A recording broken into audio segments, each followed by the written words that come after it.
Привет, я Леонид Парфенов. Это события, люди, явления, определившие образ жизни. То, без чего нас невозможно представить. Еще труднее понять. Очередной год, очередная серия. Сегодня 2024. Привет, мама. Мы в Авдеевке. Третий год войны. На истощение. Вот девочка Найцелов. В камере сидели вместе. С тысячами беспилотников. Да я вижу дорогу! Да, нахуй, самолеты над головой. С украинской армией в Курской области. Я заехал в район, где погребки, мы разминулись. Наши ракетчики назвали ее «Орешник». С орешником возмездия. Температура на боевых головках соответствует температуре Солнца. Алексей, пожалуйста, ни в коем случае не возвращайся обратно домой. Навальный. Политическое убийство. Он снимает для фильма, который он выпустит, когда меня грохнут. Зал горит, подожгли нас. Нас подожгли. Теракт в Крокусе. Исламисты напали. Ислам спасал. Туда, все уходите в ту сторону. Ты тут у нас котенок или ты квадробер, не дай бог? Квадроберы расшатывают скрепы. Надеваю маску кошки, чё за ляп, это тигр. Наводнение в Оренбурге. Река Урал выше дамбы. Министр МЧС России. Ой, бля. Час пик для министра по чрезвычайным ситуациям Сергея Шойгу. Я правильно называю ваше имя? Совершенно. Теперь здравствуйте. Потери Минобороны. Не пойман Низам Шойгу. Это буквально заместитель министра обороны. Олимпиада в Париже. Невиданное открытие.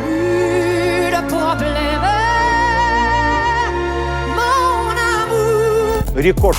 Ставка Центробанка 21%. Серьезный тормоз для дальнейшего роста промышленности. Это могло и должно было произойти. Обмен оппозиционеров на шпионов.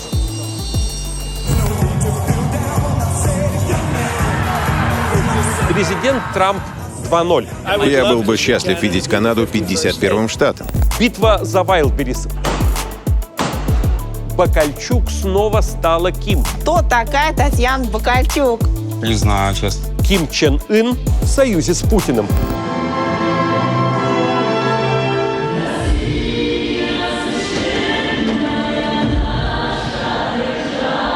YouTube в России недоступен. Подписывайтесь на Telegram и YouTube.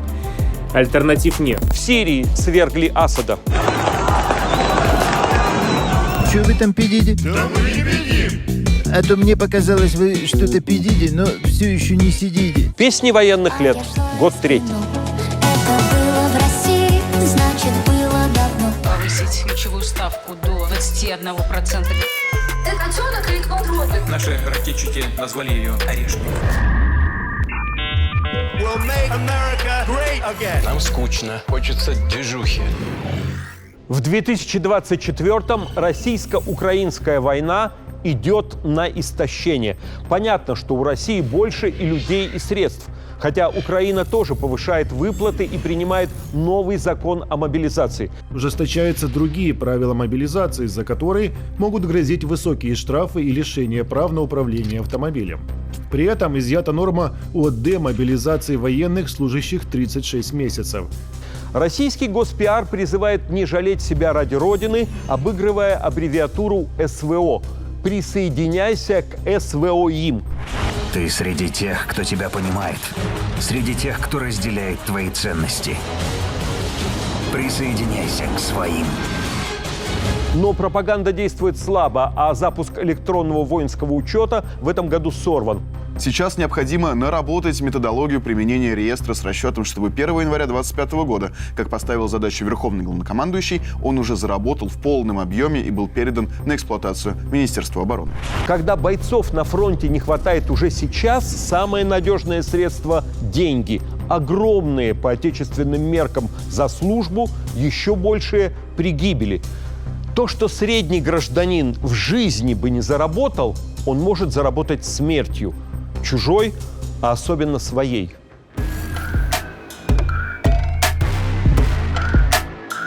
А если завтра большая война, если завтра в поход, кто будет воевать? Понимаете? У нас поколение 30 лет воспитывалось, что? Да не, так сказать. У нас главное что? Ценность какая? Какая главная ценность? Жизнь главная ценность, понимаете? Меня с детства воспитывали, я не знаю, у меня сначала страна, потом мои родные, близкие, потом мои ценности какие-то, а потом только своя жизнь.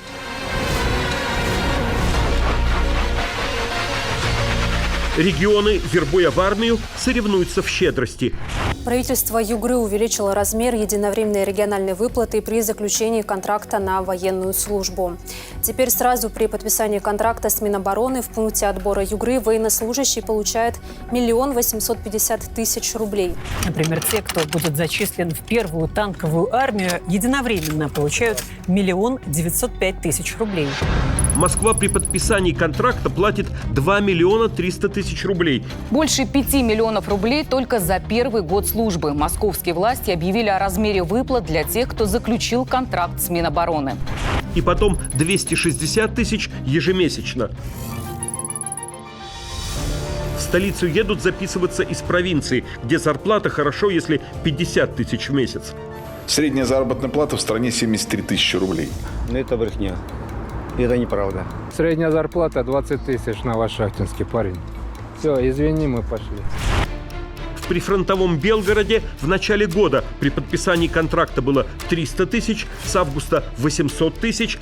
Сумма всех выплат в нашем регионе, она составляет от 800 000 рублей единовременно. А в октябре объявляют о рекордных 3 миллионах рублей.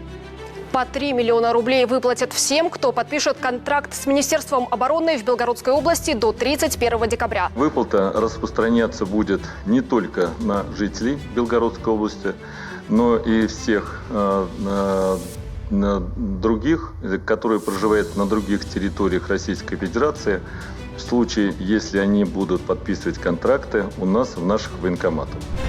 При этом контракт нельзя разорвать до официального окончания СВО. Потому что срок до конца СВО – это очень большой срок, потому что он неизвестен. Это во-первых. А во-вторых, просто жизнь идет гражданская мимо нас, родители стареют, дети растут, жены сами колупаются, мучаются, ему тоже очень тяжело. Заключенных вербуют уже не только в колониях, но и в СИЗО, отправляя на фронт не после приговора, а вместо него. Вот девочка на СВО. Вот девочка на СВО. В камере сидели вместе. Какое сегодня число? 23, 12, 24. Законопроектом предлагается установить возможность поступления на военную службу по контракту также для лиц, являющихся обвиняемыми либо подсудимыми на этапе судебного производства, когда прокурором уголовное дело направлено в суд. Украинские ежемесячные выплаты на нуле, так там называют передовую, в 2024-м уже близки к российским, но разовые суммы при подписании контракта кратно меньше. За укладання першого контракту кандидату виплачується одноразова грошова допомога у розмірі 8 прожиткових мінімумів. У 2024 році це мінімум складає 3028 гривень, тобто ця одноразова допомога буде 24 224 гривні. Новый закон Украины о мобилизации снижает возраст мобилизуемых с 27 до 25 лет.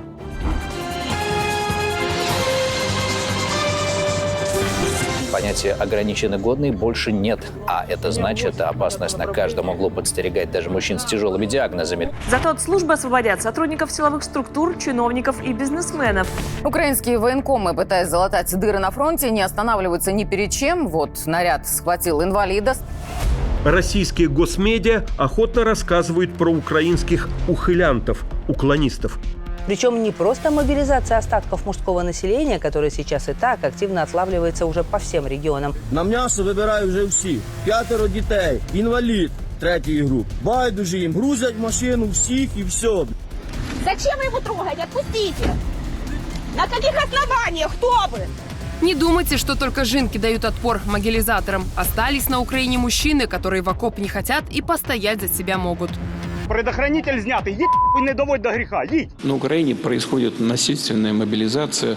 Там одна волна за другой. Я уже не знаю, кого они сейчас будут мобилизовывать. Главнокомандующий ВСУ Валерий Залужный заявил в интервью The Economist, что ситуация на фронте зашла в тупик. Он написал: «Скорее всего, глубокого и красивого прорыва не будет». Предупреждавший первым, что прорывов не будет и грядет война на истощение. Украинский главнокомандующий Залужный в начале 2024-го уволен и затем отправлен послом в Лондон. Говорив мені саме про такий напрямок для себе – дипломатичний. Міністерство закордонних справ України направило відповідний запит на Агреман. Наше союзництво з Британією має тільки зміцнюватися.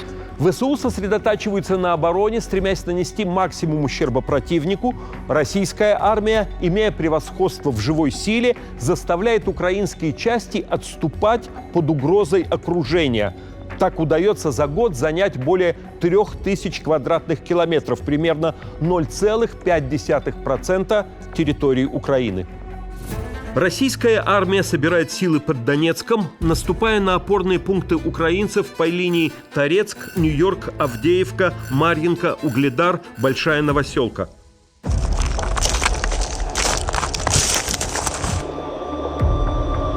Марьинку ВСУ оставили в конце 2023-го. После почти двухлетних боев и почти десятилетнего нахождения в прифронтовой зоне Марьинка выглядит вот так. Этот город, где раньше проживало несколько тысяч человек, практически перестал существовать.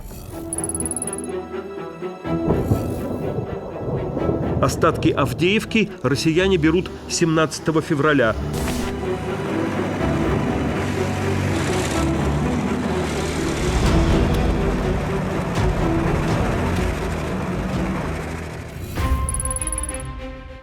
Российские войска взяли Нью-Йорк. Именно так во время правления Порошенко украинские власти в угоду западным спонсорам переименовали поселок Новгородское в ДНР. На открыточку. Вот тут, стоп, вот тут. Вот в этом месте растягивайте флаг. Красавчики. Поселок Нью-Йорк 20 августа. Угледар 1 октября. С бойцами мы встретились в Угледаре. Еще недавно они также штурмовали этот город-крепость, казавшийся неприступным. Но выйти везде на административные границы Луганской и Донецкой областей к концу года так и не удается. Вооруженные силы нашей страны вплотную подходят к западным границам Донецкой республики. То есть одна из основных задач СВО – полное освобождение Донбасса – близка к выполнению. The Biden administration has decided to provide anti-personnel mines to Ukraine. В ноябре США одобряет поставку Киеву противопехотных мин. ООН считает Украину самой заминированной страной в мире. По открытым источникам, журналисты к концу года установили гибель от начала войны 88 055 российских военных с оговоркой, что это возможно лишь половина. В подобных украинских списках 60 000 человек. Западные разведки говорят про 1 миллион погибших и раненых. 600 000 россиян, 400 000 украинцев. Знаете, когда у нас все спокойно, размеренно, стабильно, нам скучно. Застой. Хочется движухи. Как только начинается движуха, все свистит у виска. И секунды, и пули, к сожалению, и пули сейчас свистят. Так нам страшно. Ужас, ужас. Ну, ужас. Но не ужас, ужас, ужас. Повысить ключевую ставку до 21%. Наши ракетчики назвали ее «Орешник». Нам скучно. Хочется движухи. В то время, когда партии и правительство прилагают неимоверные усилия для того, чтобы раз и навсегда избавить страну от вредных реакционных и религиозных предрассудков, член Союза советских писателей занимается созданием апологии религиозного мракобесия. Это политически вредное и крайне опасное произведение, которому не место в советской литературе. В начале 2024-го фильм «Мастер и Маргарита» – главное событие российского проката и лидер сборов. Вольная экранизация знаменитого романа имеет и успех у публики, и единодушное признание критики. Вот незадача. Фильм был поддержан фондом кино Министерства культуры, а его режиссер Михаил Лакшин выступил против войны и уехал в США. Несмотря на Z-протесты, показы не останавливают. Но ясно, что это последний такой случай. Сижу, никого не трогаю, подчиняю примус.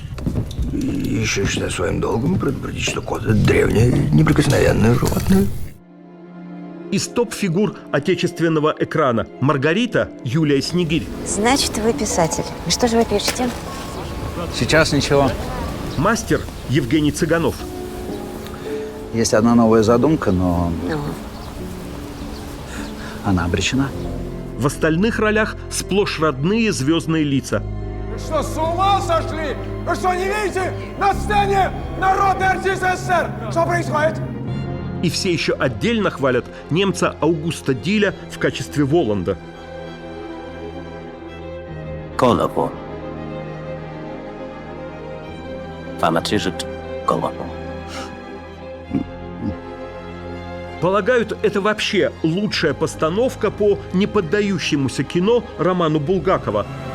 За тобою записано достаточно, чтобы тебя повесить. Нет, нет, Эгемон. Ходит один с пергаментом и непрерывно пишет. Но я однажды заглянул в этот пергамент и ужаснулся.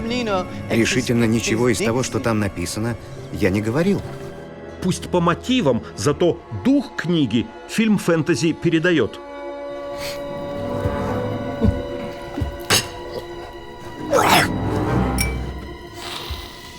Не беспокойтесь, Степан Богданович. Кот этот мой. Ну, у нас самая лучшая группа, правда. Я очень рад, что все вы с нами тут сегодня. Лучшие продюсеры, которые нас очень поддерживают. И вообще творческая группа, это вообще все. Поэтому хорошего нам пути. Михаил Лакшин, сын переехавшего в СССР американского коммуниста. Его предыдущий фильм, тоже любимец публики, «Серебряные коньки». Просто уличить правильный момент, быть в нужное время в нужном месте. Тогда все само идет к тебе в руки.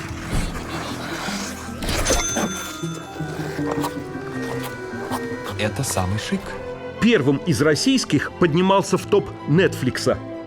Еще в феврале 2022-го режиссер резко осудил войну и реэмигрировал в Соединенные Штаты. Снял великое произведение русского классика в такой остро-памфлетной, антисоветской, антисовременной российской теме, так скажем. При этом он еще донатит ВСУ. Вообще, как это все возможно? Теперь пропагандисты требуют наказать Минкульт за господдержку блокбастера, снятого предателем, а прокат прекратить. Что это? Это мнение советской критики о моем творчестве. Зачем вы их собираете? Я ими горжусь. И хоть деньги, 500 миллионов рублей, давались до войны, отбить их надо. У меня была антивоенная позиция, как у любого нормального человека. Я не то, что был сильно медийной персоной. Просто, высказывал свое мнение. И в тот момент продюсеры, собственно, не понимали, смогут ли они закончить фильм. И за что же с вами? За то, что еще вчера было можно, а сегодня уже нельзя. Новая страна, новые правила. Против воинствующего патриотизма какие могут быть аргументы?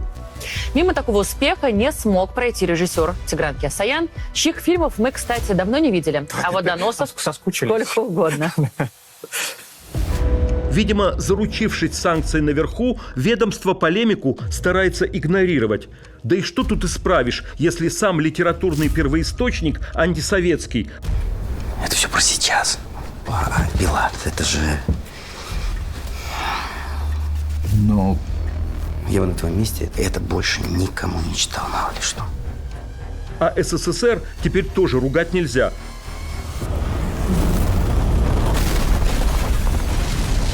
Так что гневные обвинения «как это? В финале фильма гибнет сталинская Москва, когда она выстоит против фашизма».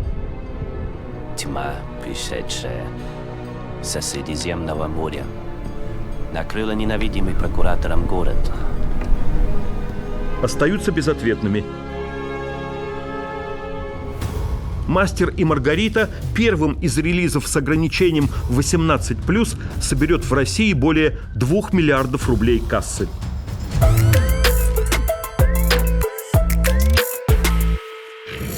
Тебя бесит, что мы столько спрашиваем, что он столько спрашивает про прошлое, просто про Чернобыль? Нет, я был готов к этому.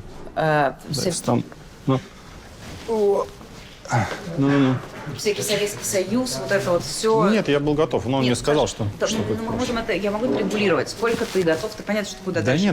Да нет, пускай спрашивает сколько угодно. Просто, я понимаю, что это все в основном он снимает для фильма, который он выпустит, когда меня грохнут.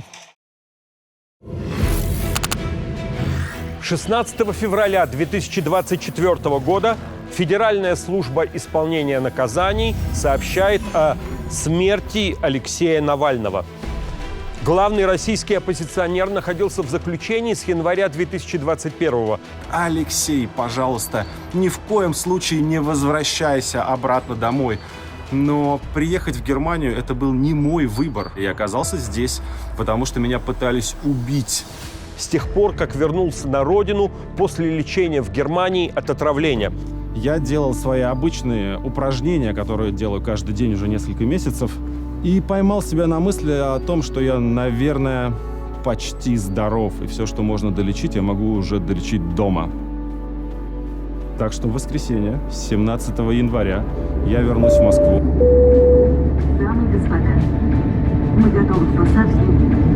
Благодарим за...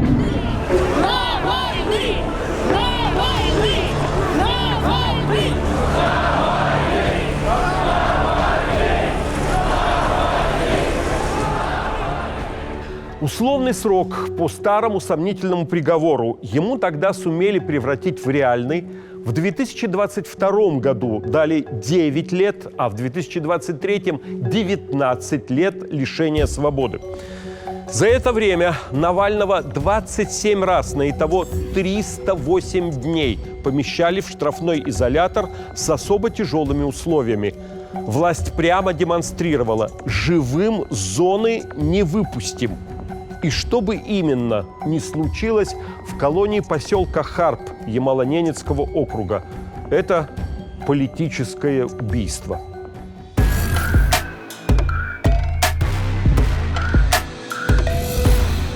14 февраля снова отправленный в штрафной изолятор. 15 февраля Навальный по видеосвязи участвовал в заседании суда. Исхудавший, но бодрый, он ни на что не жаловался, активно отстаивал свою позицию. Деньги я заканчиваю. Благодаря вашим решениям не закончится еще быстрее. Так что присылайте. Артем Заныч, тоже обследуйте все зоны. До свидания. Russian opposition leader Alexei Navalny. Alexei Navalny. Navalny. Navalny's Navalny. Navalny. Alexei Navalny has died. Колония заявит, что заключенный потерял сознание во время прогулки. Скорая помощь прибыла вовремя, но спасти не смогла. Полицейские стали активно разгонять людей с площади, угрожая задержаниями. Проходим! Нет, больше.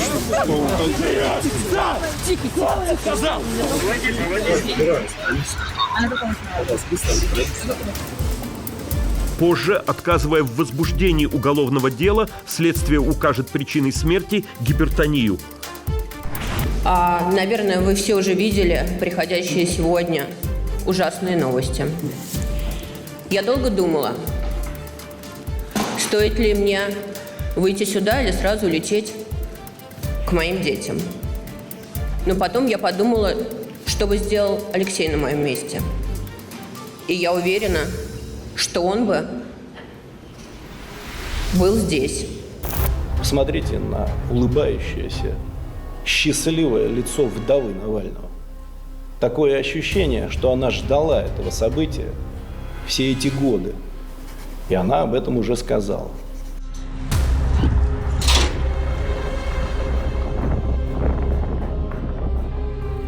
станет известно, что вроде из документов убрали упоминание про боли в животе, рвоту и судороги, а это симптомы отравления.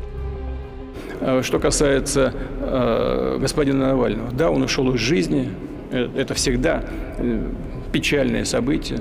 Но у нас и были другие случаи, когда люди в местах лишения свободы уходили из жизни. А разве в Соединенных Штатах такого не бывало? В Харп приезжает мать Навального, 70-летняя Людмила Ивановна. После препирательств ей показывают тело сына, но не выдают его, требуя согласия на непубличные похороны.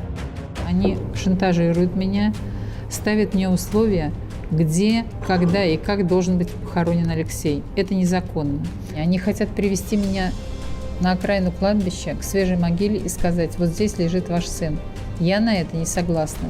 Путин убил Навального! Поднимается кампания протеста. Наконец, тело Алексея Навального не отдают его матери. Я хочу обратиться к Путину и ко всем людям в погонах, которые под ним. У вас есть еще шанс остаться людьми.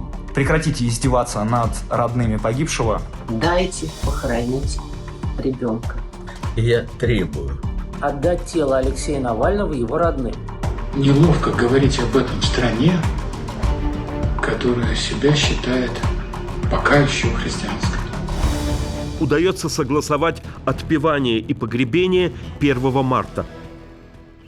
Еще до похорон нынешняя глава основанного Навальным фонда борьбы с коррупцией Мария Певчих сообщает: Навального собирались обменять на пойманных на Западе агентов российских спецслужб.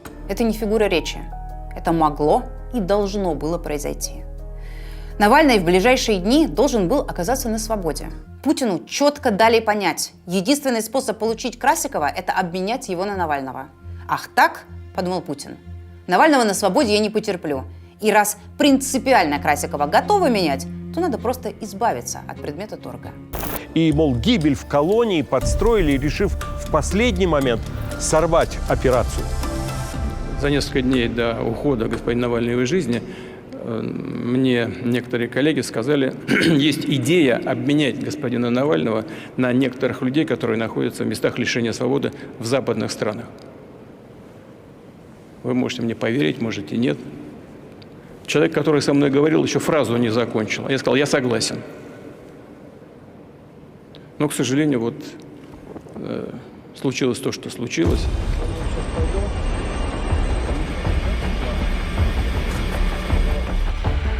Впоследствии такой обмен оппозиционеры на спецслужбистов состоится. Этими обменами занимается не Кристо Грозев, не я или не кто-то еще, кто составляет списки и так далее. Это работа чиновников, специальных, высококвалифицированных чиновников, американских, немецких. Но история варианта с Навальным останется непроясненной.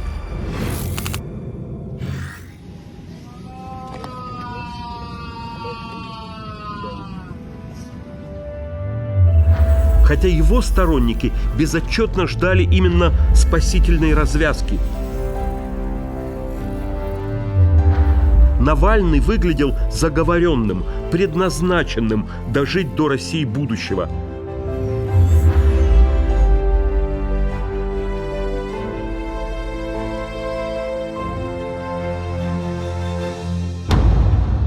Его смерть в 47 лет шокировала.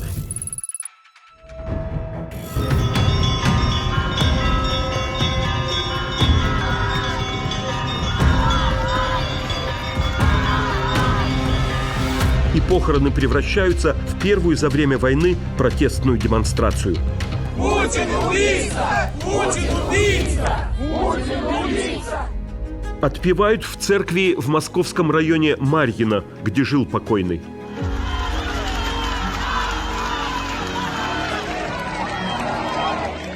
Несмотря на предупреждение насчет несанкционированных акций, риск задержания и понимание, что теперь опознают каждого, проститься приходят многие тысячи. По дороге от храма до Борисовского кладбища колонна скандирует и политические лозунги. Полиция не вмешивается, только поторапливает. Гроб в землю опускают под музыку из «Терминатор 2».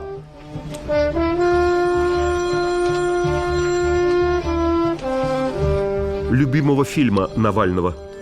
Когда вернется свет, когда отступит лед, ты будешь облечен такой счастливой славой. На 40-й день кончины российские музыканты выпустят большой клип. Сверху хохочет над палачом. Рабожий Алексей в этом деле не новичок. Внизу Видеоряд в стиле Рик и Морти. Этот сериал последнее, что видел Навальный на свободе, когда летел с женой из Берлина в Москву.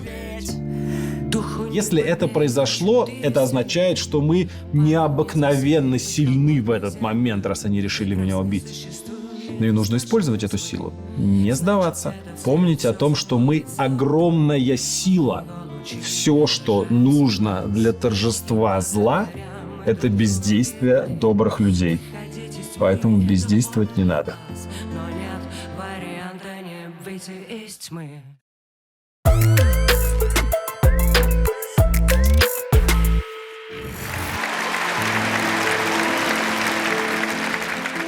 С 17 января 2024 года. Ровно 3 года назад я вернулся в Россию, пройдя лечение после отравления. В аэропорту меня арестовали. И вот 3 года я сижу. И 3 года отвечаю на один и тот же вопрос. Зэки задают его просто и прямо. Сотрудники тюремных администраций осторожны при выключенных регистраторах. Ты зачем вернулся? Осенью 2024-го на 26 языках выйдут мемуары Алексея Навального, над которыми он начал работать в Германии во время реабилитации после отравления в 2020 году. Здесь же тюремные дневники, которые он мог вести до марта 2022-го. Только американский тираж 500 000 экземпляров, и с томиком на съемках замечена Сара Джессика Паркер. Это русское издание напечатано в Литве. Документ эпохи написан беглым, бодрым и ироничным тоном, знакомым по постам автора в соцсетях. В тюремных дневниках довольно много мата, который не стала убирать редактор книги Юлия Навальная. Я бы очень хотела, чтобы он боролся с Путиным не из могилы. И, конечно, очень тяжело это говорить, но да, получается теперь так.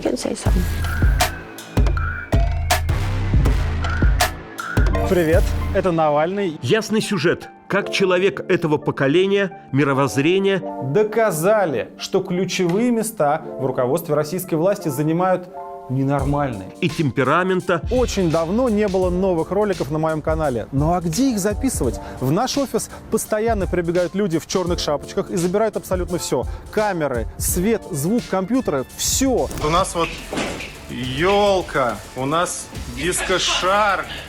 Ну сейчас еще... Сейчас. Вот последнюю камеру вы видите заклеили. И сейчас нам будут пилить дверь. Не мог не стать противником российской власти. Пилят двери, изымают, стращают, ну и делают все остальные вещи, которые обожает делать Владимир Путин, когда он расстраивается и начинает стучать ножками. В этот раз он очень сильно расстроился из-за умного голосования, ведь его любимое детище, его деточка, я бы даже сказал, партия «Единая Россия» просто разгромлена. Фамилия Навальный. Он навалил столько гадости на нашу страну. Борется с нами он один. Кто такой? Сегодня в виде инструмента используется Навальный западными спецслужбами, Госдепом. Чего боятся эти бункерные воры больше всего? Вы сами отлично знаете. Выхода людей на улицы. Потому что это та вещь, тот политический фактор, который нельзя игнорировать. И он самый главный, самый важный. Это суть политики. Поэтому не бойтесь, выходите на улицы. Выходите не за меня, выходите за себя и за свое будущее. Как технологизировал протест своих единомышленников? Привет! Цифровое сопротивление! Есть Россия, любимая наша с вами страна. Секретный рыболовный остров Дмитрия Медведева. Здесь будут гуси, пентхаусы и мерседесы. Хей-хей, это специальная вставка в наш основной видеоролик.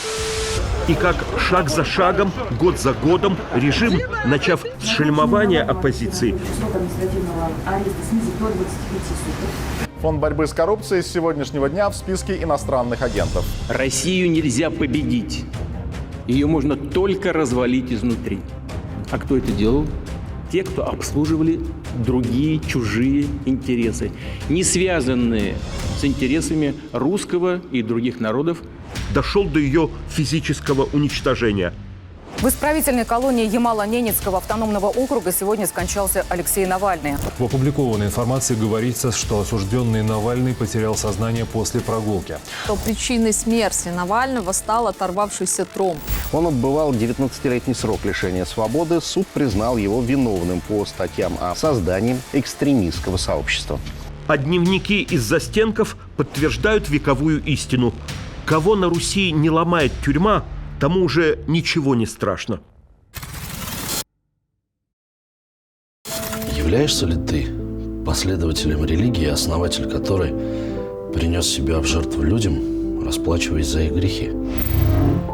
Веришь ли в бессмертие души и прочие классные штуки? Если честный ответ «да», то что тогда переживать-то? Зачем по 100 раз бубнить себе под нос, читая толстенную книгу, лежащую в твоей тумбочке? Не заботьтесь о завтрашнем дне, ибо завтрашний сам будет заботиться о своем. Моя какая задача? Искать Царствие Божие и правду Его. А обо всем остальном позаботится старик Иисус и его родственники. Они не дадут тебя в обиду и порешают все вопросики. Как говорят в этих местах, возьмут рамс на себя. Все такое классное, что я даже не знаю, с чего начать. Считаю происходящее беззаконием. Моих адвокатов преследуют. У нас есть право заниматься политической деятельностью. Я против Владимира Путина, против его власти. Спасибо. Я продолжу. Свой военно-полевой роман с Россией? Во-первых, это не роман, это глубокое взаимное чувство. Причем надолго. А во-вторых, у нас нет никакой войны. Идет обычная спецоперация. И все-таки, Владимир Владимирович, что вы обещаете России? Любовь до гроба. И кто кого, по-вашему, в гроб вгонит? Вскрытие покажет. В 2024-м, когда исполняется 25 лет правления Путина, он начинает новый 6-летний срок, а потом сможет пойти на еще 6 лет. Для этого по поправке Терешковой ему заранее обнулили президентские мандаты. Предложение, которое высказала Валентина Владимировна Терешкова,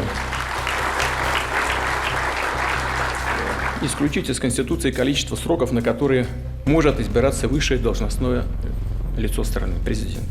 Для своих соратников Путин сам меняет законодательство, чтобы оставались на должностях дальше. Предыдущий отечественный геронтократ Леонид Брежнев правил 18 лет, до своих 76.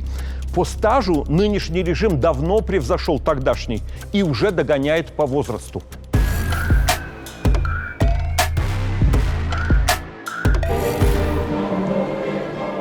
В феврале 2024-го на своем посту умер 80-летний председатель Верховного суда России Лебедев. В 1993 году Лебедев вошел в состав рабочей комиссии по доработке президентского проекта Конституции и представления его Конституционному совещанию. Для этой должности Путин еще в 2012-м отменил ограничения и по возрасту, и по числу сроков. Раньше было до 70 лет и 2 срока по 6.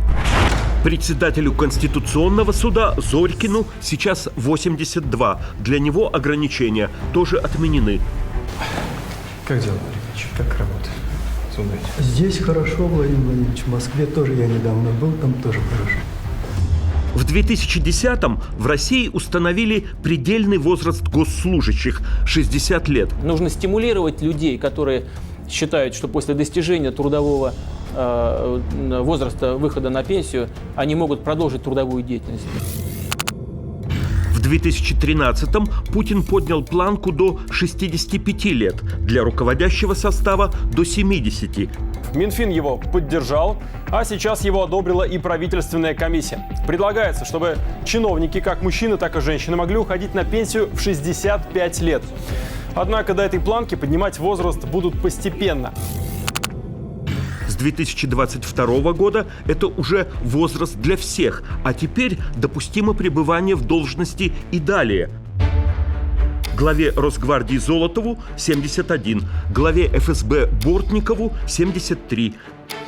По заданию украинских кураторов готовились диверсии на объектах органов госвласти, транспорта и связи в Ставропольском крае и Карачаево-Черкесской республике. Главе МИДа Лаврову – 74.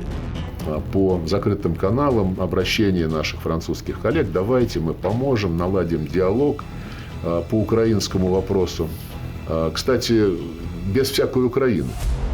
Прежде полномочия главы Следственного комитета отдельно ограничивались возрастом в 65 лет с правом президента продлить их еще на 5. У путинского состудента по юрфаку Ленинградского университета Бастрыкина эти сроки истекли, и в 2024-м под него принят новый закон. Можно быть старше 70. Точно обосновать необходимость, а может быть даже вообще сделать так, чтобы мы за счет внутренних ресурсов решали свои экономические, политические, национальные и другие проблемы. Сам тогда 71-летний Путин по обыкновению затягивал свое выдвижение в президенты, мол, пока не решил, хотя ради этого исправляли Конституцию. В Конституции появилась статья, которая приводит к обнулению президентских сроков, ваших президентских сроков. То есть вы можете приступить, собственно говоря, в 2024 году снова. Ну, формально это разрешение есть от народа. Делать или не делать, посмотрю.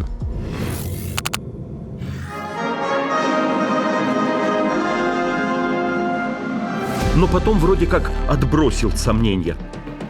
Я в лице всего нашего народа, всего Донбасса, наших воссоединенных земель, хотел бы просить вас принять участие в этих выборах. Вы наш президент, мы ваша команда. Вы нужны нам, вы нужны России. Сейчас вы правы. Сейчас такое время, когда нужно принимать решения. Я буду баллотироваться на должность президента Российской Федерации. Мне хотелось, чтобы президент Путин, как верховный главнокомандующий, руководствовался национально-государственными интересами, так как руководствовался Сталин в 1941-м. Главным спарринг-партнером всегда считается кандидат-коммунист, но 80-летний Зюганов участвовать не захотел. Вот так. Поиграли в капитализм и хватит. От КПРФ выдвинули 76-летнего Харитонова. Оппозиционной партией в России является единственной партией КПРФ. Он еще 20 лет назад был уже квазисоперником Путина. Надеемся, что избирательная кампания позволит окончательно международному сообществу показать, что Российская Федерация, Россия как никогда крепка, неделима и движется к победе. Победе на всех фронтах. По кремлевским источникам планировали явка 70, за Путина 80%. Перевыполнили 77 и 87. Наивысшее достижение за все правление. Аналитики статистики только вбросами объясняют одновременный рост и явки, и процента голосов за главного кандидата, и пики на их круглых значениях. Доставка удостоверения победителю. Позвольте вручить вам удостоверение. Александр, спасибо вам большое. Шутят, что глава ЦИК Памфилова при этом говорит: вы еще молодой, у вас и 100% будет. Самое главное – это то, что насколько мудрый наш народ оказался, что вот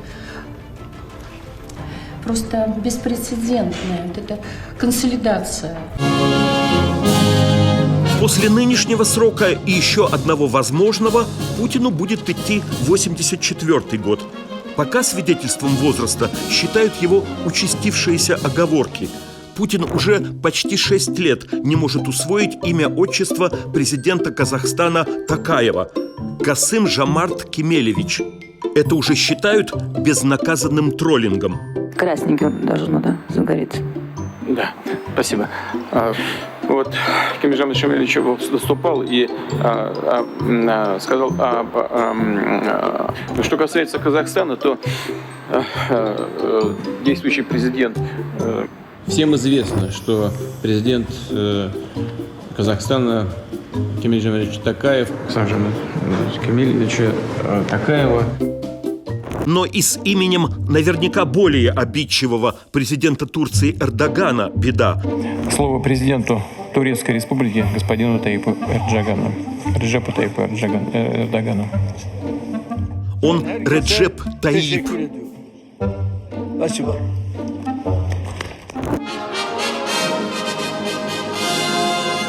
В случае со знаменитой соотечественницей Путин хоть поправился.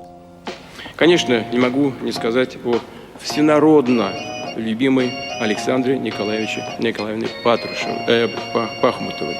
Ваши песни, уважаемая Александра Николаевна, стали близки, стали родными для разных людей и разных поколений. При москвоцентричной повестке остальная страна о самосознании в национальных республиках изредка судит по разовым резонансным феноменам. Слово «пацана» — это «так было в Казани» и есть рэп по-татарски.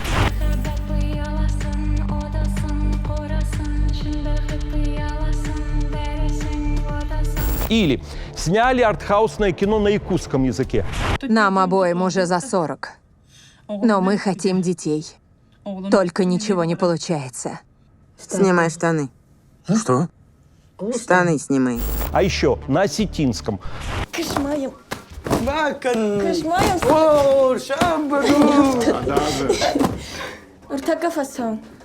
В конце 2010-х впервые стало широко известно про Шиханы. Цепь невысоких гор, особо чтимых в Башкортостане. И конкретно про Шихан Куштау.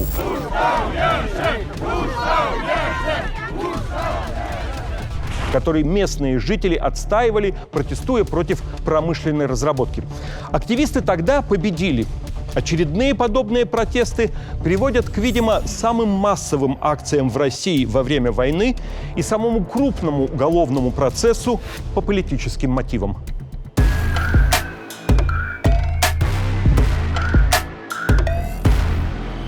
Еще в 2023-м в Баймакском районе Башкортостана проходил сельский сход против добычи ресурсов, нарушающей экологию. Юг Башкирии, Абзелиловский и Баймакский районы – местный клондайк. Золото здесь намывали еще с царских времен. В последние годы, говорят жители, золотодобыча ведется особенно варварским способом. О том, чтобы вернуть земле плодородие и провести рекультивацию, золотодобытчики не задумываются. Привычные мотивы выступлений. Кто принимает решения, как регулируются работы, почему мы, башкиры, не хозяева на своей земле. Мы стоим в лесу. Это лес. Представьте себе. Она называлась апраклы на нашем языке. По-русски это лиственное. Здесь был густой лес. Куда эти идут миллионы? Земли разворочены. И их никто не восстанавливает. Уголовные дела на пару трактористов, не более.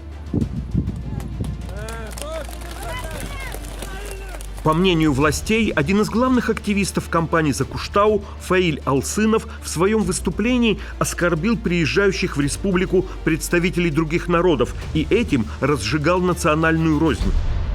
Армяне уедут на свою родину, карахалы к себе, русские в свою Рязань, татары в свой Татарстан. Мы не сможем переселиться, у нас нет другого дома. Наш дом тут.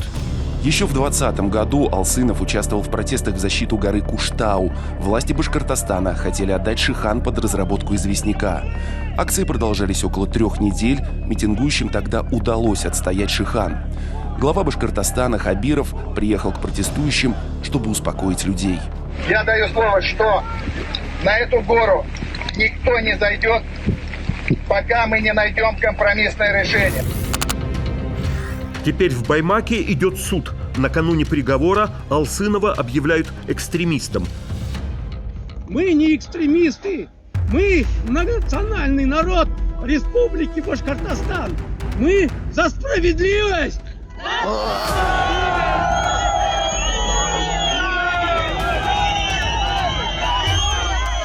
В последние дни слушаний в удаленный райцентр съезжаются тысячи людей, стоят на сильном морозе, заседания закрытые. После вердикта 4 года лишения свободы. Я свою вину не признаю. Всегда боролся за справедливость, за свой народ, за свою республику. То, что здесь произошло, ничего общего ни с правом, ни с юриспруденцией, ни с моралью, ничего общего не имеют. Естественно, этот приговор мы будем обжаловать. Начинается столкновение с силовиками, которые применяют дубинки, слезоточивый газ и светошумовые гранаты. В отношении населения применили слезоточивый газ.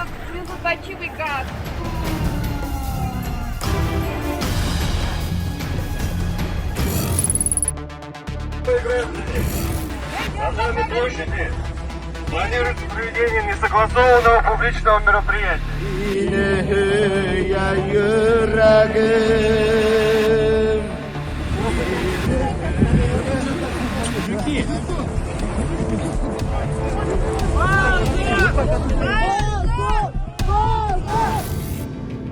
Резонанс так велик, что в Уфе вскоре проведут контр-акцию в поддержку руководства.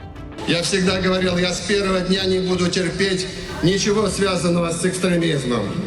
И сегодня я говорю, что все те, кто нарушает закон и поднимает руку на наше многонациональное единство, будут наказаны по строгости закона.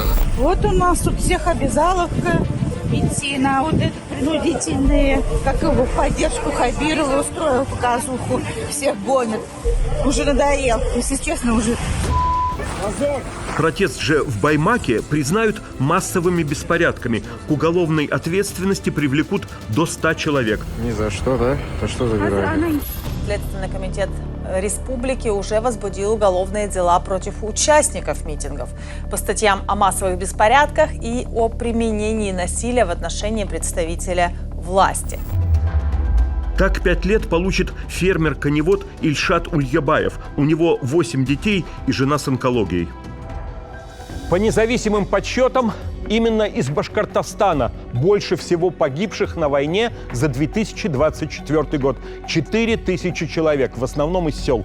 При медианной зарплате в республике около 47 тысяч рублей контрактникам платят вчетверо больше. А единоразовая выплата в военкомате Уфы 1 миллион 300 тысяч рублей. В 27 раз больше.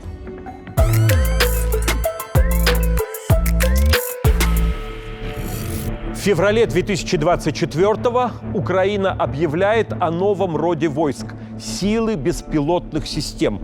Россия, подтверждая такие же планы, организует штатные армейские подразделения с беспилотниками и запускает нацпроект по производству БПЛА. Среди его приоритетных направлений содействие разработке и производству отечественных компонентов и материалов для беспилотников. Это ключ к технологическому суверенитету в важнейшей для нас сфере.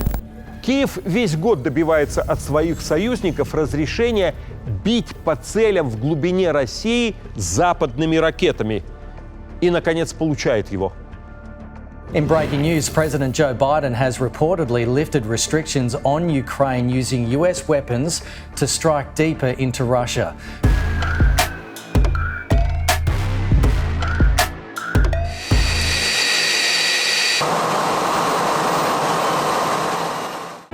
Новая российская авиатактика – использовать бомбы с модулем планирования и коррекции, которые можно сбрасывать в 80-90 километрах от линии фронта, сберегая их носители – самолеты Су-34.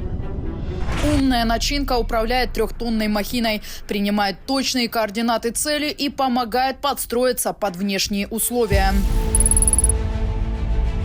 Привет, мама. Мы в Авдеевке. В том числе это приводит к прорыву фронта у Авдеевки, одному из главных военных успехов России в 2024-м. Бойцы группировки войск «Центр» взяли под полный контроль коксохимический завод на окраине города. Глянь, прямо на вас! Свои воздушные потери Москва подтверждает редко, но подробно объясняет, что это украинцы сбили близ Белгорода Ил-76, в котором летели украинские же военнопленные. У ВВС Украины самая известная потеря – истребитель F-16, один из первых 10, полученных от Запада. После этого уволен командующий воздушными силами ВСУ. Сейчас много шума по поводу наших ударов по энергетической инфраструктуре соседней страны. Да, мы делаем это. Российские ракетные удары разрушают энергетическую инфраструктуру Украины. Страна лишилась уже 2/3 генерирующей мощности электростанций. Днепрогэс. Вот какой она была до войны. Всю свою черную ненависть вложили фашисты в уничтожение Днепрогэс. Они надеялись, что ее никогда не восстановят. Из-за ударов остановлен Днепрогэс, символ советской индустриализации. По обе стороны фронта счет идет на сотни сбитых беспилотников. Попал! Вон падает, вон! За сутки средства ПВО России сбили 177 беспилотников. Более 30 беспілотників збити в воздушному пространстві Подмосков'я. Відмінний результат. Сили протиповітряної оборони відбили одну із наймасовіших у цьому році атак безпілотників. Но почти ежедневны их попадания в жилые дома в Киеве, Харькове, Херсоне, Одессе, Белгородской и Курской областях. Раз, два, три.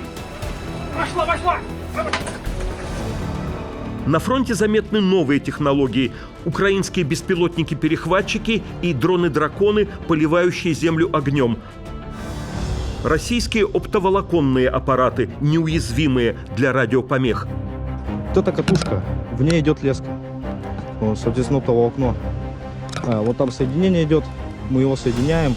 И с помощью вот этого соединения мы видим видео на нем. Наибольший ущерб от беспилотников на крупных объектах в тылу. Беззащитная перед атаками с воздуха горит российская нефтянка. Гигантский пожар на нефтебазе в Пролетарске Ростовской области потушат лишь через 16 дней. Несколько месяцев запрещен экспорт бензина, снижение нефтепереработки в стране оценивают в 7%. На дорогу, Даша! Да я вижу дорогу! Другая цель – склады боеприпасов. По нескольку дней горят арсеналы в Тихорецке Краснодарского края, у Тверского поселка Октябрьский.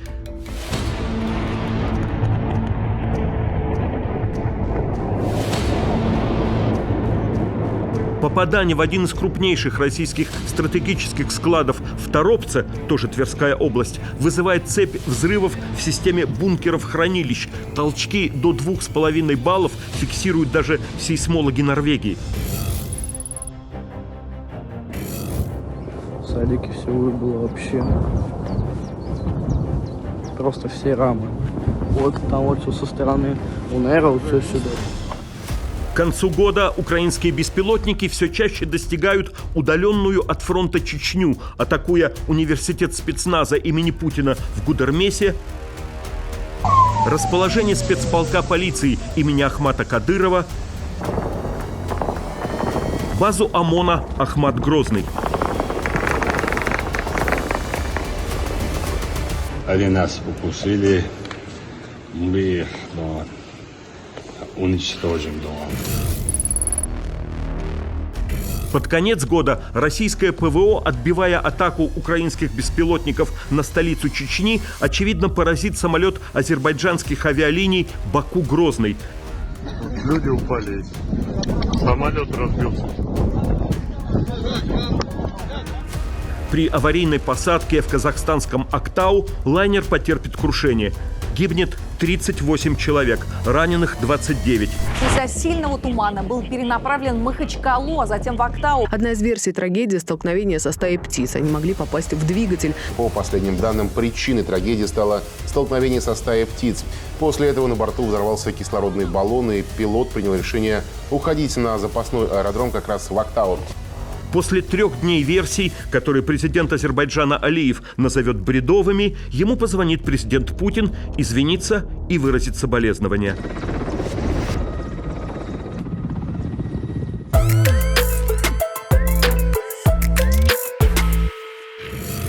2024, третий год войны, отмечен потерями военно-морского флота России, кораблей и кадров. Так уже было в 2022, когда после затопления флагмана Черноморского флота ракетного крейсера «Москва» был отставлен командующий флотом адмирал Осипов. Теперь таких случаев больше, и фактически меняется главная черноморская военно-морская база – с Севастополя на Новороссийск.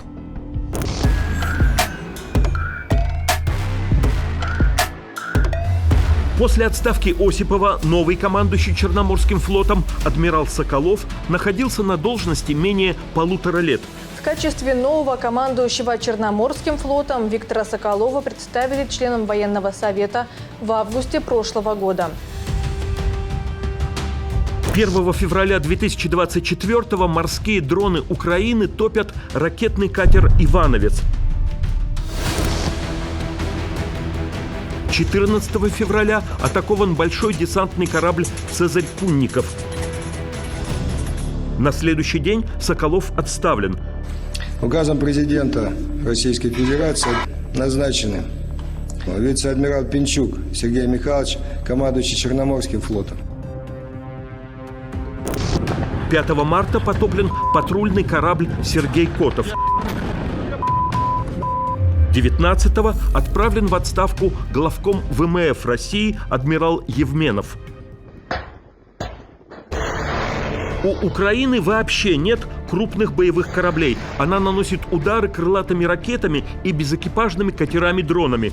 24 марта повреждены разведывательный корабль «Иван Хурс» и большие десантные корабли «Ямал», «Азов» и «Константин Ольшанский». Это украинское судно было захвачено Россией в 2014 году. Это одна из наиболее мощных атак на военные объекты в Севастополе. В мае потоплен малый ракетный корабль «Циклон», последний носитель крылатых ракет в Крыму. Пусковой контейнер 9С-14, он предназначен не только для калибров. Это тоже универсальная пусковая установка, в которую можно засунуть ракету «Оникс», а можно засунуть ракету «Циркон». А «Циркон» — это гиперзвуковая ракета, и, кстати, отмечу, она уже стоит у нас на вооружении.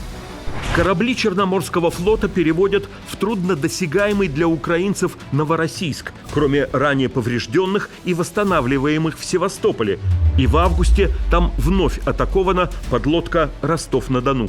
Под огнем ВСУ оказалась подлодка «Ростов-на-Дону», которая уже получала серьезное повреждение от Украины в сентябре 2023 года. Списки погибших моряков, как водится, не публикуют. Их имена пресса устанавливает по некрологам и мемориальным доскам. –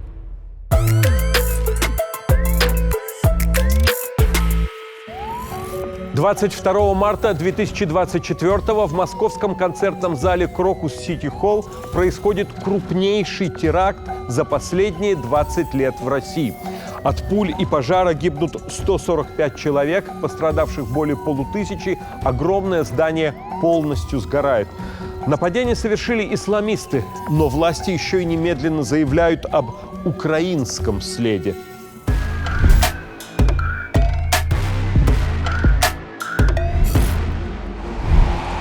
За 2 недели до трагедии, 7 марта, посольство США в России предупреждает: в Москве в ближайшие 48 часов возможны теракты в местах скопления людей, в том числе на концертах. Столичную полицию переводят на усиленный режим, но ничего не происходит. И 19 марта Путин на коллегии ФСБ называет американское сообщение шантажом. Напомню и о недавних, прямо скажем, провокационных заявлениях ряда официальных западных структур о возможности терактов в России. Все это напоминает откровенный шантаж и намерение запугать, дестабилизировать наше общество. Через 3 дня, 22 марта, в Крокус Сити Холле выступает группа «Пикник». Все 6000 билетов проданы. Перед самым концертом у здания останавливается белый Рено.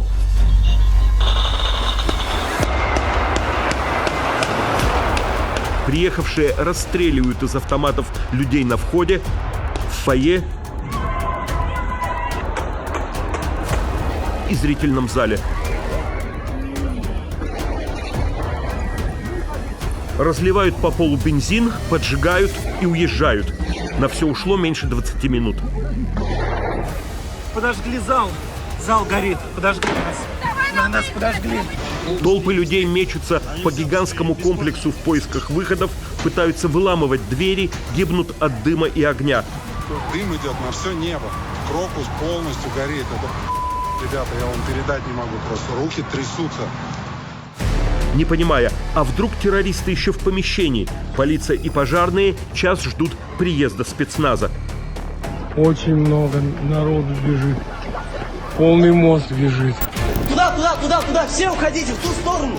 Эвакуации помогают подростки, подрабатывающие в гардеробе. После американского предупреждения в Крокусе проинструктировали сотрудников. Нас еще неделю назад предупреждали, что могут быть атаки террористические, и нас инструктаж, все нам говорили, куда что делать, куда людей вести. Тинейджеры получат медали за спасение погибавших. Я горжусь тем, что у нас в России растут именно такие молодые ребята, которые будут показывать своим примером пример для других. Во время Рамадана и тем более в пятницу, священный день, мусульмане уже так не поступил бы. Окончательно потушить пожар смогут почти через сутки. Под утро белый Рено, который вычислили по камерам у Крокуса, ловят в 370 километрах от Москвы, под Брянском. Арестовано 4 человека, объявлено, это граждане Таджикистана. Брянская область граничит с Белоруссией и Украиной. Путин заявляет об украинском следе. Все 4 непосредственных исполнителей теракта, все те, кто стрелял, убивал людей, найдены и задержаны. Они пытались скрыться и двигались в сторону Украины, где, по предварительным данным, для них с украинской стороны было подготовлено окно для перехода государственной границы. Исламское государство, о разгроме которого в Сирии Кремль заявлял еще в 2017 году, берет на себя ответственность за теракт и распространяет видео, снятое стрелявшими. Но власти продолжат настаивать на украинской версии.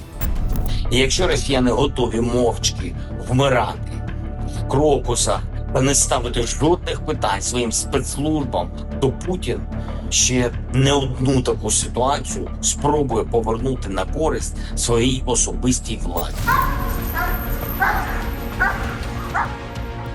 4 главных подозреваемых в суд доставляют после пыток. Прежде бывали только скандальные утечки, а теперь в открытую публикуются съемки, где одному задержанному отрезают часть уха, а к гениталиям другого подсоединены провода. Вставай, вставай! Вставай! Вставай! Следственный комитет демонстрирует, в телефонах подозреваемых есть фото с украинским флагом. Обнаружены фотоизображения людей в камуфлированной форме с украинским флагом на фоне разрушенных домов и украинской почтовой марки с нецензурным жестом. МИД Таджикистана отвечает, цена признанием, добытым таким образом, всем хорошо известна. Убивавшие исламисты-террористы – таджики, а спасавший людей гардеробщик Ислам – сын выходцев из Киргизии. Но государственная антимигрантская кампания после Крокуса против всех выходцев из Средней Азии. Они теперь как лица кавказской национальности в 1990-х. Заведомые злоумышленники. Министерство экономики и бизнес напрасно указывают на дефицит рабочей силы в стране, который восполняют мигранты. На границах России не пропускают машины с таджикскими номерами. Здесь собралось где-то 180 машин. И все граждане Таджикистана, все граждане. В аэропортах надолго задерживают прилетевших из Душанбе. МИД Таджикистана заявляет протест. Воздержаться от поездок в Россию призывает сограждан МИД Киргизии. Власти регионов ограничивают работу вообще всех мигрантов в такси, общепите, торговле. Иностранным гражданам запрещено осуществлять регулярные перевозки пассажиров автобусами в городском, пригородном и междугородном транспорте. Госдума вносит новые законопроекты, ужесточающие правила для гастарбайтеров. Появляется понятие контролируемый мигрант, контролируемый человек. Те, кто получил гражданство, легкий мобилизационный ресурс. Раньше такое только предлагалось. Если они граждане России, получили гражданство, пожалуйста, на передовую. Не пошел на передовую, не выполняешь свой гражданский долг, пожалуйста, обратно к себе на родину. На родину, да. Ныне антиэмигрантские рейды по всей стране так и заканчиваются либо депортацией, либо военкоматом. Для того, чтобы получить гражданство Российской Федерации, можно заключить контракт с Министерством обороны Российской Федерации. Еще в 2024-м, действуя от имени Исламского государства. В июне в Ростове-на-Дону 4 заключенных берут в заложники работников следственного изолятора. При их освобождении зэки погибнут. В августе похожая история в Волгоградской области. Там гибнут 4 заключенных и 4 сотрудников колоний.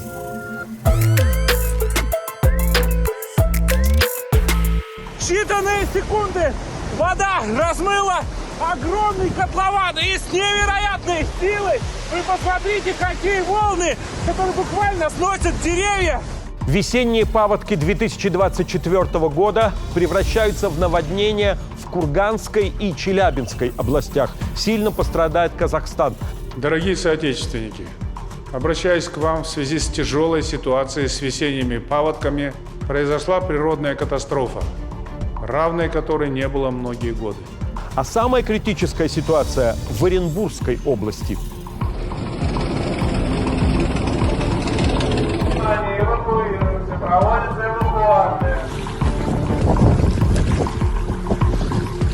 В Орске, втором городе региона, река Урал прорывает дамбу.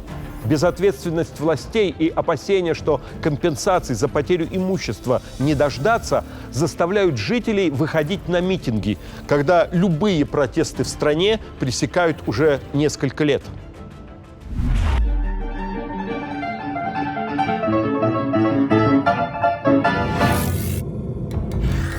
Весенний потоп сулила еще очень дождливая осень 2023-го. Однако из водохранилища воду предварительно не сбрасывали. И когда паводок пошел, свободных объемов не оказалось.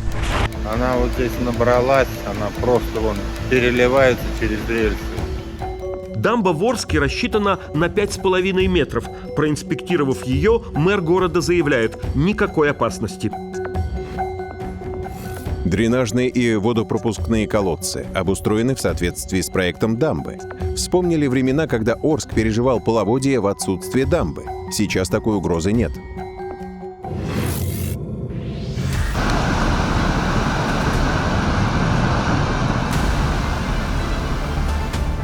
Через 2 дня уровень воды превысит дамбу почти вдвое.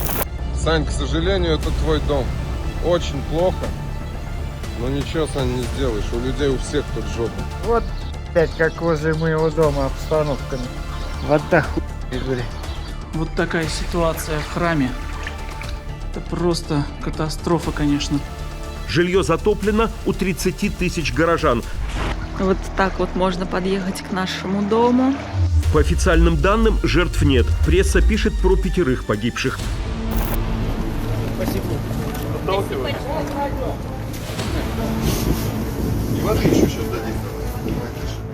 Паводок называют самым сильным в истории наблюдений. Уровень воды в реке Урал достиг рекордного максимума за всю историю наблюдения. 10 метров 87 сантиметров. На 4-й день бедствия градоначальник объявит, что пик прошел. Единственное, что радует, что Урал потихоньку начал спадать. И мы это фиксируем. Фиксируем все посты. Но вскоре вода снова поднимется до максимума.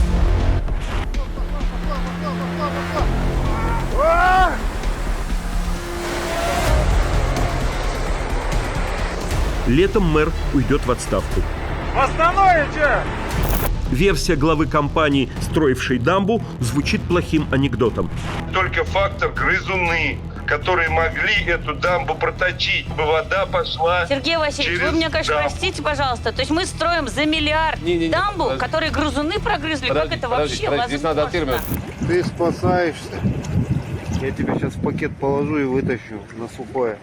Страхование жилья так и не стало в стране нормой, и главный вопрос – кому и какие компенсации выплатит государство.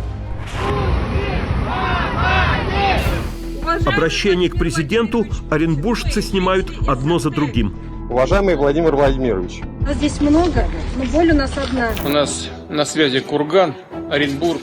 Тема понятна. Паводки, борьба с ними и оказание помощи людям. Прежде Путин ездил на места стихийных бедствий и приказывал увеличить поддержку центра. Я прошу местные и региональные власти действовать предельно собранно и ответственно. Министр МЧС приближается ко мне. Сейчас покажу. Министр МЧС России. Еще бы Путина бы перехватили сюда. Пока в ближайшее время туда поездок президента не запланировано, но вы видите, что президент постоянно держит руку на пульсе ситуации. Теперь отдуваются лишь местные чиновники. Никакой помощи.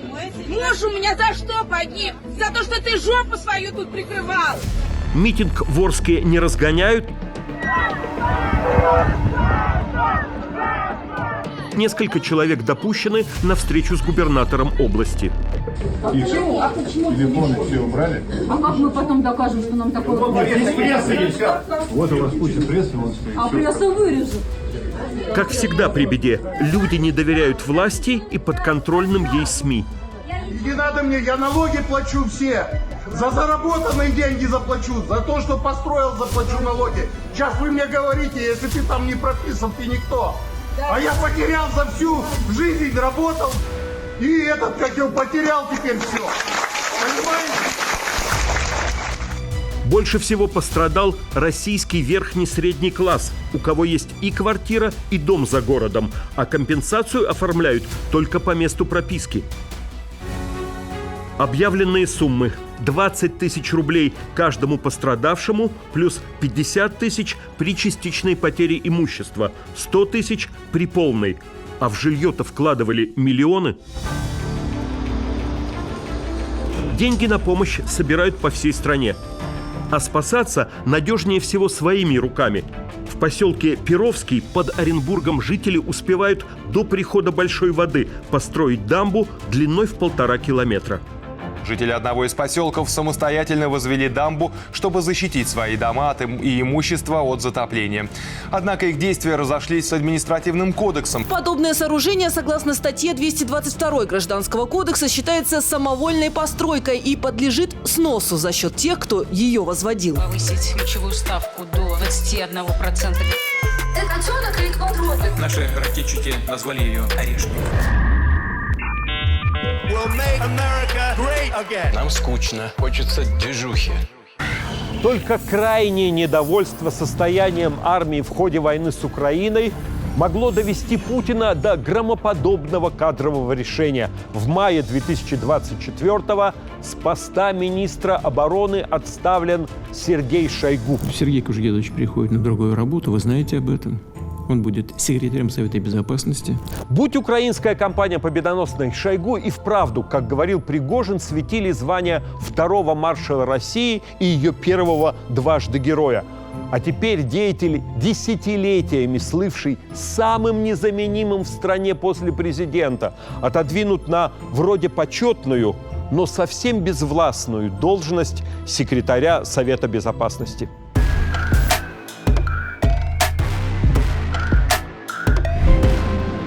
Добрый вечер. Сегодня час пик для министра по чрезвычайным ситуациям Сергея Шойгу. Я правильно называю ваше имя? Совершенно справедливо. Теперь здравствуйте. Добрый день.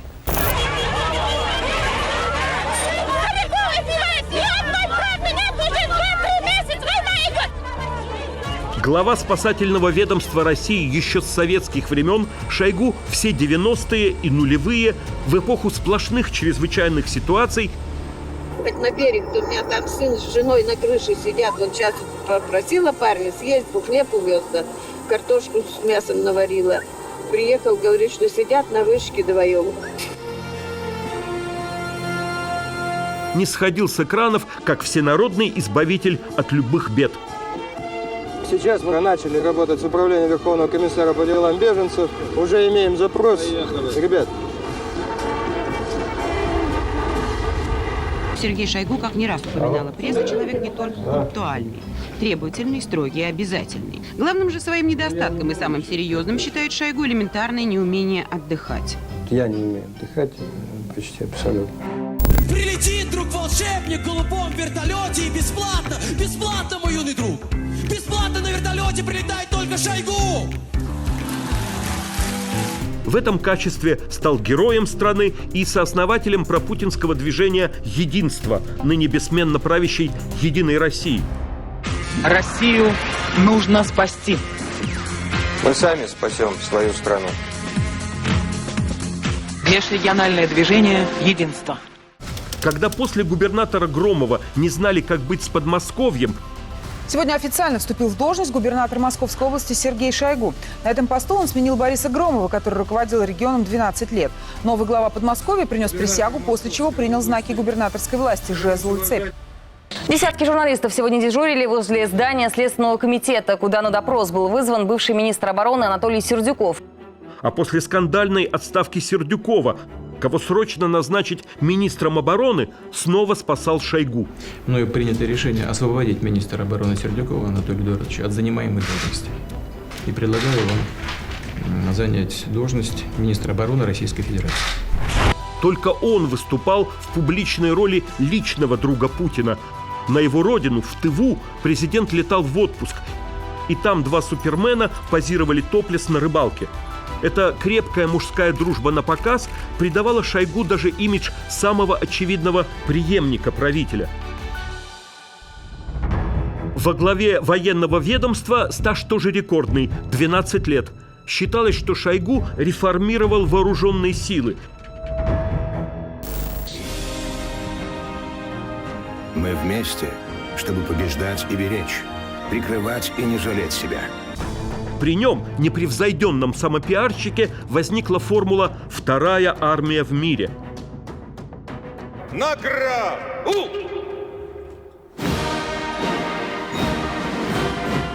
Военный парад принимает министр обороны Российской Федерации, герой России, генерал армии Сергей Шойгу.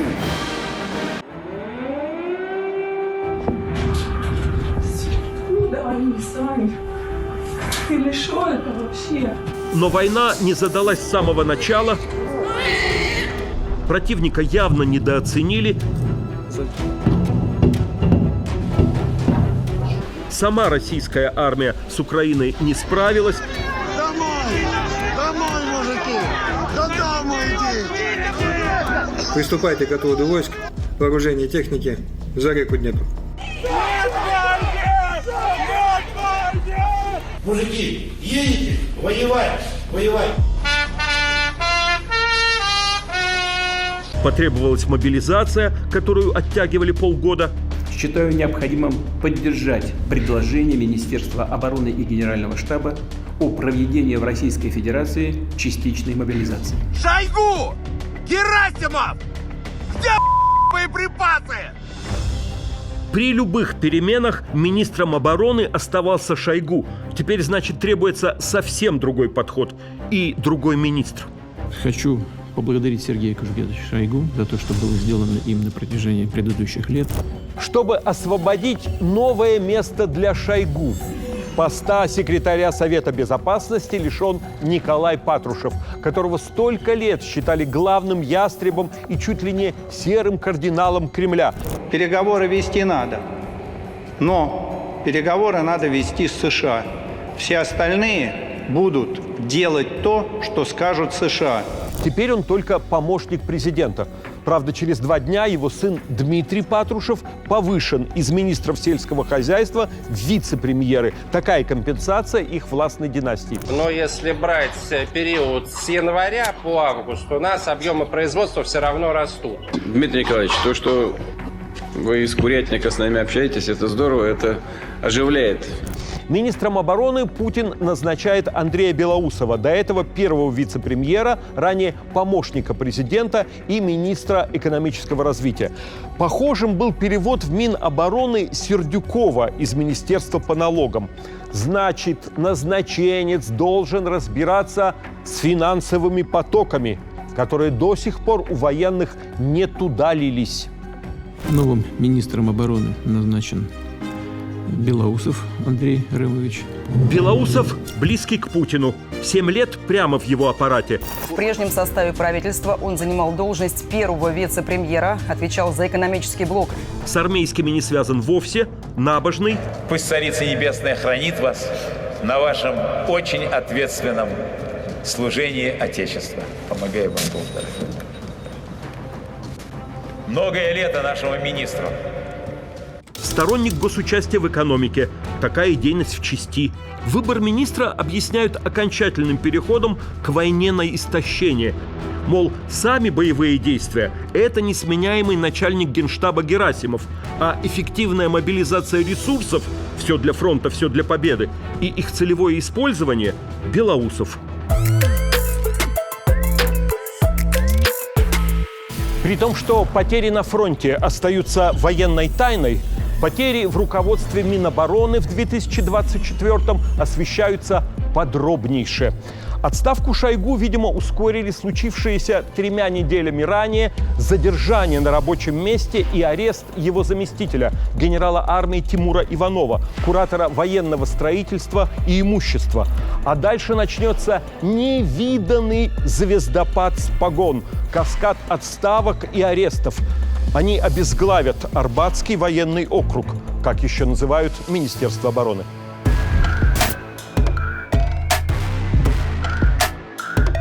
Про Тимура Иванова сразу сообщают. И срочное сообщение от Следственного комитета по подозрению в получении взятки задержан заместитель министра обороны России Тимур Иванов. Одна из инкриминируемых ему взяток – $1 миллиард рублей. Иванов и другие фигуранты дела получили деньги от соучредителя компании «Олимп Сити Строй» и представителей оборонспецстроя. Хотя расследования о его нескрываемой роскоши до этого выходили годами. Как это возможно? Ее муж убивает людей в Украине прямо сейчас. Forbes признавал Иванова богатейшим силовиком России. Фонд борьбы с коррупцией еще в конце 2022-го выпустил видео с ивановскими ампирным особняком в Москве. Чистый переулок Причистенко.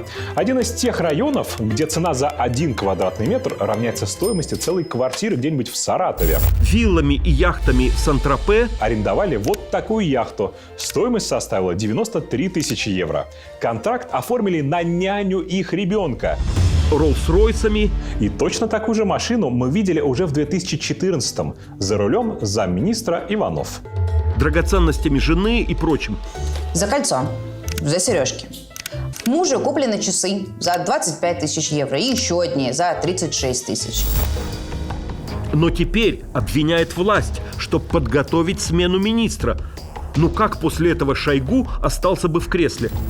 После министра уже не усидеть всем. Должностей лишаются первый замминистра обороны Цаликов, замминистра статс-секретарь Панков, замминистра Шевцова, замминистра Садовенко, замминистра Попов, и он арестован. По версии следствия, он заставлял строителей, работавших в парке «Патриот», бесплатно обслуживать его загородный дом в Подмосковье и привозить туда материалы. Арестованы начальник главного управления кадров Минобороны Кузнецов, Как сообщили в Следственном комитете, при обысках нашли более 100 миллионов рублей. Начальник главного управления связи вооруженных сил Шамарин. Известно, что ему предъявили обвинение в получении взятки в особо крупном размере. Ранее снятый замминистра обороны по тылу генерал армии Булгаков теперь тоже арестован. Булгаков занимал свой пост с 2010 по 2022 годы. В это время он курировал материально-техническое обеспечение российской армии. Чистки идут по командованию военных округов и армейских соединений. У тыловика Булгакова на официальном фото наградных ленточек почти как у Брежнева. Адвокаты Иванова, ходатайствуя об освобождении из-под стражи, привозят награды в суд в 4 пластиковых пакетах. Далее берут под стражу главу военторга Павлова. По версии следствия, Павлов вместе с сообщниками по госконтрактам обязался поставить армейские сухпайки для военнослужащих на общую сумму 625 миллионов рублей. Однако, выгодно купив наборы у подконтрольных организаций, искусственно завысил их стоимость и продал Минобороны на 400 миллионов дороже. Экс-начальника вещевого управления Минобороны Демчика, директора парка «Патриот», где храм вооруженных сил, Ахмедова.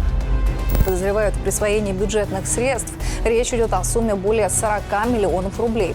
Также задержан замначальника Главного управления инновационного развития Минобороны Владимир Шестеров. У него дома и на работе прошли обыски. И множество бизнесменов-подрядчиков Минобороны. Борьба с коррупцией – это последовательная работа, это не кампания, это постоянно продолжающаяся работа. Из шуток 2024. Не пойман, не зам Шойгу. Депутат Госдумы Делягин приводит экспертную оценку воровства в Минобороны при прошлом министре. Даже фамилию не называет. 11 триллионов рублей. Тут же посчитано, если сложить 5000-ми купюрами, получится башня в 275 километров. Коррупция космических масштабов.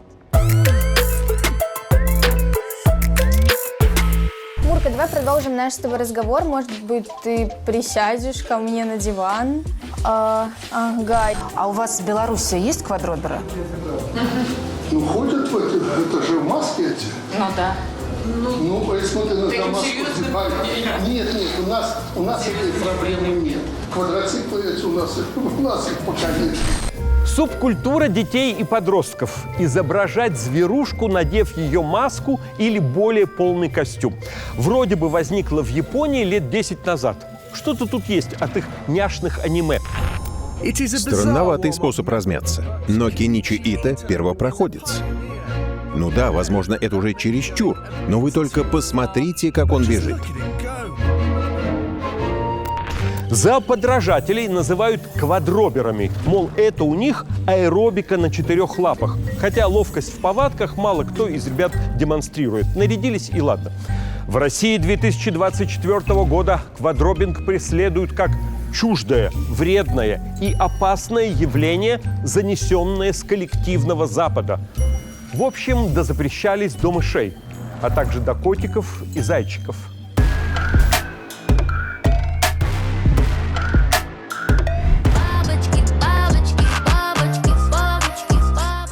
Особо резонансный случай на концерте провластной певицы Миа Бойко. Как тебя зовут?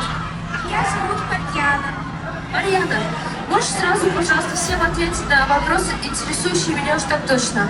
Ты тут у нас котенок или ты квадробер? Не дай бог.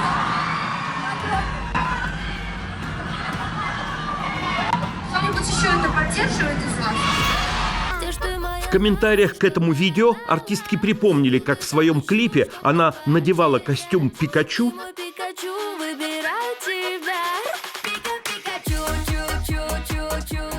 и была синеволосой русалкой на камушке. Еще впечатлило, что инцидент случился в Надыме. Это Ямало-Ненецкий округ, 300 верст от Салехарда. Вот уже куда квадроберы проникли. Ой, квадроберы эти, я думала, это вот сказка. Оказалось, что это существует. Тем, кто посчитал, что она девочку унизила, Миа Бойко ответила. Сегодня кошечка, а завтра собачка. А послезавтра она решит, что теперь мальчик. А что потом? В семьях будет Мами One и Мами Two? Мия, привет. У меня есть подружка одна, она очень сильно болеет. К сожалению, она не может сюда прийти физически. И она нарисовала для тебя вот такую вот масочку. Могу ли я тебе ее передать? Можешь, конечно, передать. Как зовут подружку? Юля. Юля. Спасибо. Очень красивая. Она сама... Гори в аду, тварь! В СССР это называлось «Сегодня он играет джаз, а завтра родину продаст». В той же логике квадроберы – это только первая ступень грехопадения. Наперебой высказываются депутаты Государственной Думы и члены Совета Федерации, спешно разрабатывающие официальные запреты. Мой призыв – это именно запретить это движение, чтобы о нем перестали говорить. И самое главное еще запретить пропаганду. С самого рождения стерхи из Окского заповедника приучены к звуку летательного аппарата и к людям в белых одеждах и воспринимают их как родителей. Президент, который уже не первый раз управляет дельталетом, уверенно поднял аппарат в воздух. Стерхи ждали большую птицу с мотором у кромки воды и через несколько мгновений присоединились к вожаку. Внезапно возникшая тема порождает кучу мемов.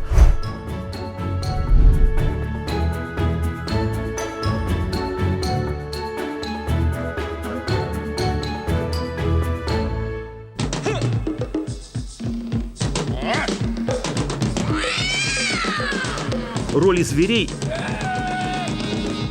играли множество известных актеров. На первом курсе показывали животных. И это было довольно-таки интересно, когда ты такое актерское. Более того, у каждого животного есть характер, и когда ты настолько точно его воспроизводишь.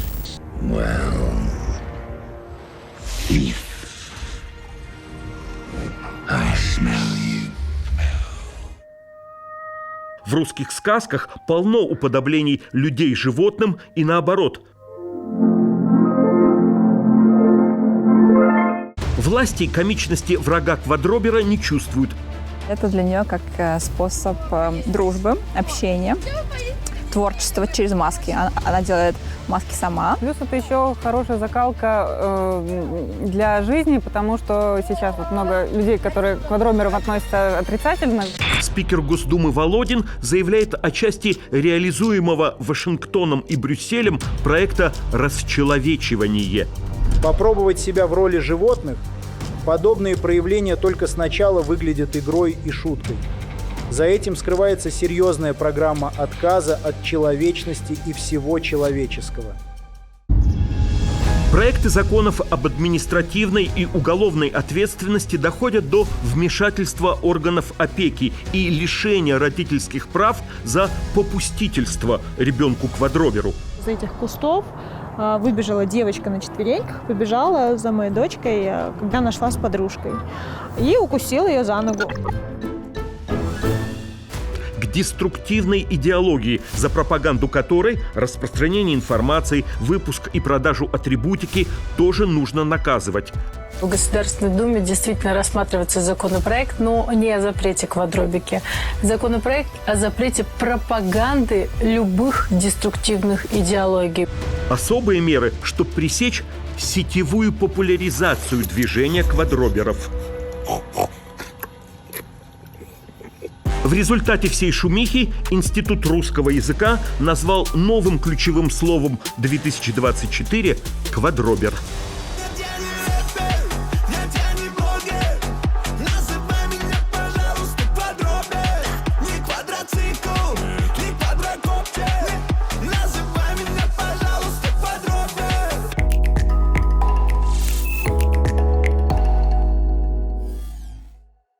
Повысить ключевую ставку до 21%. Это котенок или квадробер? Наши ракетчики назвали ее «Орешник». Нам скучно, хочется движухи. 15 июня 2024 года Минюст признал Данила Алексеевича Поперечного, меня, иностранным агентом. Я в реестре под номером 813. Как видите, в России, как только тебе кажется, что ты понял правила, правила меняются, и ты идешь на... За 3 года войны иностранных агентов в России стало больше, чем за предыдущие 10 лет существования этого звания. Их число уже приближается к 1000. Но, кажется, никто из публичных фигур свою деятельность не прекратил, продолжая обращаться к большой аудитории, которую этот статус совсем не отпугивает. Весь 2024 год власти ищут способы, как заставить иноагентов замолчать.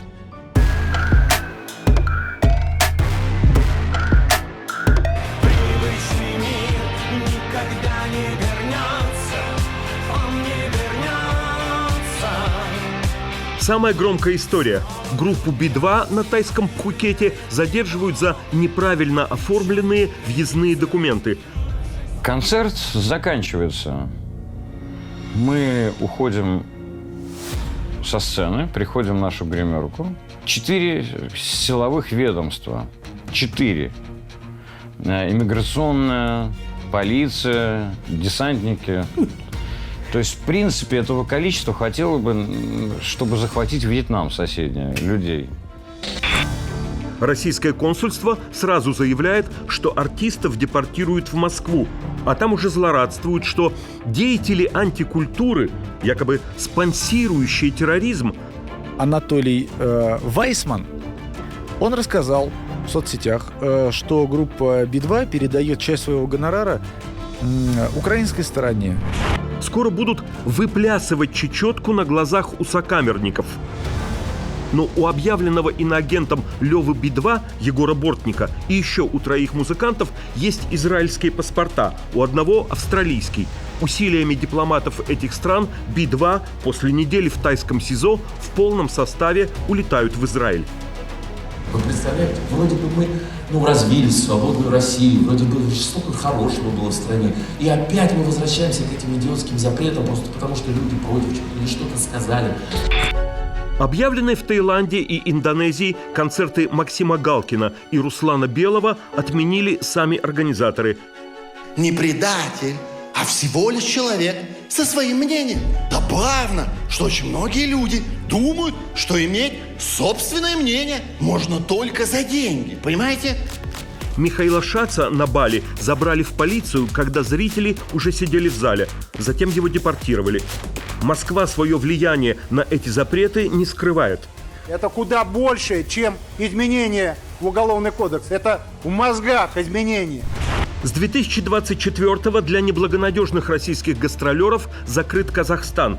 И мы уже несколько месяцев, я и мои организаторы, мы бьемся за проведение этих концертов. Моргенштерн дважды, в апреле и декабре, планирует там свои концерты. Казахстан, в сентябре 2 города, 2 стадиона в Казахстане. Прикинь, в Казахстане стадион, и что там будет? И оба раза отменяет. Сюрприз не удался, чудо не случилось. Поэтому сдавайте билеты. Надеюсь, однажды увидимся. От назначенных выступлений в Казахстане отказываются Би-2 и Монеточка. Если я приеду, меня будут обязаны отправить в Россию, в тюрьму, если я появлюсь в Казахстане. Из 5 анонсированных встреч с Антоном Долиным в Казахстане проходит 1 в Алматы. Остальные отменяют принимающие площадки. На площадке в Алматы случились технические неполадки, а на площадке в Астане вдруг в отеле, в конференц-зале, который должен был выступать, затопило 2 этажа. На родине иноагентов теперь отсекают от выборов любых уровней. Кроме того, речь идет о формировании определенных общественно-политических взглядов с помощью опросов и исследований. Я теперь не имею права баллотироваться в президенты Российской Федерации. Что ты скажешь, это не я вас потерял, это вы меня потеряли. Запрещают им доходы от творческой деятельности. А, например, множеству популярных артистов, иноагентов, до тех пор шли роялти со скачиваний песен. Естественно, возникает вопрос, если они иноагенты, с какого перепуга они будут получать наши деньги, да еще направлять, например, тем же вооруженным силам Украины на то, чтобы убивали наших солдат, наших ребят. Больше нельзя продать жилье и машину, получать дивиденды и проценты по банковским вкладам. Доходов иноагентов, которые мы предлагаем также зачислять на указанные спецсчета, откуда инагент не вправе снять деньги до тех пор, пока он состоит в реестре иностранных агентов. Задача в этих наших посттоталитарных обществах, когда ты хочешь испортить человеку репутацию, тебе не нужны никакие факты. Тебе нужно посеять червячок сомнений, сказав, что он не тот, за кого себя выдает. Иноагентам, ведущим YouTube-каналов со многими миллионами подписчиков, запрещают любую рекламу. Хотела сказать огромное спасибо за вашу помощь, потому что этот выпуск целиком и полностью снят на ваши пожертвования. Ютуберы переходят на пожертвования зрителей. Если вы выбираете действительно журналистику профессии, вы должны быть готовы к тому, чтобы в любую минуту лишиться имущества, свободы, здоровья. Чтобы отнять сразу все, семью иноагента впервые объявляют экстремистским объединением, хотя для этого нужно, чтобы были устав и прочие учредительные документы. Но так лишают всей российской собственности уехавших за рубеж журналиста Александра Невзорова и его жену Лидию.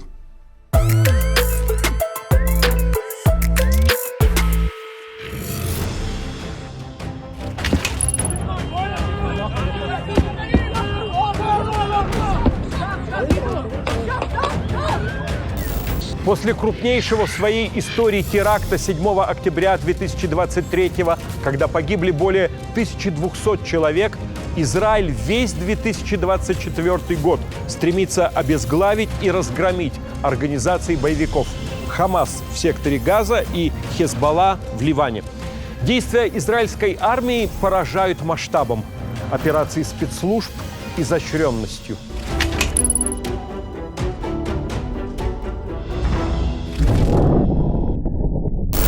Ливанская Хезболла поддержала Хамас, устроивший теракт, и обстреливала израильские территории.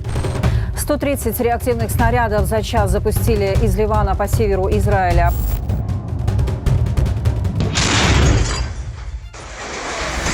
Чтоб нельзя было отследить их местонахождение и прослушивать разговоры, боевики несколько лет как перешли на пейджеры, принимающие текстовые сообщения.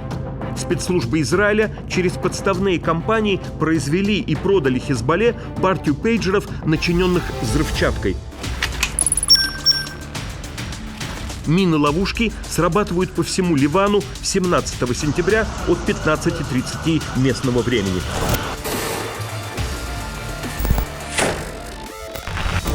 Гибнут 12 человек, в том числе члены семей боевиков, в чьих руках оказалось устройство. Ранено до 3000 человек. Многие покалечены, потеряли зрение. На следующий день также синхронно взрываются рации уоки-токи. Они тоже были с секретом. Гибнет 20 человек, 450 ранены.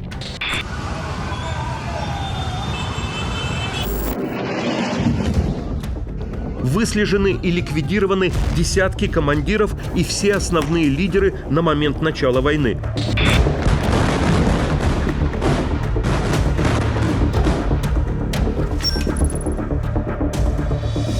Хасана Насраллу, 32 года возглавлявшего группировку Хезболла, авиаудар настигает в подземном бункере в Бейруте.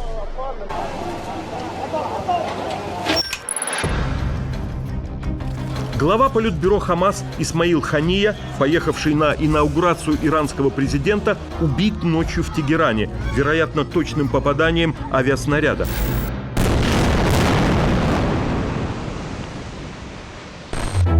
Нового лидера Хамас Яхью Синвара ликвидируют на юге сектора Газа.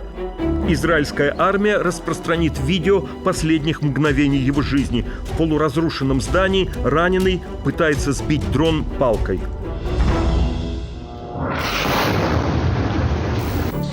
Тотальную наземную операцию в Газе Израиль оправдывает тем, что боевики прикрывают свою инфраструктуру гражданским населением.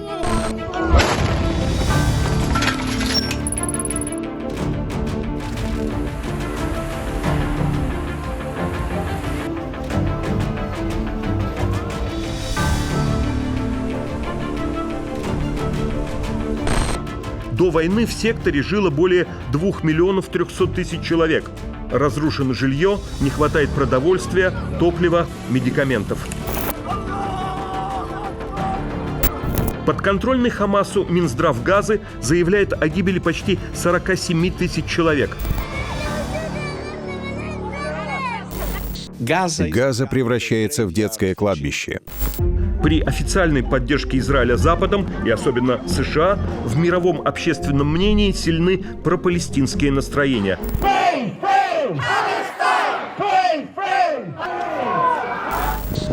Израиль не занимается контрпиаром, лишь гневно отметая обвинения в свой адрес. Государство Израиль просит суд отклонить запрос Южноафриканской Республики об изменении и обозначении временных мер. Лжецы! Лжецы! Израиль вовлечен в сложный трагический вооруженный конфликт. Абсурдные обвинения, выдвинутые прокурором против меня и министра обороны Израиля, всего лишь попытка лишить Израиль базового права на самооборону. И я заверяю вас, эта попытка потерпит полный провал. Сразу после Нового года при посредничестве Катара воюющие стороны заключат перемирие с обменом части выживших израильских заложников на заключенных палестинцев.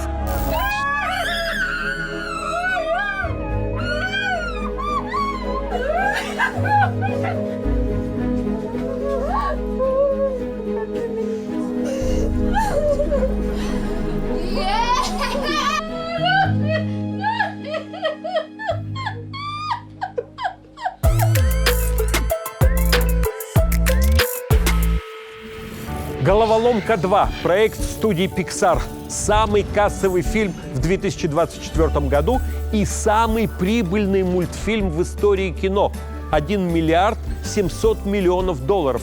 Это сиквел первой «Головоломки», вышедшей в 2015-м. Бледно-зеленый, очень подозрительно. Стойте! Это брокколи! Борьба эмоций в девочке-зумере понятна всем поколениям. Ею теперь вместо радости пытается рулить тревожность. Тревожность, хватит! Пора отпустить ее. А это главная эмоция 2024 года.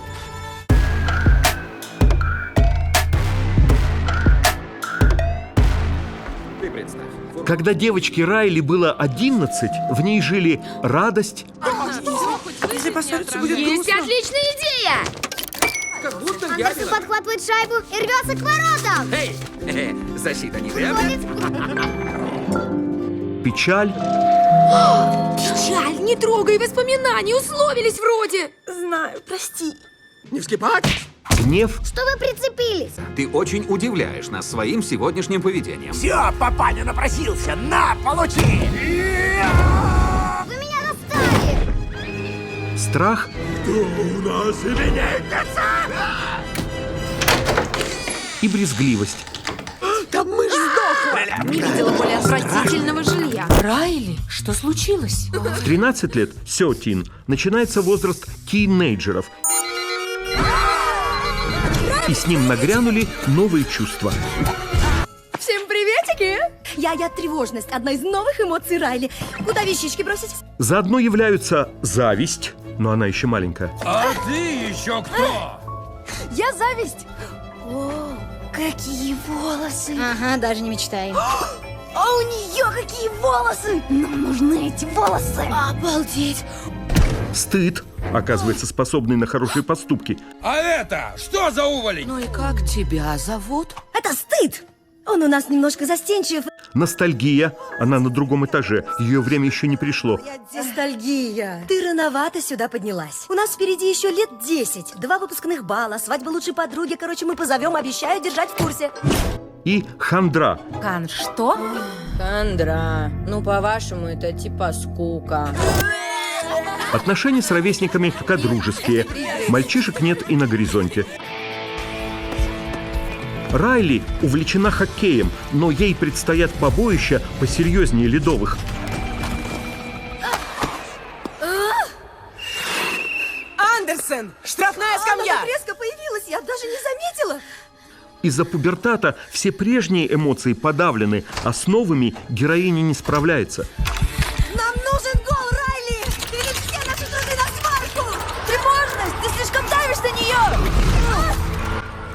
Впервые так на экране показана паничка, паническая атака, когда мозговой центр буквально плющит и колбасит.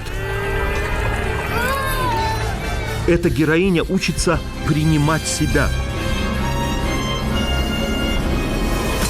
Я хороший человек.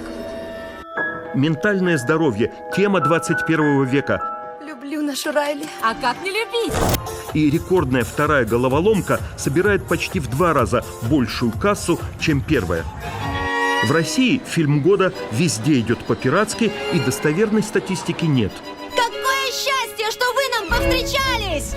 Какое счастье, что вы нам повстречались! Ага, какие-то хамы. Не какие-то, а еще какие. Головоломка 2. Только в кинотеатрах. А также на левых сайтах и даже на продвигаемом государством ВК-видео. Что это за место? Здесь хранятся все секреты Райли. Но мы не секреты. Ну, конечно, мы не секреты, вы нас с кем-то путаете. Как оригинально.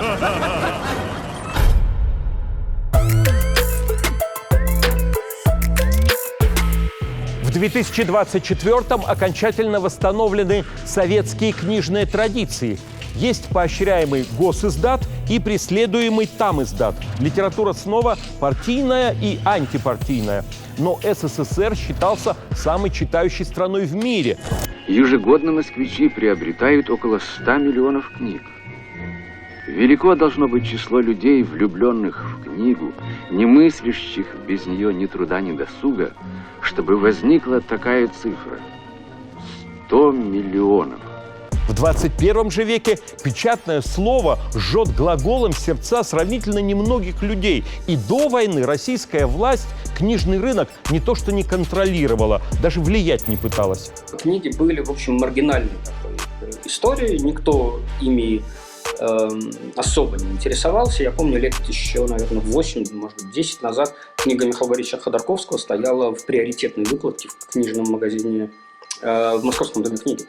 Тиражи маленькие, электоральных последствий никаких. Это не телевидение и даже не YouTube. Зато теперь литературный фронт, как 100 лет назад, в 1920-х.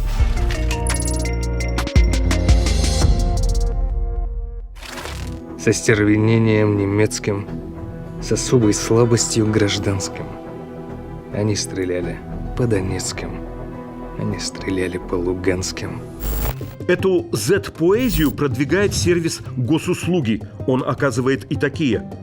Поэтический сборник «Поэзия русского лета» издан коллективом телеканала «Арти». В нем произведения более 20 поэтов, многие из которых были на передовой. Одновременно Генпрокуратура требует изъять из продажи отпечатанный на Западе роман «Мышь» иноагента Ивана Филиппова. «Мышь» — это история про то, как из Института функционального бессмертия, придуманного мной, место, где ведутся разработки эликсира бессмертия для Владимира Путина, сбегает инфицированная мышь, после чего начинается зомби-апокалипсис. В книге умирают Путин и Маргарита Симонян. Как я понимаю, мышь продалась больше, чем совокупно вся Z-литература вообще существующая. Часть тиража ввозят в Россию, как газету Герцена «Колокол» и газету Ленина «Искра». Создать такую газету в России оказалось невозможным. Владимир Ильич уезжает за границу и в Лейпциге начинает издавать «Искру». Используя нелегальные средства, чемоданы с двойным дном, детские кубики, газету тайно переправляют на родину. Тамиздат – слово советских времен, когда издательства «Имкапресс» в Париже и «Ардис» в США издавали на языке оригинала тогдашних эмигрантов и русский серебряный век, полудозволенный на родине. Тайный ввоз в СССР доктора Живаго и архипелага ГУЛАГ грозил уголовным делом. Как говорится в русской пословице, и в хорошем стаде заводится паршивая овца. Такую паршивую овцу мы имеем в нашем социалистическом обществе в лице Пастернака. Теперь эти книги в свободной продаже, но новым текстом гарантированы проблемы, если в них о войне, о Путине упоминаются ЛГБТ или просто автор нелояльный. В России за так называемую пропаганду ЛГБТ изъяли из продажи более 250 книг. Принадлежащий Сберу магазин перестал продавать некоторые произведения Оскара Уайльда, Харуки Мураками и даже Федора Достоевского. Книги пока все-таки не сжигают, только изымают из продажи. 30 лет в России не было цензуры, кстати, впервые в истории, а советский Гослит проверял тексты еще до типографий. Теперь спохватились и хотят фильтровать перед продажей. Не перестаю удивляться тому, что, скажем, фильм в Российской Федерации должен получить прокатное удостоверение, прежде чем появиться на экране, а книга просто издается и поступает в магазин. Надо ли нам создать государственный реестр издательств, чтобы мы хотя бы понимали, что у нас в этой сфере происходит? Русский тамиздат 21 века возникает в Казахстане, Грузии, Словакии, Германии. Называется «Война». И это сборник поэзии, которая появилась после 24 февраля. Тамиздатом тут же отпечатан новый роман Владимира Сорокина «Наследие», снятый с продаж в России. Книги были такими свободными, последними свободными СМИ. Но сейчас руки, конечно, до них дошли, в том числе усилиями стукачей, лжепатриотов, которые сами не умеют писать, сами пишут плохо, но пытаются занять вот эту нишу. В принципе, запрета на ввоз книг в страну пока нет, и десятки других релизов издательства Freedom Letters продаются в российских магазинах. Особо рискованные названия предлагаются в электронном виде. Из-за ухода из России мировых платежных систем Магаз, издательство «Медузы», за границей продает бумажные версии книг, чтобы соотечественники на родине могли бесплатно скачать электронные. Так ныне доходят до российского читателя Елена Костюченко, Михаил Зыгарь, Катерина Гордеева. А клуб «Бабук» с произведениями Бориса Акунина, Михаила Шишкина, Олега Радзинского предлагает людям, живущим на свободной территории, покупать книги в подарок тем, кто этой возможности лишен. Сначала затея показалась странноватой. Что это будет за подвешенный кофе? Но попробовали, отлично работает. Среди авторов тамиздата и литераторы с Украины, пишущие по-русски. Дома им печататься сложно, а в России они не хотят. Созвездия еще лежат, как будто мы юны. Зрачок божественный прижат к отверстию луны. Хоть мы распороты, как сеть, мы из своей норы способны вспоминать и петь, и сочинять миры. Казус «Тут издата». Книгопечатания в России 2024-го. АСТ, входящая в главную издательскую группу страны, выпустила перевод биографии Пьера Паоло Пазолини. Знаменитого итальянского кинорежиссера, сценариста и поэта. Он, кстати, в СССР считался прогрессивным, одно время состоял в Компартии и приезжал в Москву по приглашению Союза писателей. Понятно, что такая книга готовилась года 2. За это время ввели множество запретов, а Пазолини был геем, так что про его личную жизнь уже нельзя, зато вот как можно.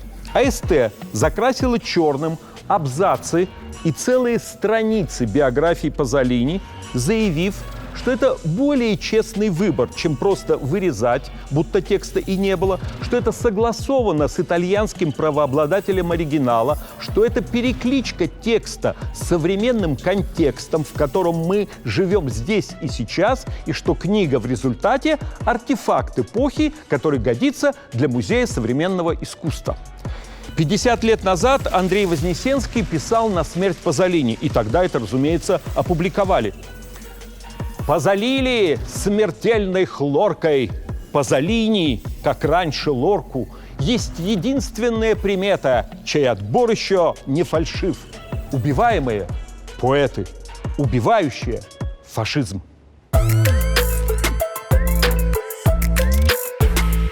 Более высокая траектория ключевой ставки должна вернуть инфляцию к цене. Серьезный тормоз для дальнейшего роста промышленности – это рекордный уровень ключевой ставки. Просто если мы будем продолжать так дальше работать, то у нас практически большинство предприятий станут банкротами. Свою ключевую ставку, которая и до войны была не низкой, 8,5%. Центробанк России за 2024 год повышает трижды. Сегодня мы приняли решение повысить ключевую ставку до 18% годовых. до 19% годовых, до 21% годовых. И доводит до рекорда – 21%. Это как так, сука, получается? Познер спустя 3 года на телевидение возвращается. Так вот через сколько деньги кончаются, да? Ключевая ставка до 21 повышается. Это очко в стране называется. Важнейший индикатор отражает макронездоровье российской экономики, космическую цену кредита и отчаянное сдерживание инфляции. Госпожа Набиуллина, с июля прошлого года вы начали повышать учетную ставку. Насколько увеличилась инфляция? В 2 раза. Эй, госпожа Набиуллина, вы как-то вообще адекватны или нет? Я не отвечаю за города. Дороги и футбол не моя беда. За что же отвечаю я тогда? За деньги, да. За деньги, да. За деньги, да. Слышали наверняка, такая совершенно не имеющая под собой оснований идейка о том, что те, кто покупают наш газ, попадают в зависимость от России. Да, это глупый абсолютно, никчемный аргумент. Глупый, никчемный аргумент. Почему? Потому что это взаимозависимость. Газовый бизнес «Газпрома» из-за потери европейского рынка претерпевает трудности. В мае 2024-го «Газпром», прежде крупнейший налогоплательщик страны, отчитался за 2023, свой первый убыточный год в нынешнем столетии. Убыток, согласно отчету, составил в пересчете около $6,5 миллиардов. 629 миллиардов в минусе против прибыли 1 триллион 230 миллиардов в 2022. А что, будут приниматься какие-то решения политического характера, противоречащие контрактам? Но мы их просто выполнять не будем. И вообще не будем ничего поставлять, и нам останется только одно. Только одно. Как в известной русской сказке приговаривать: «Мерзни, мерзни, волчий хвост». Сегодня я был проинформирован, что «Газпром», который является русским поставщиком газа для компании ОМВ, прекратит поставки завтра утром. До конца года известно об убыточных 9 месяцах 2024-го государственной суперкорпорации – минус 309 миллиардов. Ну что ж, долгожданного приятного сюрприза не случилось. Дивидендов от «Газпрома» инвесторы не дождутся. Нужно добиться того, чтобы на жилищный рынок выходили новые объекты, а наши граждане имели реальную возможность приобрести жилье, в том числе с помощью ипотеки. Свернута госпрограмма льготной ипотеки. Вместо 8% годовых большинству теперь доступны кредиты со ставкой под 30%. Как накопить на недвижимость в 2024 году? Если ты есть Бог, помоги! Отец мой небесный! Люди отказываются от покупки жилья, а значит, дорожает его аренда. И так как мне негде жить, по факту я бездомная сейчас. Но когда я рассказываю, люди мне не верят. Мне недавно сказали: в смысле? Ты же в джинсах Levi's. Я думаю, да. Ну, хотелось бы быть в квартире. Ну, просто сейчас такие цены на ипотеку, в целом мы скоро все там окажемся. Сегодня, так же, как и вчера, позавчера и все последнее время, главная тенденция – это падение. Неуклонное падение цены на американский доллар. В последнее время я часто вижу такую новость, что доллар растет. А нужен ли он нам вообще? А у вас есть доллары? Ну, у меня нет, я только рублями. Ну, правильно, и не нужны. Курс доллара превысил 100 рублей. Теперь это новая норма. Рубль штормит. В эту пятницу, 29 ноября, официальный курс доллара от Центробанка составил 109,5 рублей. Это самое высокое значение с 16 марта 2022 года. Снизилась конкуренция после ухода из страны мировых компаний, а их активы переделили. 3, 2, 1...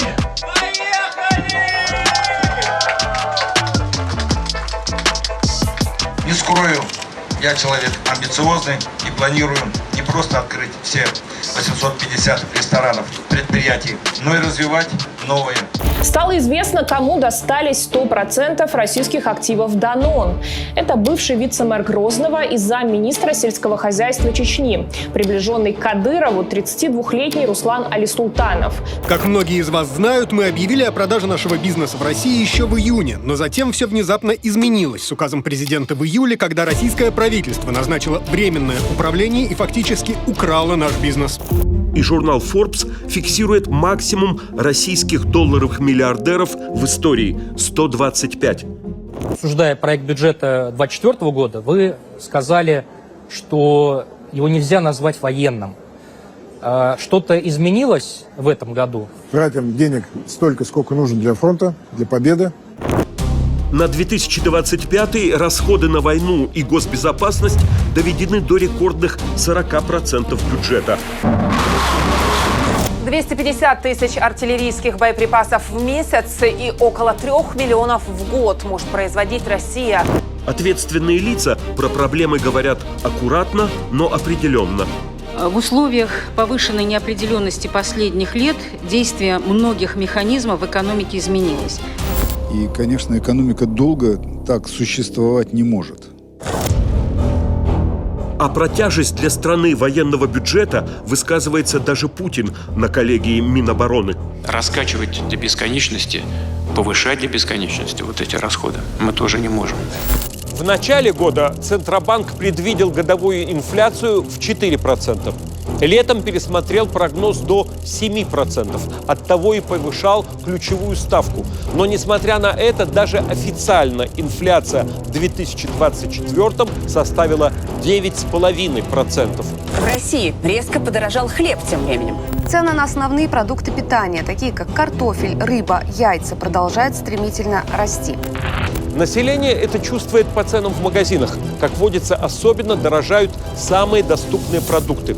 Свекла на 32%, капуста почти на 45%, картошка, второй хлеб почти на 92%. Зимуем без картошки. Фермеры выкатили цены на нынешний урожай второго хлеба. Спойлер. Экологически чистый продукт в этом году позволить себе смогут немногие. В 2023 был дефицит яиц. В 2024 буквально пушки вместо масла. Да, подорожало сливочное масло. Да, процентов на 30, правда. Оно и дорожая остается в дефиците. Дело доходит до масляных ограблений супермаркетов.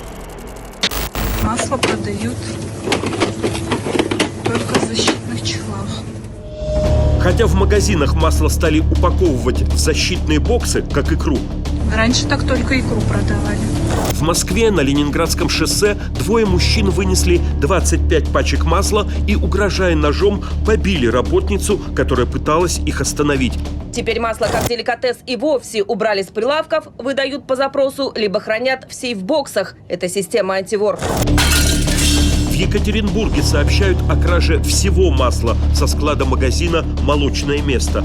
Потом в Воронеже в универсаме «Центроторг» опять двое мужчин своровали 25 пачек. А в Нижегородской области одна женщина сумела за раз вынести из пятерочки 29 пачек. Тем временем предприимчивые россияне уже нашли свой способ выхода из ситуации и начали массово скупать маслобойки.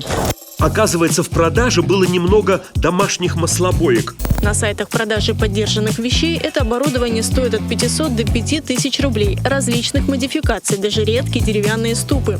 Их скупили, чтобы перерабатывать сливки самим. Вот посмотрите, какая красота получилась. Минсельхоз отчитывается о спешном увеличении импорта. Там сообщили, что решено увеличить импорт сливочного масла из дружественных стран. Беларусь по многу поставляла всегда, резко увеличилась доля Азербайджана, а еще Турция, Иран и впервые Объединенные Арабские Эмираты, которые сами живут на привозных продуктах. Может, реэкспорт?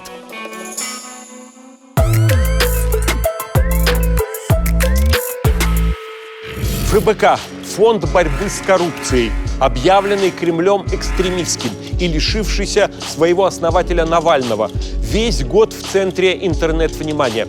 Теперь он занят разоблачениями не как прежде действующей российской власти, а тех, кого принято считать либералами, оппонентами Путина и почти единомышленниками самого ФБК. Как это вообще возможно? Как мы оказались в этой страшной точке? Где и почему повернули не туда? Я уверена, вы все об этом думали, об этом невозможно не думать. Сначала нынешняя глава фонда Мария Певчих представляет на Ютубе 3 части документального сериала «Предатели», где яростно клеймит героев 1990-х годов, отцов от лица детей.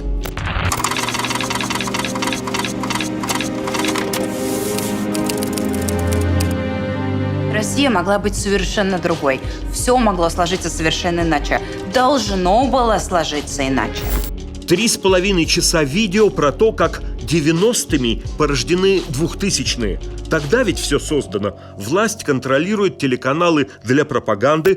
За $10 тысяч можно было купить передачу, которая могла крыть чуть ли не матом президента. И за $10 тысяч можно было сделать передачу, которая воспевала его как царя. Политическую конкуренцию подменяют манипуляции выборов больного Ельцина на 2-й срок. 16 июня выборы президента России. Компанию Ельцина финансировали в черную, незаконно, коробками, набитыми долларами, неучтенными и поставляемыми в неограниченных количествах. Покупали все. Журналистов, телепередачи, газеты, певцов, актеров, других кандидатов. Деньги собирал Чубайс. Сколько каждый должен был внести? Оставим это истории. Нет, Анатолий Борисович, не оставим. Олигархат семибанкирщины срастил власть и деньги. С тех пор в стране кормление с должностей, а собственность поделена между своими. Новый капитализм когда-то, похоже, обличали коммунисты. Потом преемник Ельцина старался дистанцироваться от тех времен. В свое время они поураганили в 90-х годах, утащили вместе с Березовскими и с теми, кто сейчас находится в местах лишения свободы. Это цель Певчих – доказать, что Путин из 90-х. Да. Исходите. Вы уже в душе были? Дело в том, что Путин был глубоко вовлечен в дело Скуратова. Но вот это дело расследовал Путин. По-моему, сильно понравился президенту Ельцину. Летом 99-го семья это решение уже активно обкатывала. Его для того и сделали наследником, чтобы продолжался режим несменяемых хозяев жизни. То есть, смотрите, и вот то, что люди пришли, они верят, что их дети тоже будут жить в этой стране и будут хорошо жить. Они нас всех предали. Себя автор считает представителем вынужденно уехавшей политической силы, которая еще вернется.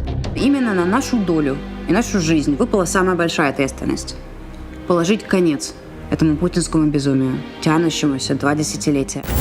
Навальный указан автором идеи. Он уже из заключения писал, как люто, бешено ненавидит тех, кто продал, пропил, растратил впустую исторический шанс, бывший у России в 90-х. Когда я смотрю на то, что происходит вокруг меня и со мной, я понимаю, что это в каком-то смысле, так метафизически, может быть, моя плата за то, что я в свое время вот это поддерживал. Я был суперфанатом Ельцина. Про неудачи реформ 90-х прежде говорили и сами реформаторы. Для них взгляд ФБК чересчур однобокий. Они-то считают, что у них есть все же заслуги создателей новой страны. Вы несколько раз высказывались по этому поводу. Несколько цитат. А что вы сделали в свои 30 и 40? Что вы сделали, чтобы сломать хребет путинскому режиму? Шли под пули? Обращаетесь вы к Марии Певчих и в целом, возможно, к какому-то коллективному разуму, который... К комментаторам. Комментаторам, да, которые солидарны с Марией Певчих. Под какие пули шли вы, Михаил?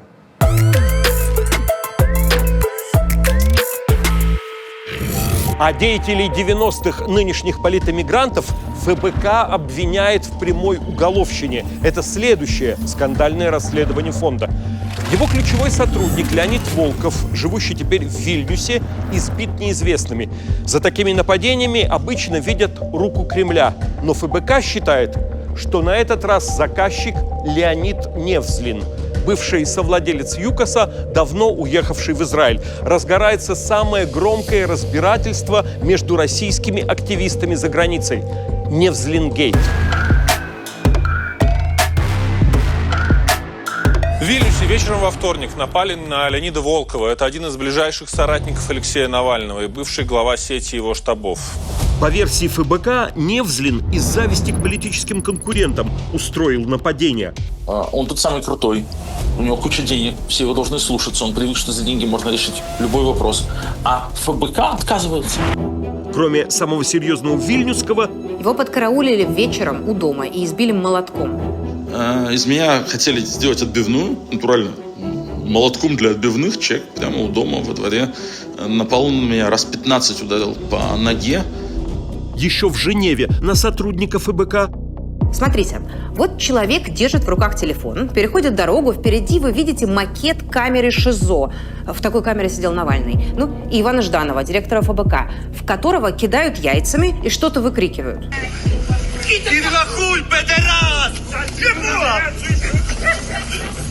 И в Буэнос-Айресе на жену сочувствующего ФБК.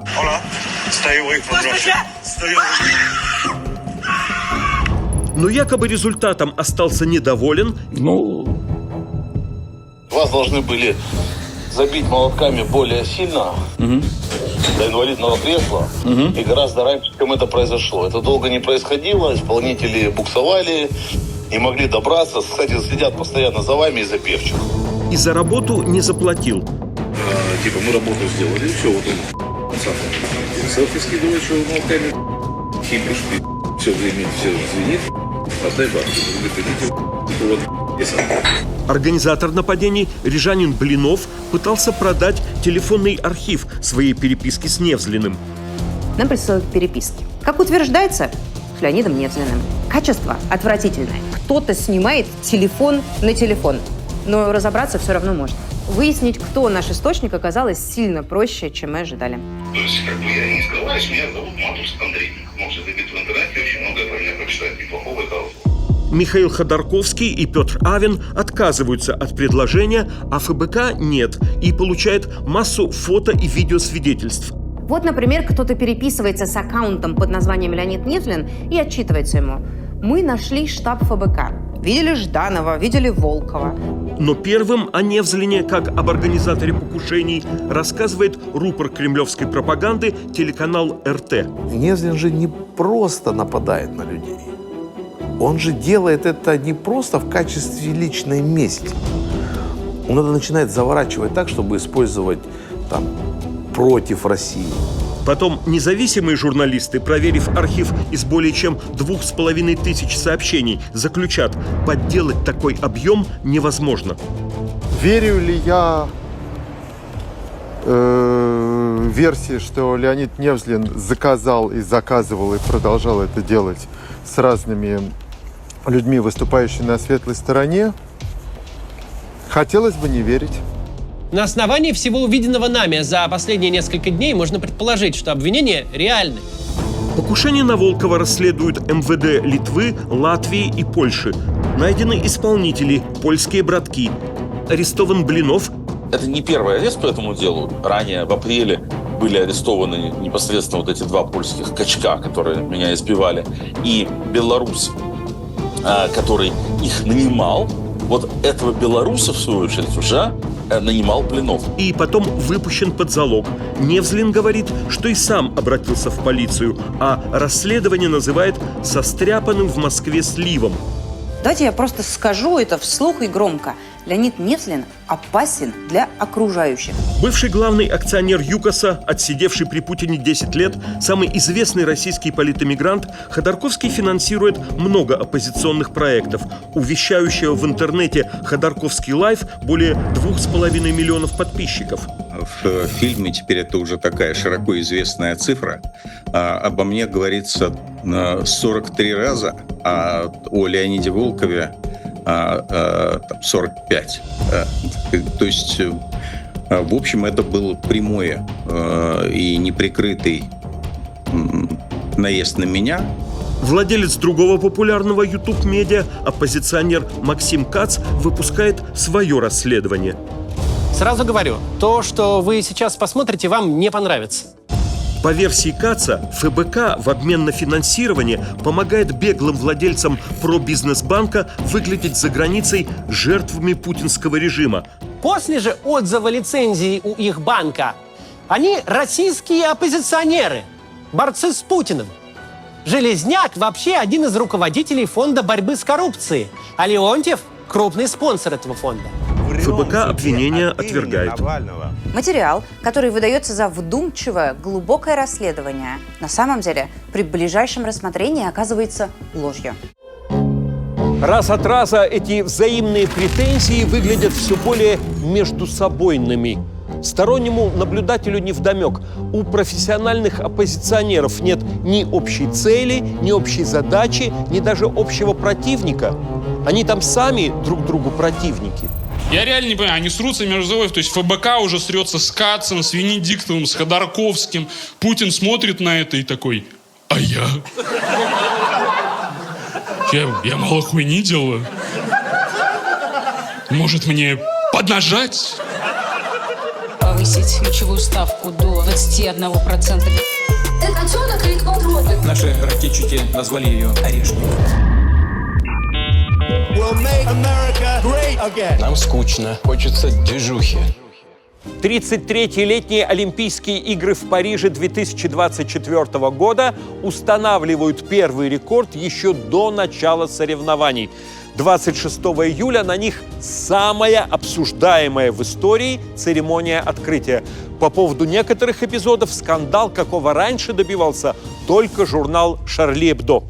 Особо гневные претензии у провластных россиян, депутатов, спортивных функционеров, пропагандистов. Открылись Олимпийские игры, к счастью, без нас, потому что то, что было на открытии, иначе как бесовщиной назвать было просто невозможно.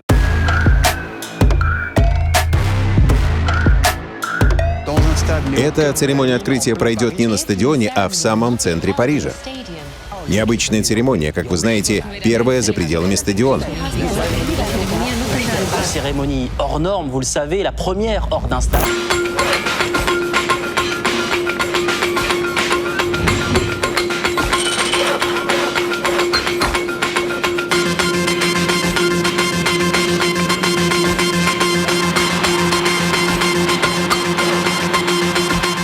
Олимпиаду впервые открывают не на стадионе.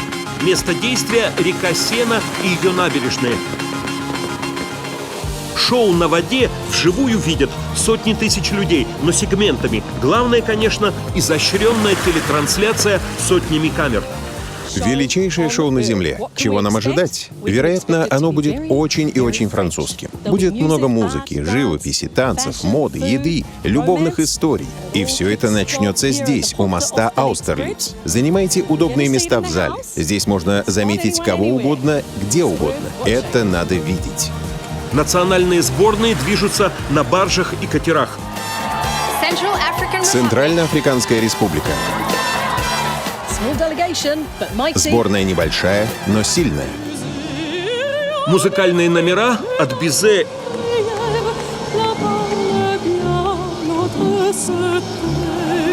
и Оффенбаха до Леди Гаги и Эдит Пиаф в исполнении Селин Дион.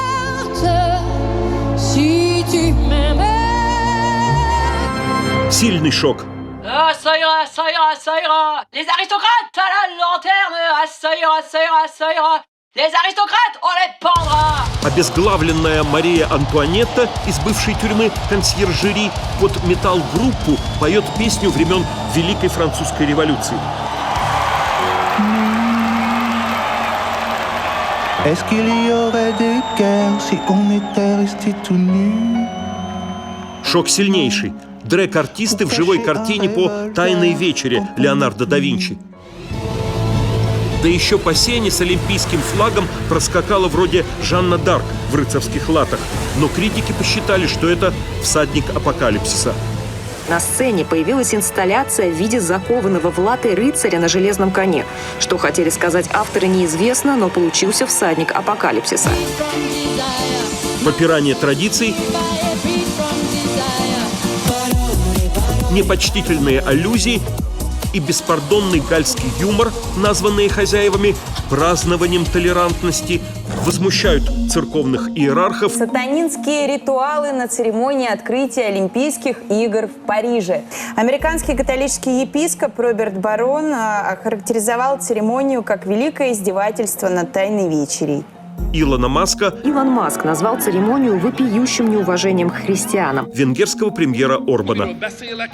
Запад думает, что национальные государства больше не существуют, вследствие чего отрицает наличие общей культуры и морали. Отсюда полное отсутствие морали. В России, которая к Олимпиаде не допущена, не транслирует ни игры, ни их открытие, комментаторы обличают загнивающий Запад. Позор, унижение и закат европейской цивилизации. Главный мем. Французы на сене пробили дно. Свое отношение к так называемым творческим находкам организаторов зрители выразили с помощью мемов в интернете. Мол, и хорошо, что нас нет на их сатанинском шабаше.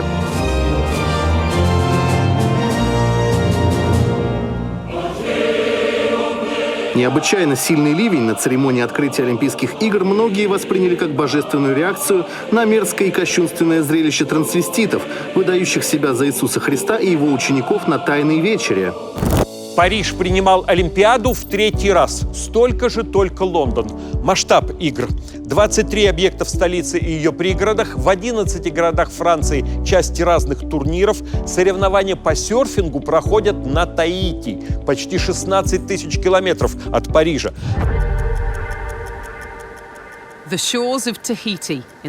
Берега Таити в южной части Тихого океана. Здесь живет серфинг Олимпиады 2024. Впервые олимпийским спортом стал брейк-данс.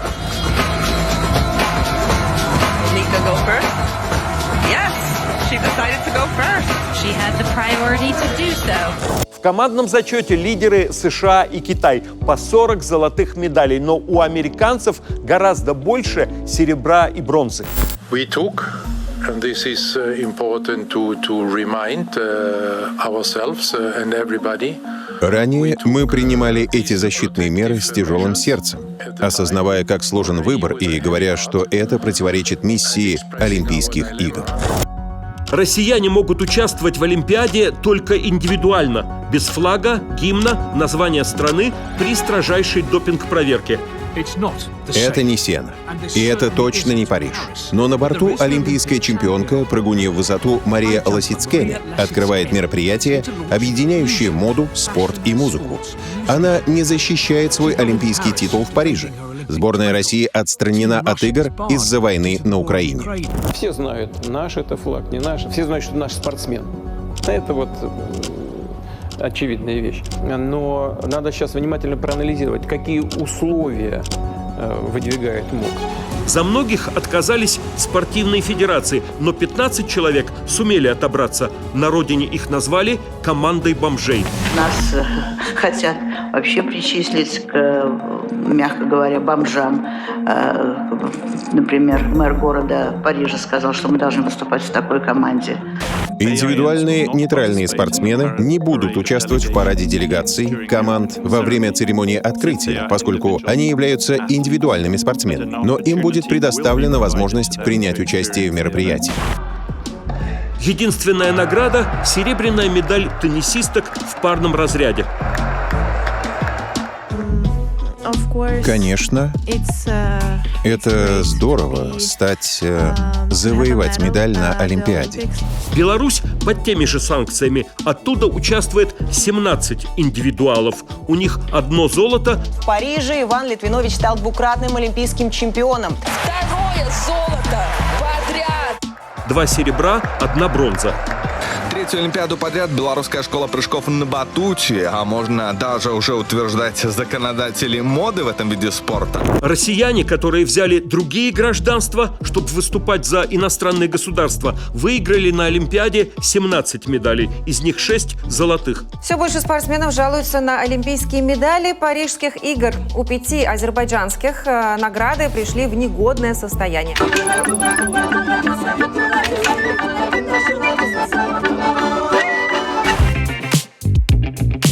Вроде как в противовес накануне провели игры БРИКС в Казани.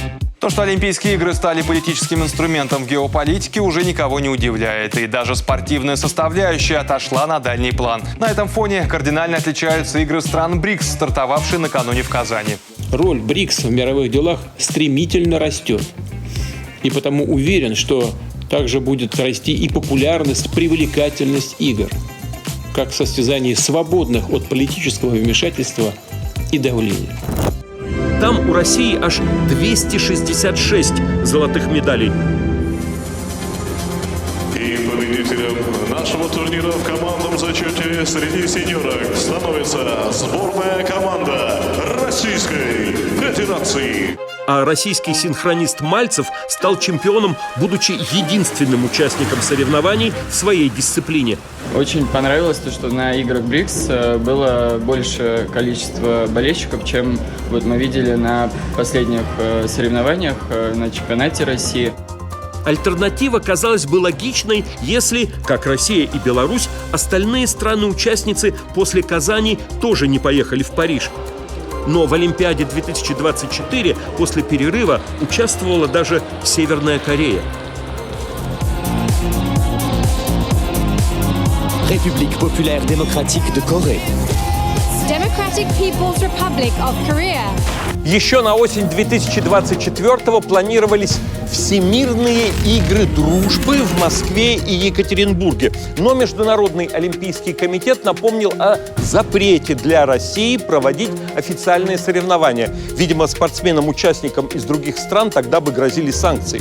Эту свою Олимпиаду сперва перенесли на 2025, а потом отложили на вовсе неопределенный срок.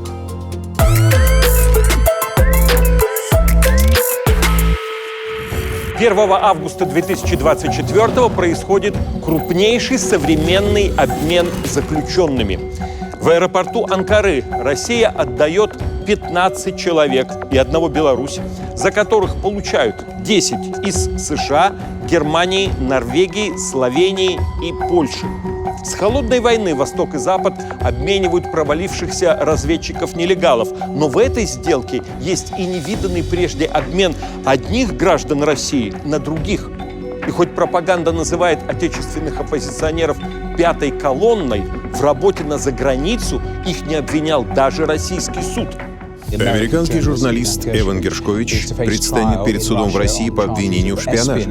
Журналиста задержали в Екатеринбурге в марте 2023 года, когда он работал на Wall Street Journal. Его обвиняют в сотрудничестве с ЦРУ и сборе секретной информации о танковом заводе. Правительство США заявляет, что он был задержан незаконно и утверждает, что работает над его освобождением. Западная пресса в связи со своими освобожденными пишет об успехе российской тактики захвата заложников как обменного фонда.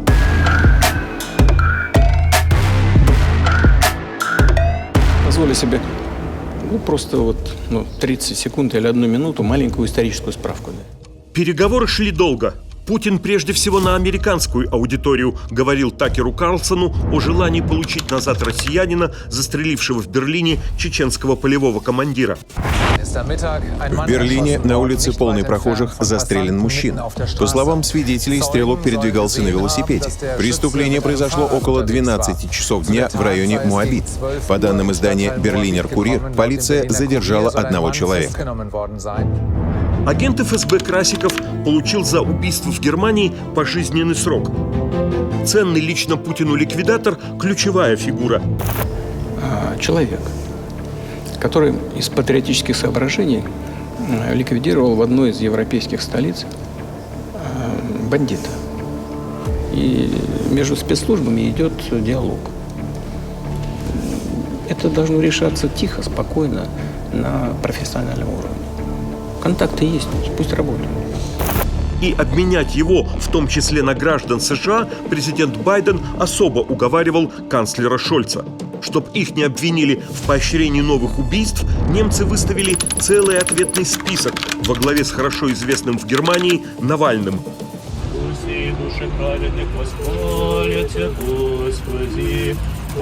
После его гибели переговоры приостановились, но были возобновлены.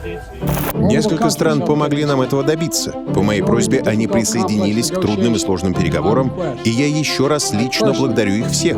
Я лично поблагодарил их и благодарю еще раз. Домой возвращаются 3 гражданина США.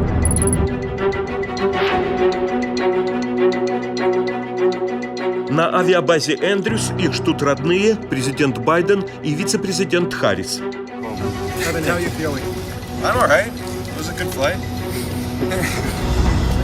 В аэропорту Кёльна-Бонна канцлер Шольц встречает 13 человек. Граждане Германии, российские политики и общественники.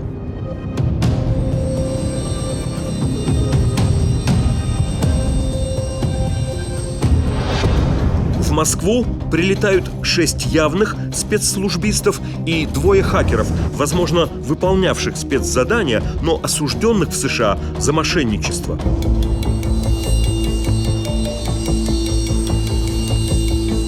Президент Путин приветствует ликвидатора Красикова. Это трактуют как очередной сигнал «своих не бросаем».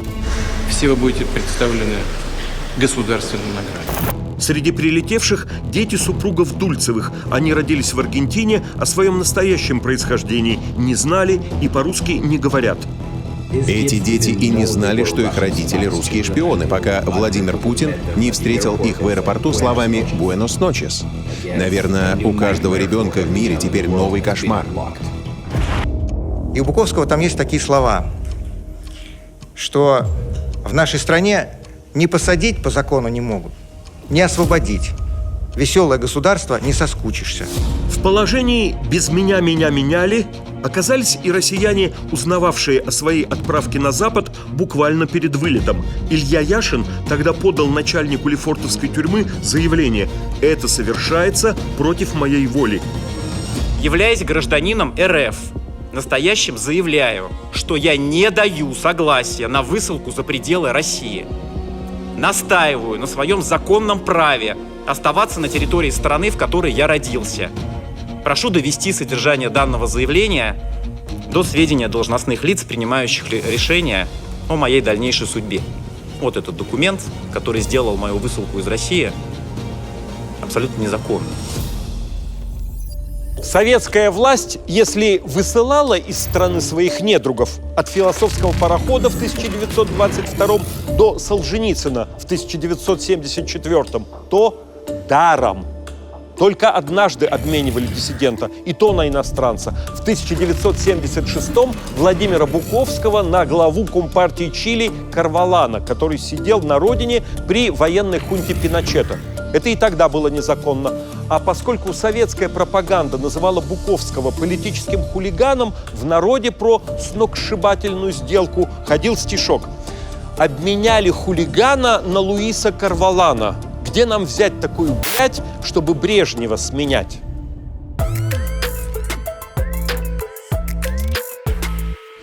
В ночь на 6 августа 2024-го вооруженные силы Украины переходят международно признанную границу России. За 2 недели они занимают около 1000 квадратных километров Курской области. Это попытка перехватить инициативу в войне от нового украинского главкома Сырского. Говорят, вторжение даже личная идея президента Зеленского, против которой был бывший главком Залужный. Операция имеет большой политический резонанс, но российского натиска на основных фронтах, в Донбассе прежде всего, почти не ослабит.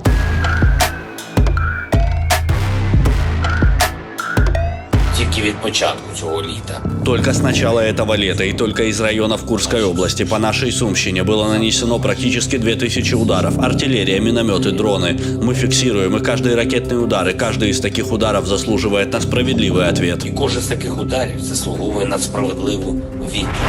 Это первая со времен Великой Отечественной войны оккупация территории страны иностранными войсками застает Москву врасплох.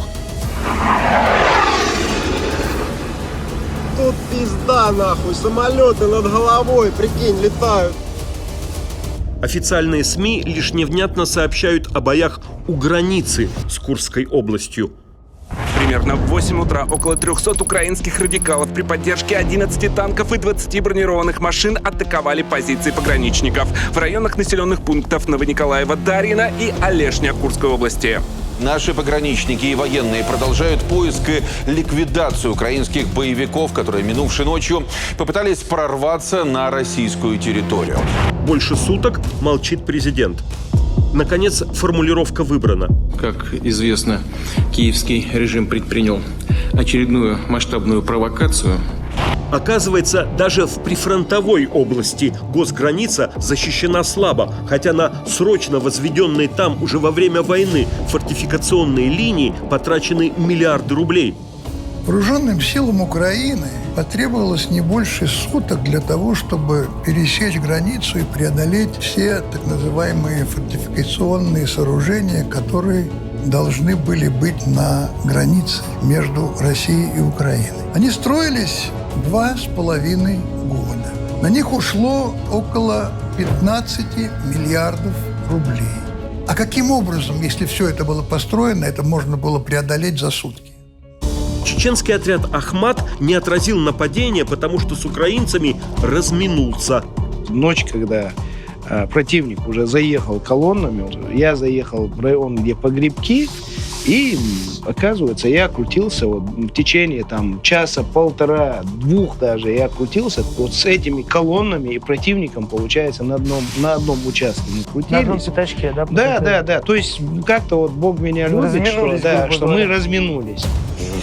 Ты откуда? Грозный. Грозный? Грозный. Ахмат? Да. Попавшие в плен чеченцы не заслуживают жизни, заявит их командир генерал Алаудинов, вдруг ставший основным российским спикером по горячей теме. Как вы собираетесь, после того, как вы подняли лапы и сдались как девочки в плен, как вы собираетесь вообще жить? Как вы будете смотреть в глаза своим домашним? Как вы будете смотреть в глаза своим детям, внукам? Украина может оставить себе его пленных, подчиненных. Они, по его мнению, не заслуживают жизни. Об этом говорится в его видеообращении. Накиньтесь на кого-нибудь и сделайте все для того, чтобы вас убили. Для того, чтобы закончить свой путь хотя бы теперь мужчинами. Долго не признается сдача противнику райцентра Суджа. Стратегічний об'єкт «Газпром» в місті Суджа контролюється 99-м механізованим батальйоном 61-ї окремої степової бригади. Всім мирного неба. А украинцы еще ведут бои в Глушковском, Кореневском, Львовском районах. Там идет масштабная эвакуация, тоже впервые с Великой Отечественной. Свои дома вынуждены оставить свыше 100 тысяч человек. На фоне участившихся террористических атак в ВСУ власти решили эвакуировать население еще одного района, Глушковского. Там проживает 20 тысяч человек. Как заявил в Рио губернатор, эвакуация обязательная. Очередной автобус МЧС вывез из-под обстрела пенсионеров в соседнюю Орловскую область. Многие люди самостоятельно передвигаться не могут. Вроде пропаганда наконец получила желанное доказательство. Это не мы напали, это на нас нападают. Но про бои в Курской области говорят мало. Может, поскольку они не вяжутся с представлениями о победоносной СВО. Решил вам рассказать о наших сегодняшних делах, как говорится, прискорбных. У нас сегодня был тоже, опять же, очень тяжелый день. Такой, какой есть, меня не сломать. И все потому, что я курский. Я иду до конца. Я курский. Шаман перепевает свой главный хит. Кстати говоря, прозвучала песня «Я русский», которая все-таки в припеве все-таки я исполнил, как «Я курский». Я курский. Да. Это что, получается и хорошо, что куряне попали в такой переплет? если мы и будем идти на переговоры, размышляли в Киеве, то мы скажем так: вы уходите с Крыма, уходите с Донецкой, Луганской областей, там из частей Запорожской, Херсонской области, а мы тогда освобождаем Курскую область. Нормальный ход событий, да? Нормальный ход событий, но это лишь мечты. Максимум занятой украинцами территории меньше 5% Курской области. На Крым не обменять. Стояли на границе Суджа, позиция Крест. В плен был взят войсками Украины, когда при переходе границы. Обмен пленными временно активизируется. В руках ВСУ оказались несколько сотен российских срочников. Уважаемый Владимир Владимирович, мы срочники, которые защищали оборону в Курской области, после чего попали в плен. Мы очень просим вас поменять нас на бойцов из полка Азов. К концу года почти половина занятого сперва плацдарма у украинцев отбита. Это не решит проблемы переселенцев. Люди требовали от властей предоставления сертификатов на покупку нового жилья, компенсации стоимости аренды квартир в Курске и вывоза тех, кто остается в занятых ВСУ населенных пунктах. Вам говорили вчера оправдываться. Да, не все, но я вот вижу по реакции сегодняшнего зала, как обстоит эта работа у вас. Поэтому сегодня глава Служанского района будет освобожден от занимаемой должности. Особые последствия событий. За 2024 год у области 3 главы. В мае курского губернатора Старовойта назначили министром транспорта России. У меня огромная честь работать в команде президента. Исполняющим обязанности сделали его первого зама Смирнова. На территории региона развернуты новые пункты временного размещения. Более 2500 мест. В сентябре провели выборы как показатель нормальности ситуации, вопреки украинскому вторжению. Да русских не запугать ничем, вы понимаете, нет? Ничего люди наши не боятся. И придут и будут голосовать. Вот посмотрите. И Смирнов стал полноценным губернатором. Руководитель Центра избиркома отметила, что выборы губернатора в Курской области прошли без замечаний. Но через 3 месяца Смирнов в отставке, новый ИО Александр Хинштейн. Готовы. Для меня это огромная честь и большое доверие, за которое я вам безмерно благодарен и признателен, поэтому со своей стороны буду делать все для того, чтобы это доверие оправдать. Считается, что речистый думец-единорос безопасный интернет, а мне это название нравится гораздо больше, чем современный интернет, он уже выполняет целый ряд важных задач и функций. И пропагандист из ток-шоу. Нет, не ругайте. За подлеца вы ответите. Александр Алексеевич, спасибо. Более подходит для коммуникации с жителями прифронтового региона. Вы представьте, сколько сел, поселков, дорог всего уничтожено. Школы, больницы, поликлиники, магазины, аптеки, дома ваши. Мы за счет чего это все будем восстанавливать? А у нас, извините, каждый снаряд стоит денег.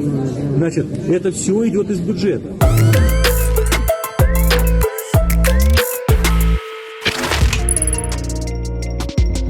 Я слышал, что Telegram сотрудничает с российским правительством, а вы заявляете абсолютно обратное. Говорите, что пришлось покинуть страну, чтобы не считаться с их запросами. Как вы верно подметили, люди, имеющие скудное представление об истоках Телеграма, делают такие выводы. Подобные слухи подогревают конкуренты, чтобы нас дискредитировать. Ведь Telegram уже почти на каждом устройстве. Вечером 24 августа 2024 в парижском аэропорту Ле Бурже, едва выйдя из частного самолета, задержан Павел Дуров. Основатель ВКонтакте и Telegram, один из ведущих мировых интернет-деятелей и главная IT-икона у себя на родине, в России. Ну а что касается использования этой платформы, она очень удобна, она по-настоящему защищена.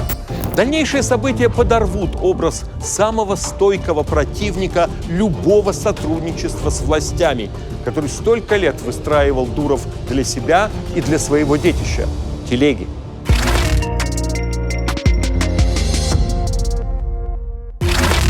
Французские обвинения выставляют Дурова соучастником всего, что могли совершать криминального в Телеграм почти миллиард его пользователей. Проведение незаконных транзакций, распространение хакерских программ, детской порнографии, наркотиков, отмывание денег, незаконная криптография и прочее.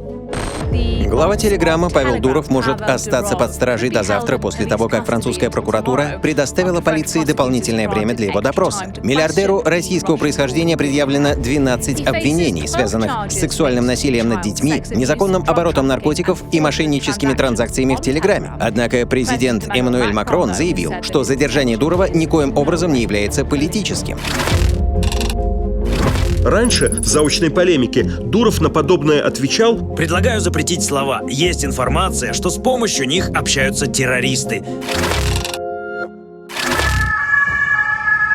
Павел, как настроение? Павел, как настроение? Через 4 суток задержанного отпускают под судебный надзор и залог в 5 миллионов евро.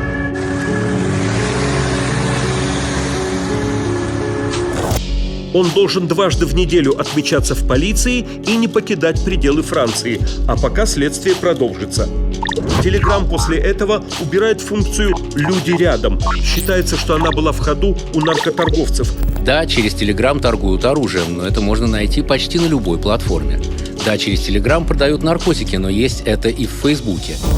Французская пресса пишет о подвижках в 10 тысячах уголовных дел, видимо, при выдаче телефонных номеров и IP-адресов разыскиваемых. Если мы посмотрим, на самом деле, privacy policy, то увидим, что там описывается как раз единственный случай, когда Telegram может выдать ваши данные. Это в случае судебного ордера, если лицо обвиняется в причастности к терроризму. А ты думал просто так можно чаты шифровать? Я гоняюсь за тобой уже 3-й год подряд. Не поможет ФБР, убирай своих ботов. Заблокирую IP, блокировки ты готов. Россияне заподозрят, может, Дуров раньше и с нашими так договорился, как сейчас с французами. Один раз встречался с господином Дуровым в Москве много лет назад. Журналистское расследование обнаружит, что с 2014-го, когда Дуров, как принято считать, был вынужден покинуть родину, он приезжал в Россию свыше 50 раз. Визиты Дурова странным образом совпадали с датами, когда ФСБ требовала от Telegram выдать ключи шифрования, а Роскомнадзор перестал блокировать мессенджер. Ну и также это совпадало с датой, когда мессенджер заблокировал бот умного голосования ФБК. Мы с Татьяной выяснили, что 2 миллиона посетителей, 2 миллиона круглосуточно приходят на ресурс Wildberries. Смотрите, каждую секунду в корзину падает 3 заказа, да? За крупнейший маркетплейс России Wildberries в 2024-м идет настоящая война. С привлечением главных сил страны, Кремля и Кавказа, со штурмом офисов, стрельбой и жертвами. Куда там 90-м? Они и не знали такой лихости.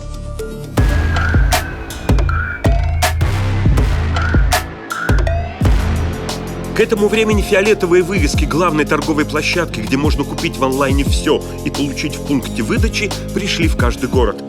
Вы знаете, кто такая Татьяна Бакальчук? Кто еще раз? Кто такая Татьяна Бакальчук? Не знаю, честно. А вы знаете, кто такая Татьяна Бакальчук? Это были. Компанию построила самая успешная бизнес-вумен страны Татьяна Бакальчук, чье состояние оценивается в $7,5 миллиардов. Она, владелица 99% Wildberries, сообщает об объединении с оператором наружной рекламы «Рус». Недавно мы с командой приняли решение о том, что нам необходимо трансформироваться для того, чтобы сохранить темпы роста, развиваться. Муж Татьяны, владелец 1% Wildberries, Владислав Бакальчук, называет это рейдерским захватом. Пришли чужие люди с недобрыми намерениями. Они начали отжимать бизнес. Аналитики считают сделку загадочной. Оборот Wildberries в 66 раз выше показателей РУС. Дорогой, на Wildberries Всемирный день шопинга. И ты купила? Это... А это палка для битья крапивы. Официальное объяснение. Создается глобальная экосистема для платежей в рублях, поддержанная лично Путиным. Бакальчук Татьяна Владимировна, Wildberries. Добрый день, уважаемый Владимир Владимирович. Для меня большая честь принимать участие в одном с вами совещании. Спасибо за данную возможность. В вольной прессе множатся версий. То ли огромной компании уже нужна крыша. На выход! Все к воротам! Ходим за ворот все!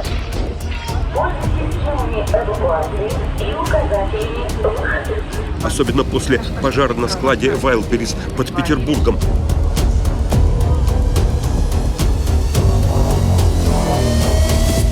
То ли это любовь Татьяны Бакальчук и совладельца РУС Роберта Мирзояна. То, что Роберт сделал за 1,5 или 2 месяца после того, как мы начали с ними работать, внутри нашей компании, я прям хочу сказать, в принципе, РБК уже говорила, что он очень крутой. Я считаю, Татьяна просто одурманена, а никакого бизнесового смысла там нету. Как вы видите, я не являюсь заложницей, как кавказской пленницы. Я ни от кого не прячусь и ничего не скрываю. Жена ушла из дома. На стороне Владислава выступает Рамзан Кадыров, грозя известным кавказцам.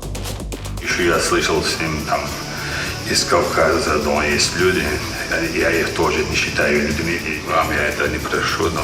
Дорогие друзья, я очень рекомендую... Ему вторит рэпер Тимати, призывая вернуть жену в семью.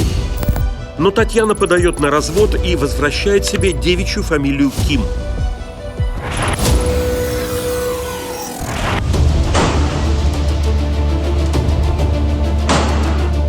В сентябре в Романовом переулке в квартале от Кремля гремит перестрелка.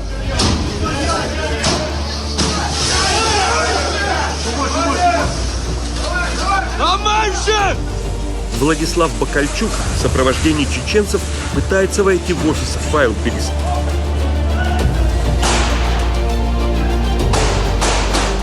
Им противостоит охрана компании, выходцы из Ингушетии и Дагестана. Владислав, что ты творишь? Как ты будешь смотреть в глаза своим родителям и нашим детям? Как ты мог? Как ты мог довести ситуацию до такого абсурда? 2 охранников убиты, раненых 7 человек.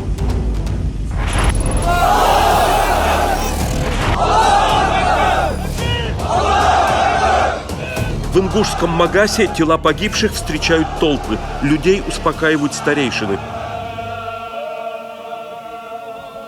Похороны Адама Алмазова и Ислама Эльмурзиева, погибших 18 сентября в ходе стрельбы в бизнес-центре Москве. Власти республики, религиозные и общественные деятели призвали не разжигать межнациональную рознь и не поддаваться на провокации.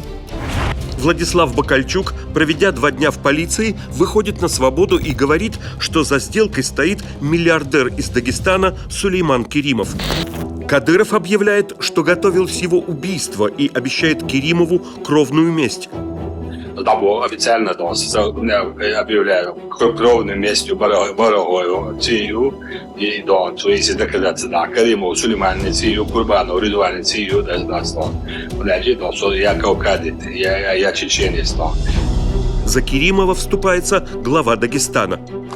И народ всегда будет благодарен подобным людям. А именно Сулейману Абусаидовичу Керимову.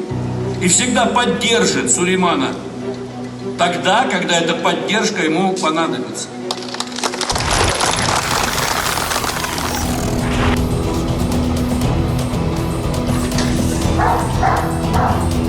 Около 30 задержанных у офиса Wildberries оправдываются тем, что пойдут на фронт. Получается, за 2 убийства никого не накажут. Wildberries не пользуйтесь, озоном пользуйтесь, озоном. Антимонопольная служба сделку одобряет, но в суды поданы несколько исков. Это называется СВО за Wildberries перешла к позиционной войне на истощение. –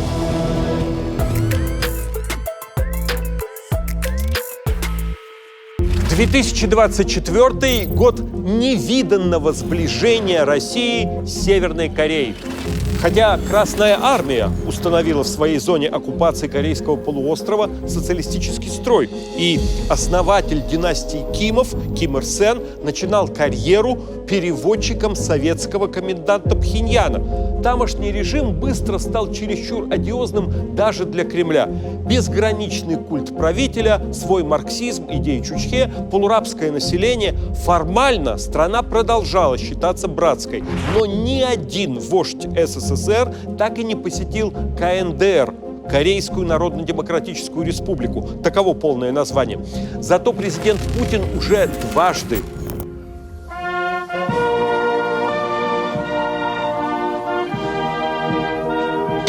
а при его визите в 2024-м подписан договор о всеобъемлющем стратегическом партнерстве, которое в войне с Украиной и вправду выглядит безграничным. Наши чувства преисполняются безграничным вдохновением от того, что в этот исторический день, когда свершилось великое событие, заключение самого мощного и всеобъемлющего в истории отношений российско-корейской дружбы нового межгосударственного договора,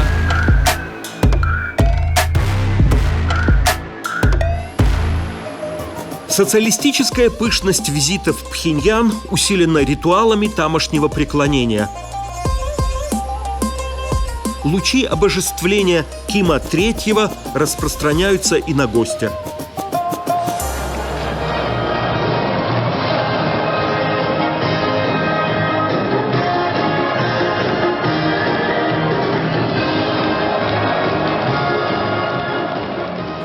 Чисто внешний прием Путина в Пхеньяне был оформлен скорее не как визит на высшем уровне, а как праздник государственного масштаба. И по мнению экспертов из Южной Кореи, почести, оказанные Путину, превзошли даже те, на какие мог рассчитывать во время своего визита в КНДР китайский лидер. Почти 80 лет назад Кима I Ир Сена утвердил правителем Сталин. Настоящий приезд корейской правительственной делегации в Москву послужит делу дальнейшего расширения и укрепления политических, экономических и культурных связей между Корейской Народно-Демократической Республикой и Союзом Советских Социалистических Республик в интересах всеобщего мира и безопасности. Он же благословил безрезультатную войну с Южной Кореей. Так начался пхеньянский милитаризм. Повинуясь приказу американского командования, Лисинмановская армия перешла 38-ю параллель. Так, по сигналу, поданному из Вашингтона, был зажжен факел войны, который пылает до сих пор. В 1961-м, при следующем своем паломничестве в Москву, Ким Ир Сен заключил с Кремлем новый военный договор, но он потом мало что значил. Северная Корея ориентировалась на Мао, с которым СССР враждовал, и все 18 лет правления Брежнева контактов на высшем уровне не существовало. Столица советского государства Москва принимала гостей 23 мая 1984 года. Этот день войдет яркой страницей в историю отношений Советского Союза и Корейской Народно-Демократической Республики. Крах мирового социализма совпал с экономическими реформами в Китае, и при Киме II Чен Ире лишенная прежней поддержки КНДР дошла до голода.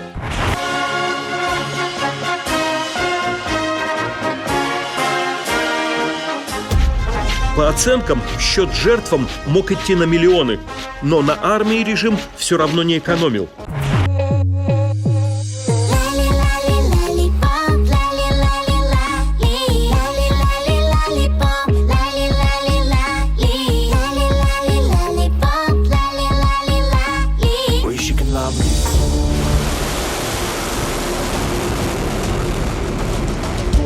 Нынешняя репутация Северной Кореи – страны оси зла, которая обладает ядерным оружием и шантажирует запусками своих ракет Южную Корею, Японию и даже США, сложилась в 21 веке. Это целиком правление Путина.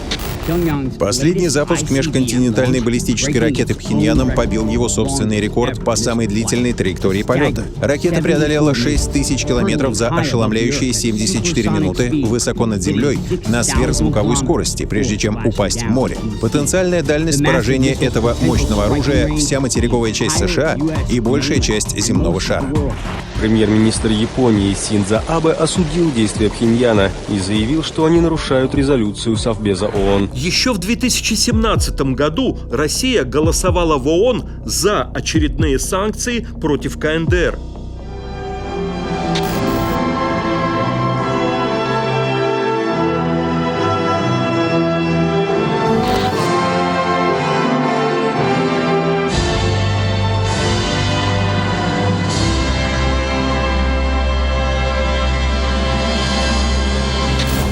Война с Украиной сделала Кима III Чен Ына настоящим союзником Кремля.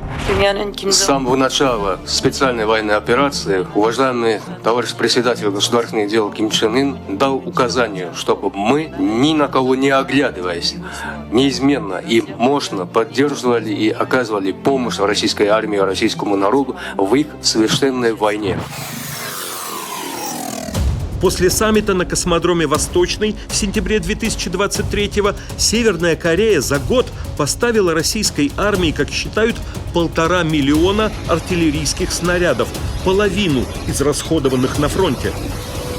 Мы всегда поддерживали все решения президента Путина, также решения правительства России. А также я надеюсь, что мы всегда будем находиться вместе в борьбе против империализма. На новую резолюцию ООН относительно санкций против КНДР Россия в 2024-м наложила вето.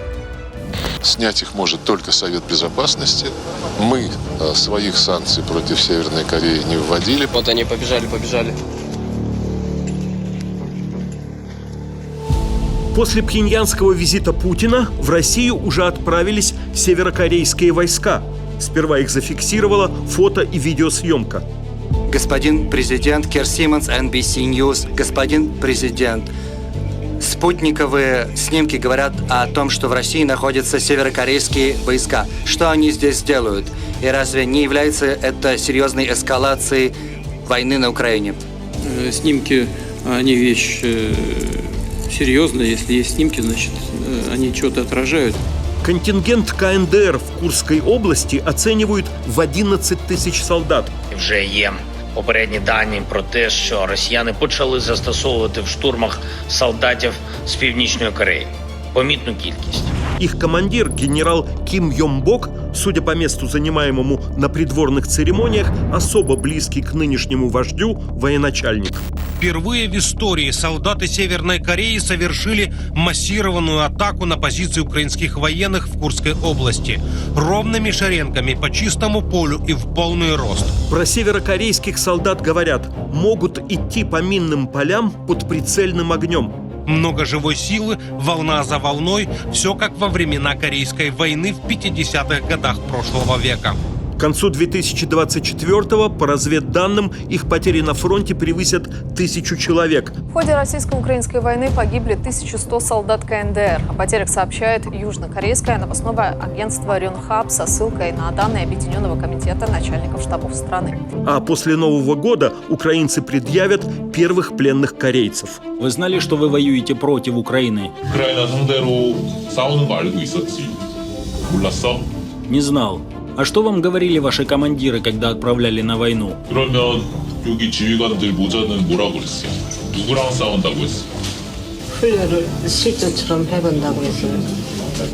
Говорили, что это просто учение.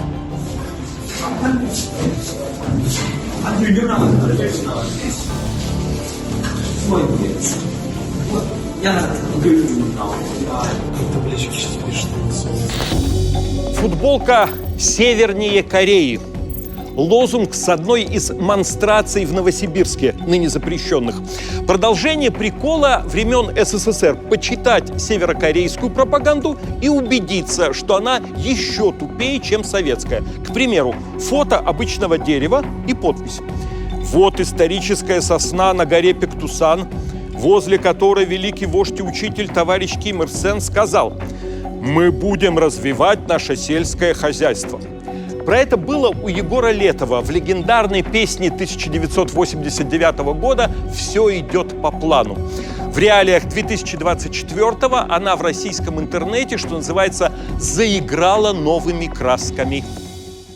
Я купил журнал «Корея», там тоже хорошо. Там товарищ Киверсен, там тоже, что у нас. Я уверен, что у них то же самое, и все идет по плану.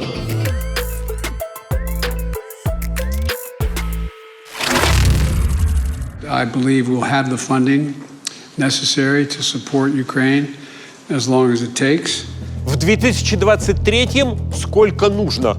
План на 2024 сколько сможем? We'll continue to supply Ukraine with critical weapons and equipment as long as we can. В двух словах перемена настроения. Украина заключает в 2024-м десятилетнее соглашение о военном сотрудничестве с США, европейскими державами и Японией. Но оценка Пентагоном стоимости полученного Украиной вооружения уменьшается с почти 13 миллиардов долларов в 2023 до 7,5 миллиардов в 2024 году.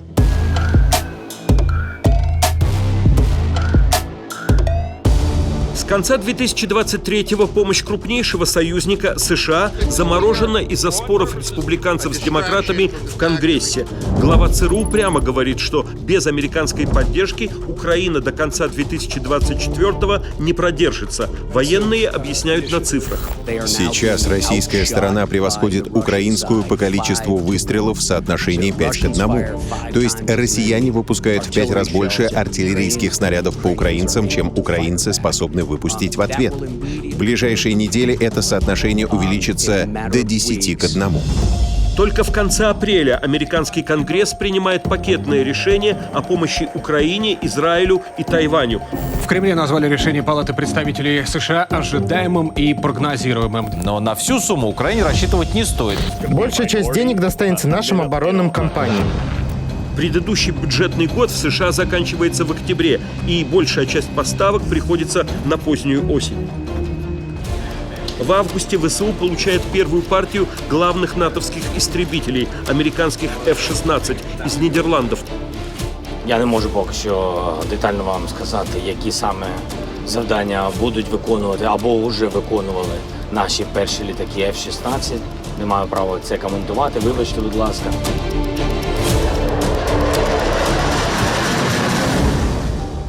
Украинские пилоты несколько месяцев обучались в Европе управлять ими. Затем поступают еще 6 таких самолетов из Дании. Российские летчики гораздо опытнее и гораздо более натренированы в воздушных боях, чем любой летчик любой страны. И F-16 им совсем не поможет. Евросоюз не решается прямо использовать замороженные активы Центробанка России, но под будущие доходы от них одобряет Киеву кредит в 35 миллиардов евро. Сначала, устроив выставку в Москве, весь год по областным центрам возят трофейную технику с украинских фронтов, особо указывая страны-производительницы, мол, бьемся со всем миром. Обгоревшие со следами обстрела, с разбитыми стеклами. Все это хваленная техника НАТО и ВСУ. При наступлении российских войск на Харьков США с июня 2024-го разрешают Украине бить через границу по Белгородской области ракетами системы «Хаймарс» дальностью до 80 километров. А когда Запад подтверждает прибытие на российско-украинский фронт солдат Северной Кореи, Украине дозволены удары по территории России американскими ракетами «Атакмс» до 300 километров, британскими «Storm Shadow» и французскими «Скальп» до 250 километров. Натовцы передают Киеву, помимо вооружений, все более и более дальнобойных, данные своей военно-космической разведки. Эти данные используются для определения местонахождения и поражения целей в глубине российской территории. Первыми летят «Атакмс» по военному складу в Брянской области. Сегодня ночью ВСУ нанесли удар по объекту на территории Брянской области 6 баллистическими ракетами. Противник применил американские оперативно-тактические ракеты «Атакамс». По военному аэродрому и по позиции ракетного дивизиона С-400 в Курской области. Ебать! Твою мать, блядь! Пизда нахуй! Сегодня многие в медиа говорят о том, что мы получили разрешение на соответствующие действия, но удары наносят не словами. Такие вещи не анонсируют. Ракеты сами за себя скажут. Обязательно. Орешник – это милое русское слово. За считанные часы вошло в лексикон языков всего мира. Под назвой «Орешник». Орешник – новейшая система «Орешник». Орешник – это не событие года, это историческое событие. Ничего подобного никогда не происходило. Москва называет украинские удары западными ракетами по российской территории новым этапом эскалации войны. Марина наша взрывает, именно. Как ответная мера, первое применение баллистической ракеты средней дальности «Орешник», пиаром которой занимается лично президент Путин. Мы вынуждены были пойти на ее испытания в боевых условиях, именно вынуждены. По мнению наблюдателей, не связанных с Кремлем, это оружие принципиально ход войны не изменит.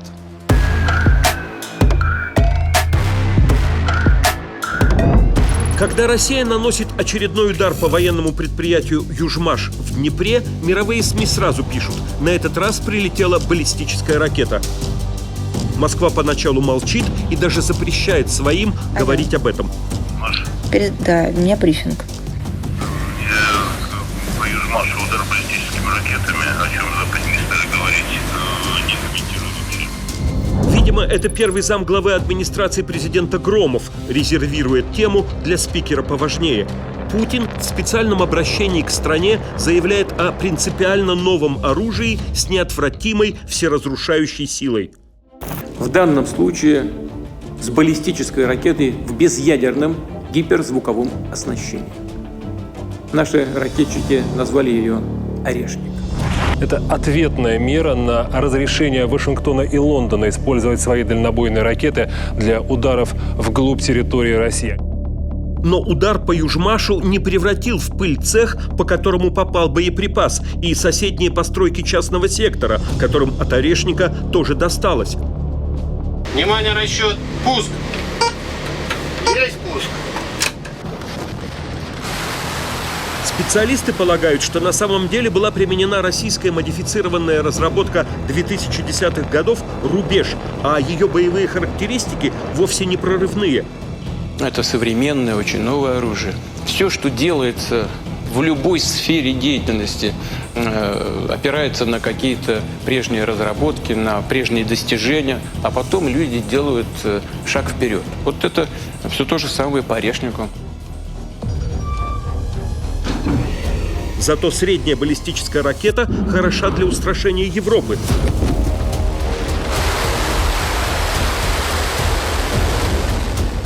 Ведь стоит на дежурстве всегда и в следующий раз может прилететь с ядерным зарядом. Аналогов Орешника в мире, конечно, нет. Путин говорит об Орешнике на саммите СНГ. Если нужно будет, мы увидим, что требуется применение более мощного оружия средней дальности, мы, конечно, его используем. И на пресс-конференции ученые, конструкторы, инженеры думали, что сделать еще. Это до меня дошло тоже.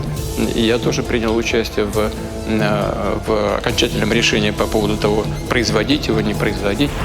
С Лукашенко они разыгрывают двухходовочку – благоговейное обращение. Я хочу публично попросить вас, чтобы новые системы вооружения и прежде всего Орешника были размещены на территории Беларуси. И милостивое согласие. Считаю размещение таких комплексов, как Орешник, на территории Республики Беларусь возможно.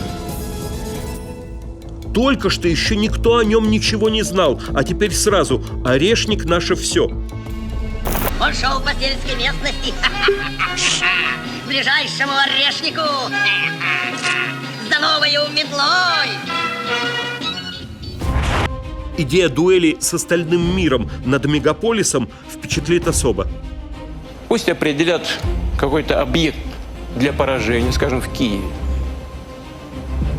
Сосредоточат туда все свои силы ПВО и ПРО а мы нанесем туда удар орешником и посмотрим, что будет. Мы к такому эксперименту готовы. Повысить ключевую ставку до 21%. Наши ракетчики назвали ее «Орешник». Нам скучно, хочется движухи. 5 ноября 2024-го 45-й президент США Дональд Трамп избран 47-м президентом страны.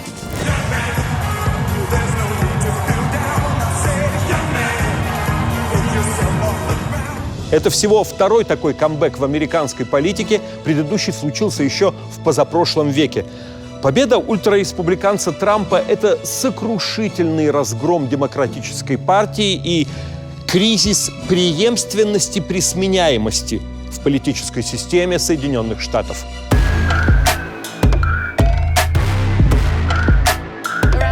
В 2020 году за Дональда Трампа проголосовали около 70 миллионов человек. Дональд Трамп борется за всех угнетенных в этом мире. На прошлых президентских выборах Трамп не признал свое поражение. Мы ни за что не проиграем в Джорджии, ни за что. Эти выборы сфальсифицированы, но мы все еще боремся за победу, и вы увидите, что будет дальше. Еще поговорим об этом. Призвал сторонников к протестам. Это вопиющая атака на нашу демократию. И мы пойдем к Капитолию. Мы постараемся придать нашим республиканцам смелости, которая им нужна, чтобы вернуть нам нашу страну. И они штурмовали Капитолий, чтобы сорвать утверждение результатов голосования. Трампа из-за этого обвинили в подстрекательстве к мятежу и завели потом несколько других уголовных дел. Невозврат секретных документов, оплата молчания порноактрисы про оказанные ею услуги, мошенничество при оценке бизнес-активов, попытка сфальсифицировать результаты выборов. Трамп стал первым бывшим президентом в истории США, признанным виновным в совершении преступлений.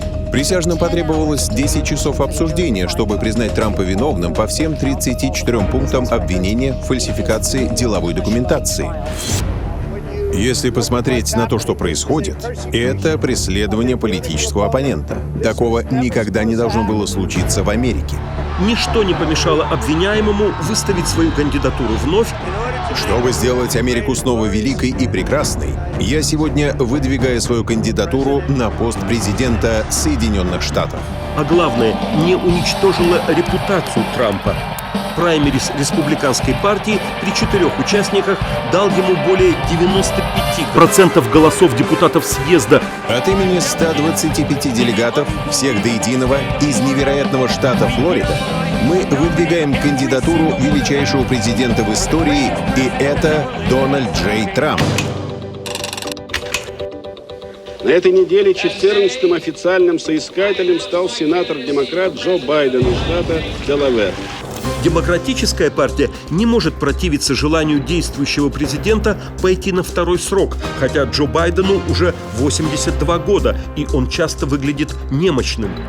Кто знает, может быть, Джо Байден тоже хотел бы уйти с своего поста, но просто не может найти выход. Американский лидер снова заблудился на ровном месте. На этот раз после выступления в Питтсбурге он поздравил горожан с открытием нового моста, потом резко развернулся, начал разговаривать с пустотой, сделал еще один оборот и только после этого понял, куда же ему идти.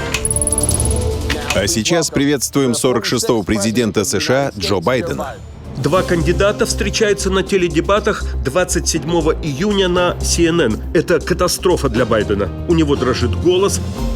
Люди, которые попадают под программу, с которой я смог, с ковидом, извините, по борьбе с все, что нужно сделать, понимаете, если, чтобы, наконец, победить программу медицинского страхования Medicare. А ответы, особенно поначалу, сбивчивые и бессвязные. Одну секунду. Он сказал, что мы убили 3. Люди, которых мы убили, это Аль-Багдади и Соломани. Трампа слушает, приоткрыв рот. Такой не может выиграть выборы, а тем более еще 4 года быть главой государства. 78-летний Трамп при этом демонстрирует силу и непреклонность буквально под пулями. На митинге республиканцев в городке Батлер местный студент открыл стрельбу с крыши здания неподалеку. Мы услышали звуки, похожие на выстрелы. Только что бывшего президента быстро увели со сцены. Один человек убит, 3 серьезно ранены. У выступавшего Трампа пробит край уха, сантиметр правее, и он бы погиб. Но окровавленный встал, поднял стиснутый кулак и призвал бороться.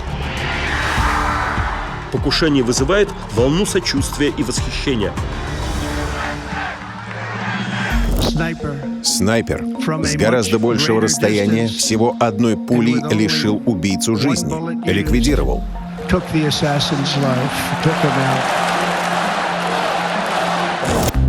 3 с лишним недели уходит у видных демократов. Итак, свежие новости за сегодня. И важнейшая пришла из Техаса. Ллойд Даггет стал первым демократом, публично призвавшим Байдена выйти из президентской гонки. И главных либеральных СМИ на доказательство очевидного – самому Байдену, его супруге и помощникам. Мы долго еще будем делать вид, что не видели того, что произошло вчера вечером. Первая леди, сестра президента, именно такие люди обращаются со словами «пора задуматься об уходе». Наконец, впервые в истории президент США и кандидат в президенты объявляет об отказе от выборов и призывает голосовать за действующего вице-президента Камалу Харрис. Я сделал свой выбор. Я выразил свою позицию. И я хотел бы поблагодарить нашего замечательного вице-президента Камалу Харрис. Трамп – рекордсмен по числу изрекаемых сопломбом фейков про все на свете, самонадеянно берется решить любую мировую проблему одним махом. В прошлый свой президентский срок он встречался с Путиным и даже с Ким Чен Ыном, каждый раз объявляя результаты переговоров прорывом.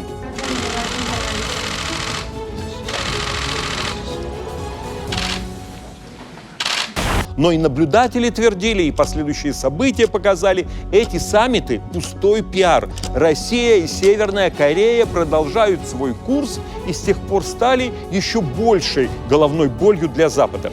Теперь Трамп обещает в случае избрания прекратить войну в Украине за 1 день, еще до своей инаугурации. Если я буду президентом, я вам точно говорю, я закончу эту войну за 1 день. 24 часа и все.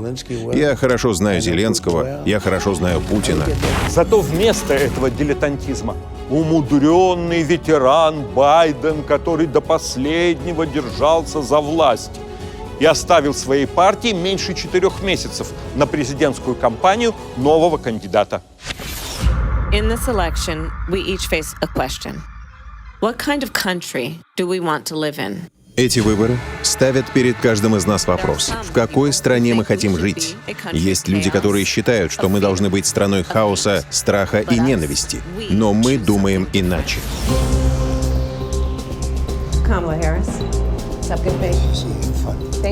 На вторых дебатах 20 сентября Харрис в целом выглядит убедительнее Трампа.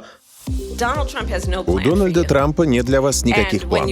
Если посмотреть на его экономическую программу, она сводится к налоговым льготам для самых богатых. Я же предлагаю то, что называется экономикой возможностей. За нее дружно выступают звезды, обычно поддерживающие демократов. На предвыборную кампанию собрано свыше $1 миллиарда. Еще 20 миллионов перерасходуют. Но всего этого мало. Харрис не успевает отмежеваться от непопулярного Байдена, ведь она не может обличать своего по-прежнему босса. Сторонников, кроме заведомого демократического электората, привлечь трудно. Итоги голосования должны определить 7 колеблющихся штатов, среди которых больше всего выборщиков в Пенсильвании. Пенсильвания. Главный приз среди колеблющихся штатов на этих выборах достанется бывшему президенту Дональду Трампу. ABC News сообщает, что Дональд Трамп набрал в штате Пенсильвания 19 голосов выборщиков. Трамп побеждает и в ней, и в 6 остальных колеблющихся штатах.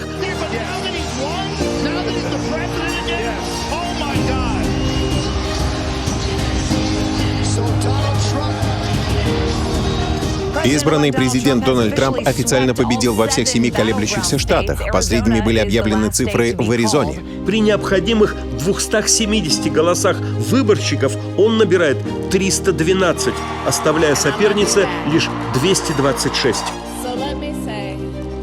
Итак, позвольте мне сказать, что сегодня меня переполняют чувства. Либералы США и остального мира в шоке. Глубинный американский народ наступил на те же грабли. Даже рекламируются 4-летние океанские круизы. Куда-то деться на время правления Трампа. Моя мама-иммигрантка только что позвонила мне и простодушно спросила, стоит ли теперь носить с собой паспорт на случай, если начнутся массовые депортации. Он называет Канаду будущим 51-м штатом США. Я был бы счастлив видеть Канаду 51-м штатом. Собирается присоединить еще и Гренландию, вернуть контроль над Панамским каналом и переименовать Мексиканский залив Атлантического океана в Американский. Мы переименуем Мексиканский залив в Американский залив. Он такой большой, ему подходит это имя. Американский залив. Звучит красиво. Крупнейшего донора избирательной кампании и агитаторов, принадлежащей ему соцсети X, Илона Маска, Трамп назначает главой нового департамента эффективности правительства. По предложению Илона Маска, который полностью меня поддерживает, разве это не здорово? Умный парень. Он знает, что делает. Он знает, что делает. Эксцентричный богатейший человек планеты занимает коттедж в гигантском поместье избранного президента, выглядит закулисно влияющим на политику олигархом и соревнуется со своим старшим товарищем по части скандальных заявлений.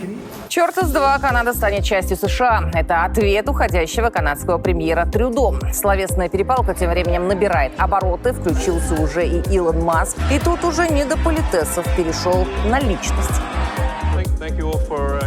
Девочка, ты больше не губернатор Канады, так что неважно, что ты там говоришь. Союзники Соединенных Штатов пытаются выдавать действительное за желаемое.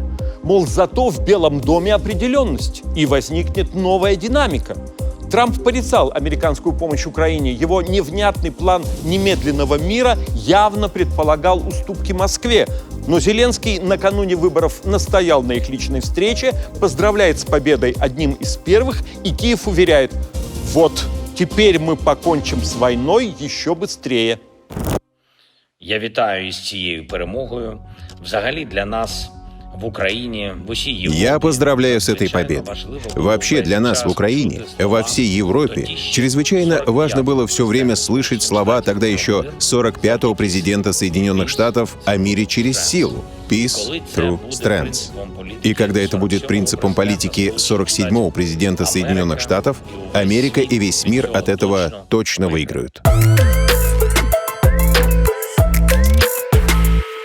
Феномены военно-патриотической риторики 2024. Замглавы Совбеза РФ Дмитрий Медведев, некогда президентским местоблюстителем провозглашавший «свобода лучше не свободы». Свобода нужна всем, это аксиома. От начала войны известен как ультраблогер в Телеграме. Градус кипения праведного гнева поднимать стало дальше некуда, и в отчетном году речь дошла до совсем непарламентских выражений, каких про Запад и в советское время официальные лица себе не позволяли. Великобритания. Страна политических дегенератов. Конгресс США. Чешуйчатые твари. Канцлер Германии Шольц. Говнюк. Президент Грузии Зурабишвили. Дура. Председатель Еврокомиссии фон дер Ляйен. Похожа на волжскую воблу среднего размера. МИД Франции. Выблядки. Я сам отправлюсь в Россию и узнаю, как навредить русским раз и навсегда. Тоже впервые. Отечественный сериал про действующего главу иностранного государства. Издевательски, разумеется. Я справлюсь один. Сэр, вот ваша машина. Дмитрий Дюжев в 8 эпизодах проекта «Гудбай» играет маразматика Байдена, который сам отправился в Россию, чтобы разобраться, почему не срабатывают его грозные санкции. Что? Сделано в США? Мы же им запретили импорт. Даже у нас такого нет. Но выборы в США быстро сделали сериал неактуальным. Марин, ну при приеме на работу как надо внимательнее быть. Не президента же Америки выбираем. А? Иван Иванович. А вскоре прилетела, считай, ответка. С осени крутится трейлер польского фильма с прочим европейским участием «Путин». Он в прокате в 2025-м. Такого и на коллективном Западе тоже не бывало. Володя, что ты будешь делать в этом дивном новом мире? Буду таксовать. Это моя новая жена, а тебя я вычеркиваю из учебников истории. Откуда он это взял? Ты забыл спросить, чего я хочу взамен.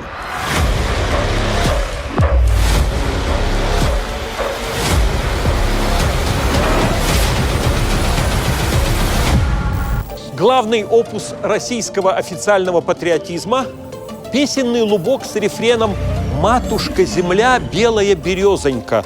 Суммарные просмотры разных видео только в заторможенном Ютубе превышают население страны. Там в первой же фразе есть и цветы, и цветок.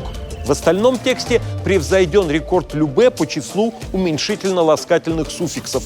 А брутальный напор предыдущего хита «Я русский, всему миру назло» звучит теперь в девичьем варианте. «Святая Русь для других занозонька».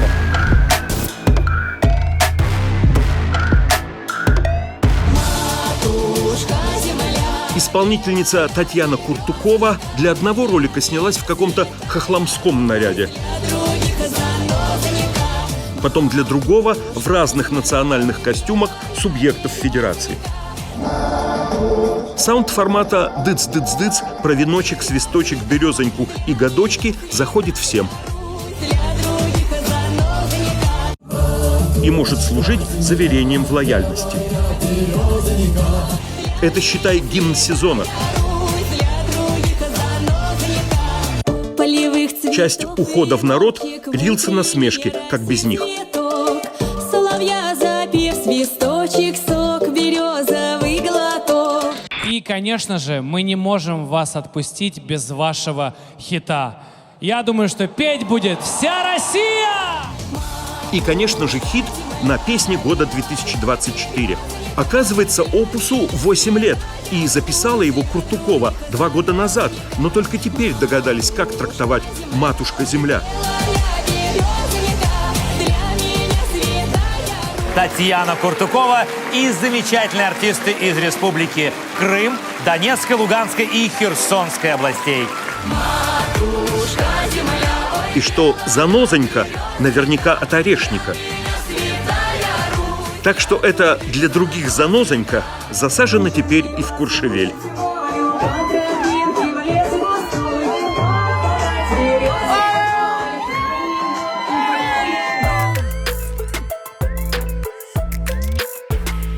Бурная внутриполитическая жизнь Грузии в 2024-м впервые всерьез влияет на множество переехавших туда россиян. Принятие закона об иноагентах и пересмотр планов евроинтеграции вызвали массовые протесты, участники которых называют решения властей пророссийскими. Но не в пользу иммигрантов, конечно, а в смысле прокремлевскими. Нам страшно, поэтому мы приняли решение сразу просто бежать. Люди переходят пешком, оставив там абсолютно все, чтобы мирно жить, так скажем. Без разницы, годен ты, не годен, программист, не программист, все равно всех заберут. Я против войны. Я не поддерживаю путинский режим, не поддерживаю то, что творится в Украине. Россияне спасались в Грузии от начатых Кремлем войны и мобилизации. Теперь же страна, выбранная убежищем, кажется им небезопасной.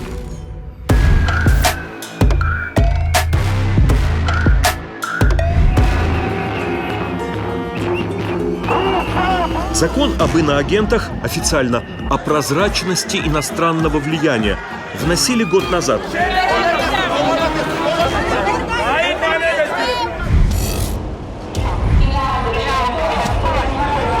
но из-за протестов отказались от него после первого чтения.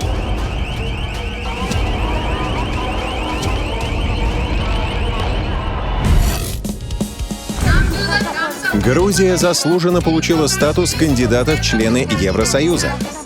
В декабре 2023-го Грузия получает статус страны-кандидата в ЕС. Сегодня день, когда мы пришли сюда все вместе, потому что это день, который мы можем отпраздновать все вместе. В апреле 2024-го закон рассматривают вновь, и, несмотря на противодействие, правящая партия «Грузинская мечта» принимает его. Президент Зурабишвили накладывает вето. Этот закон должен быть отменен. И в этом случае вопрос от депутата Тины Бакучавы. Твою мать! Но его преодолевают.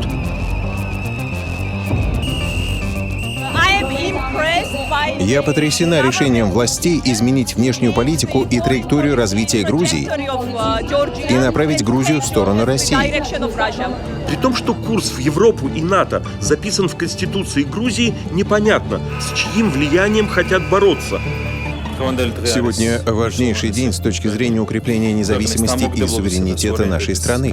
Принятие закона о прозрачности иностранного влияния создает надежные гарантии долгосрочного мира и спокойствия в Грузии. Вроде как в обществе консенсус по поводу вестернизации. Тогда как может позорить кого-то клеймо иноагента?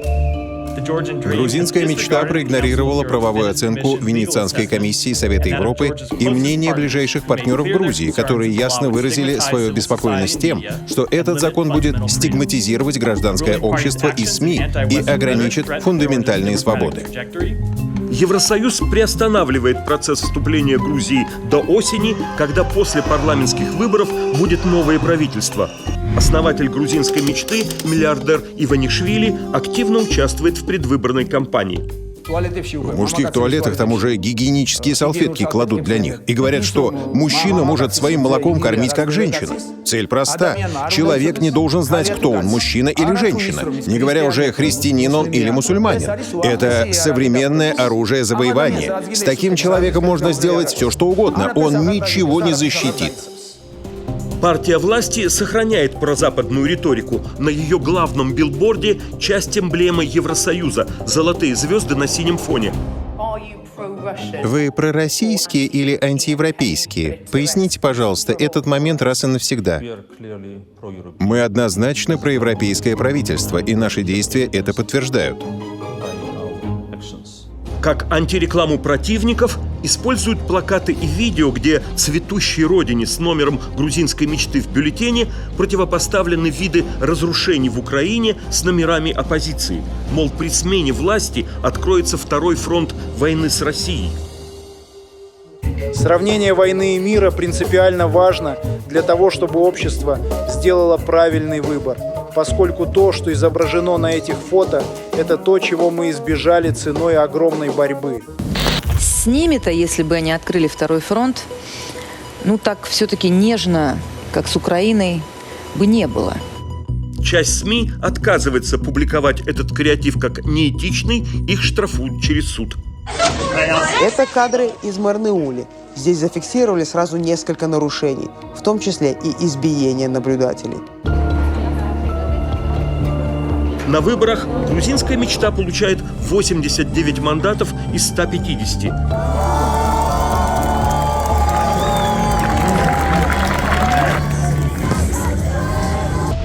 Четыре оппозиционные партии, прошедшие в парламент, бойкотируют его, считая результаты сфальсифицированными. Президент на их стороне. Вы служите России или Грузии?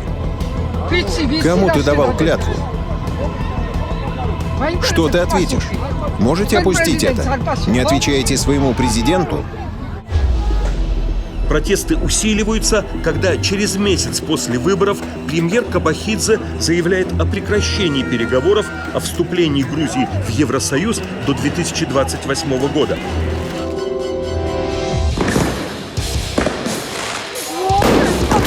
Работают водометы, в обратную сторону летят фейерверки. Мы видели человека с чем-то вроде пушки из фейерверков, которые он выпускал в полицию.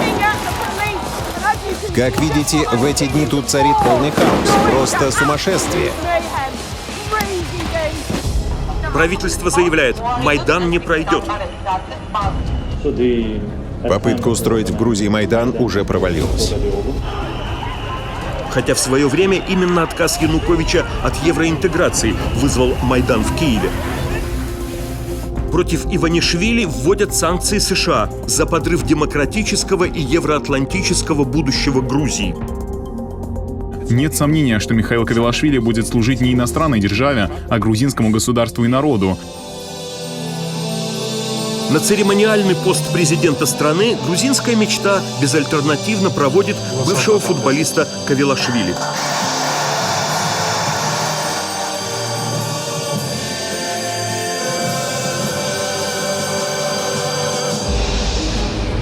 К Новому году ситуация выглядит шахматным цугцвангом. Никто не может сделать хода в свою пользу. Власти встречают праздник официально.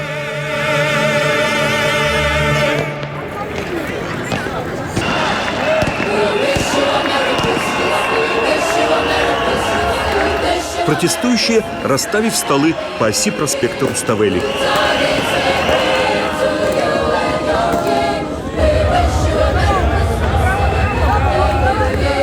Для российской диаспоры эта чужая политическая борьба выглядит до боли знакомой. Распространенные комментарии. Мы вернулись в свои 2011-2012. Во время безрезультатных протестов в Москве. И я уезжал в Грузию от Путина. Это что, он теперь придет сюда за мной? Ты говорил на интервью Манучи, кажется, что YouTube закроет, ты вот дату конкретно назвал, сентябрь 23-го. Не закрыли? Я каждый сентябрь это ожидаю. Угу. Сейчас ты переносишь это на сентябрь 24-го? Да. Я не знаю, закроют его окончательно или нет, скорее всего, просто затормозят. Главный мировой видеохостинг YouTube. Власти России в 2024-м замедляют и, наконец, делают недоступным в стране. Видимо, все проблемы в стране уже решились, осталось YouTube заблокировать, и вот тогда заживем.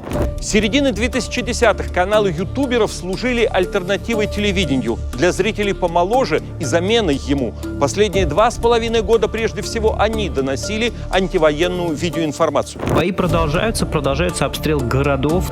Силовая операция, совершенно очевидно. У русской армии очень проблем, и она просто не вытягивает войну такого масштаба. Многих авторов с многими миллионами подписчиков объявили иноагентами, но публику это от них не отшатнуло. Пытались создать подконтрольные отечественные аналоги Ютуба. Не вышло. А если у вас сервис, где каждый ролик должен проходить портком, местком, культпросвет комиссию, справку от дежурного батюшки, экспертизу ФСБ, например, Рамзана Кадырова, то у вас не YouTube, а телевизор. Осталось одно – запретить.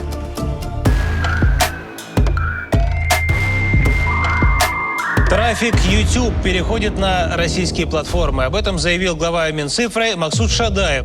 Главным убийцей Ютуба в России назначали ВК-видео. ВК-видео смотрю. Здесь контента очень много. Очень много. Там весь холдинг возглавлял сын Сергея Кириенко, внутриполитического куратора Кремля. Наша динамика аудитории за последние 6 лет, месячная аудитория практически сравнялась с аудиторией Рунета. 80% всех топовых блогеров Ютуба уже выкладываются на нашей платформе. А контентные платформы – внучатый племянник приближенного к Путину Юрия Ковальчука, который ВК контролирует. Можно ли ребятам иногда нет-нет, материться? Они только материться будут или еще что-нибудь? Давай. Я не уверен, что они что-то другое умеют. Все меню давай. ВК на время перекупил несколько шоу, например, «Что было дальше», но как система это не заработало. У меня купили больше 100 единиц контента. Я за счет ВК-клипов купил родителям квартиру. Нихуя себе. Да. У них есть, я так полагаю, надежда на то, что вот сейчас куча контент-мейкеров популярных наделают видосов и останутся дальше снимать. Но У меня больше после этого нет мотивации бесплатно там оставаться. Теперь все новые ролики выходят раньше в моем сообществе ВК. Нет, не выходят. Еще и старые бани. Вы не имеете права снимать здесь. Поэтому подписывайтесь на Telegram и YouTube. Альтернатив нет. Замедление Ютуба власти сперва объясняли техническими проблемами самого хостинга. Пользователи видеохостинга YouTube могут столкнуться со сбоями в его работе в России. Об этом предупредил Ростелеком. Ростелеком предупредил о возможном ухудшении работы видеохостинга YouTube. Скорость загрузки и качество роликов могут быть снижены. Причем, как подчеркивается, у клиентов всех российских операторов. В Ростелекоме говорят, что причина в работе оборудования, которое принадлежит компании Google. Как указывает Ростелеком, с эксплуатацией этого оборудования проблемы, а трафик растет. Но потом свое отключение непобедимого врага скрывать перестали. А зачем блокировать YouTube, если наши площадки и так хорошо справляются? Они конкурентоспособны и предлагают отличные условия, альтернативу для авторов. YouTube и Google должны соблюдать наши законы. Роскомнадзор соответствующим образом предъявляет к ним претензии. К тому же YouTube заблокировал у себя каналы госпропаганды. Роскомнадзор потребовал от компании Google незамедлительно снять ограничения в отношении российских ресурсов на YouTube. А они подали иск на 2 ундициллиона рублей. Это число с 36 нулями, больше всех денег в мире. Паспорт нужно показать? Да я и так все знаю. Степанова Мария Александровна. 2 февраля 2002 года рождения, город Москва. Товары по акции желаете? В России запрещают рекламу сервисов обхода блокировок, VPN, и блокируют доступ к ним. Кто не скачал, тот опоздал. Или пропала мобильная связь и интернет. Вон в Якутии и Башкортостане при уличных протестах вообще отключали интернет. Это явная перспектива для остальных. Отмену Ютуба россияне в опросах назовут по итогам самой разочаровывающей новостью года после роста цен и инфляции. Буквально ни хлеба, ни зрелищ.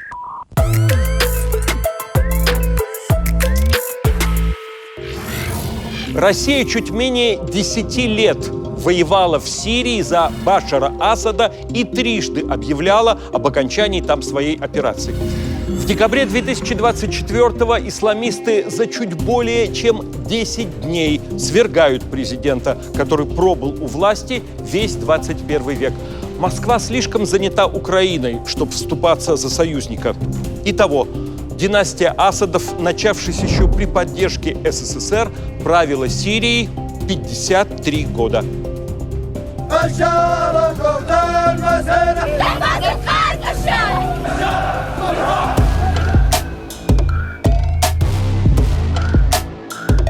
Еще недавно лицо Башара Асада можно было увидеть буквально везде в Сирии. На банкнотах, в придорожных забегаловках и даже на сувенирных тарелках. Однако, кажущийся несокрушимым, режим пал всего за несколько дней.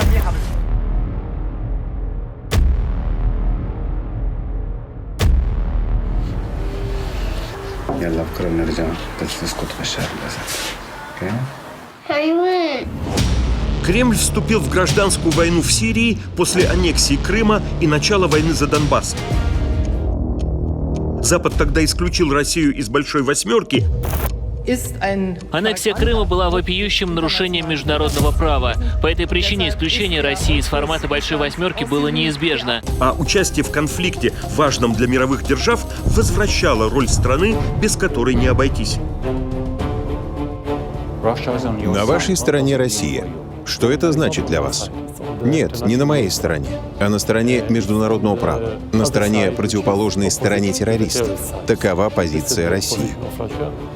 Считалось, что армия получает бесценный боевой опыт при обычном бюджете Минобороны. Опыт использования наших вооруженных сил в боевых условиях, да еще с применением новейшего оружия, является абсолютно бесценным. Усилены 2 российские военные базы в Сирии. Инженерно-технический состав готовит боевую машину к вылету. Особое внимание к КАБам, корректируемым авиационным бомбам. Это одна из последних военных российских разработок. Через заморскую спецоперацию проходит новое поколение отечественного генералитета, получая затем повышение. Кроме того, в реальных условиях вооруженного конфликта проверен широкий спектр вооружения, военной специальной техники, в том числе самого современного. как верховный главнокомандующий вооруженными силами, благодарю вас, всех ваших сослуживцев, за профессионализм и самоотверженность. Раздают геройские звания, звездой награжден и начальник Генштаба Герасимов, который докладывает президенту об уничтожении исламского государства. Операции на восточном и на западном берегу Ефрата завершены полным разгромом террористов. В Сирии вместе с армией впервые сражается частная военная компания Вагнера, вроде сплошной успех. Башар Асад, наследник отца правителя Хафиза Асада, перед приходом россиян уже едва держался в кресле президента, но могучий северный союзник помог центральной власти отвоевать назад обширные территории страны. Президент Сирии Башар Асад принес присягу в Дамаске в качестве главы государства на 4-й семилетний срок. На состоявшихся в конце мая выборах, по официальным данным, он получил поддержку свыше 95% избирателей. Теперь Путин принимал Асада в Кремле. Сирия дружественная для нас сторона. И сам прилетал в Сирию.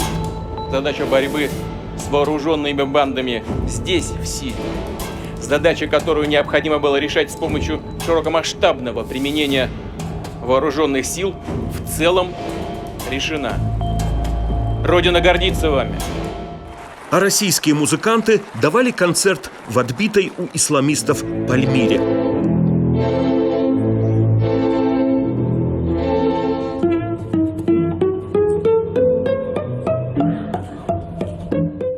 Без побед в Сирии, может, и не решились бы на вторжение в Украину.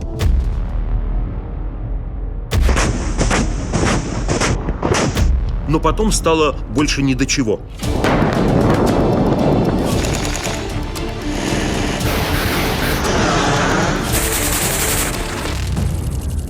Сирийские исламисты после нескольких лет перемирия активизировались в конце ноября 2024-го. Правительственные войска сдают одну позицию за другой. Слава Богу, после освобождения Алеппо мы освободили Хама. Бог был милостив, и мы освободили Хам. Теперь собираемся с силами и хотим взять Хомс и полностью его освободить. А потом и Дамаск, если на то будет воля Всевышнего. Президент Башар Асад, которого не видели на публике с начала наступления, пообещал разгромить боевиков, назвав их террористами. Российская авиация наносит удары по повстанцам. Вооруженные силы России помогли сирийским коллегам прорвать окружение под Алеппо. Из котла, устроенного террористами, смогли вырваться офицеры и курсанты военной академии имени Асада, сообщили в Минобороны Арабской Республики. Но остановить их наступление не может.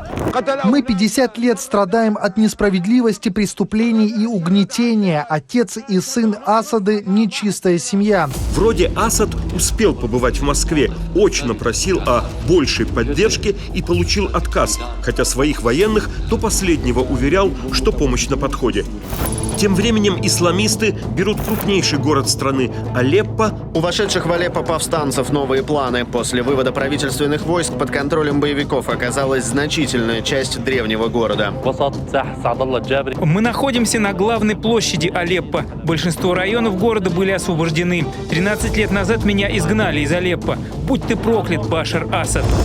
А когда они подходят к столице, Дамаску... В центре мятежники фотографируются у брошенных военными танков. Портреты президента Сирии сожжены.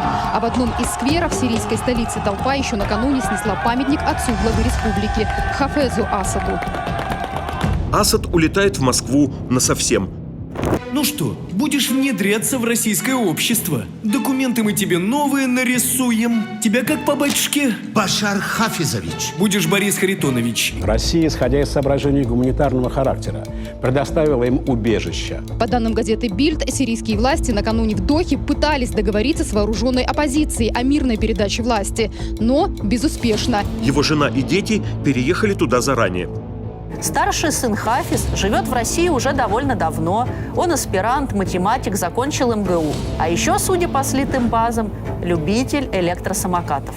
Выясняется, у семьи экс-президента Сирии 19 апартаментов в Москва-Сити. Вряд ли это их единственные активы в России. В Дамаске толпы грабят помпезный президентский дворец.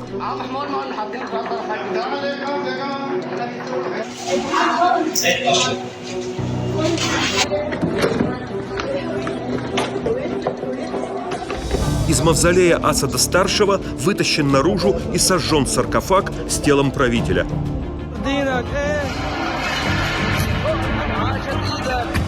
Все произошло так стремительно, что даже не придумана версия событий для пропаганды. Гостелеканалы только сперва называли повстанцев террористами. И самой масштабной за 5 лет атаки террористов. Масштабное сражение с террористами. Россия решительно осуждает действия террористов в республике.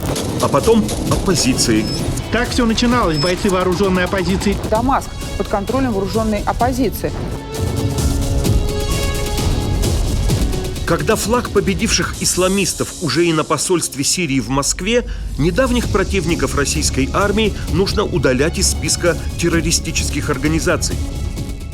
Про Асада теперь новости почти светские. Вроде жена его бросает и переезжает в Лондон. Жена Башара Асада выразила недовольство жизнью в Москве и подала на развод. Сижу в Москве на диване я, ощущаю боль и бессилие. Приковано мое внимание к ситуации в Сирии. Где народные массы? Где пролетариат? Куда смотрел Башар Асад или Башар Асад? Офицеры сказали: иди ты, солдаты решили: беги. А мы все давали кредиты, а мы все прощали долги. А то было мало примеров ближневосточной обузы, начиная с Гамаля Насера, героя Совсоюза. Все были злы, как малюты, все клялись в дружбе до рвоты, все требовали валюты, танки и самолеты. То Хусейн, то Каддафи, одна сплошная засада. Послать надо было нафиг сразу того Асада. А мы города бомбили, покрывая себя позором. Вагнеровцев сгубили под сраным их Дейр-эз-Зором. Короче, в арабском мире нас опять поимели. Зря Ралдугин в Памире пиликал на виолончели. Повысить ключевую ставку до 21%. Наши ракетчики назвали ее «Орешник». Нам скучно, хочется движухи. 15 декабря происходит, по оценкам, крупнейшая черноморская экологическая катастрофа 21 века. В Керченском проливе 2 российских танкера терпят крушение, и в море выливается несколько тысяч тонн топочного мазута. Этот нефтепродукт не всплывает на поверхность, а находится в толще воды или уходит на дно, и собрать его можно только когда прибьется к берегу. Стараясь преуменьшить опасность, власти медлят со спасательными работами.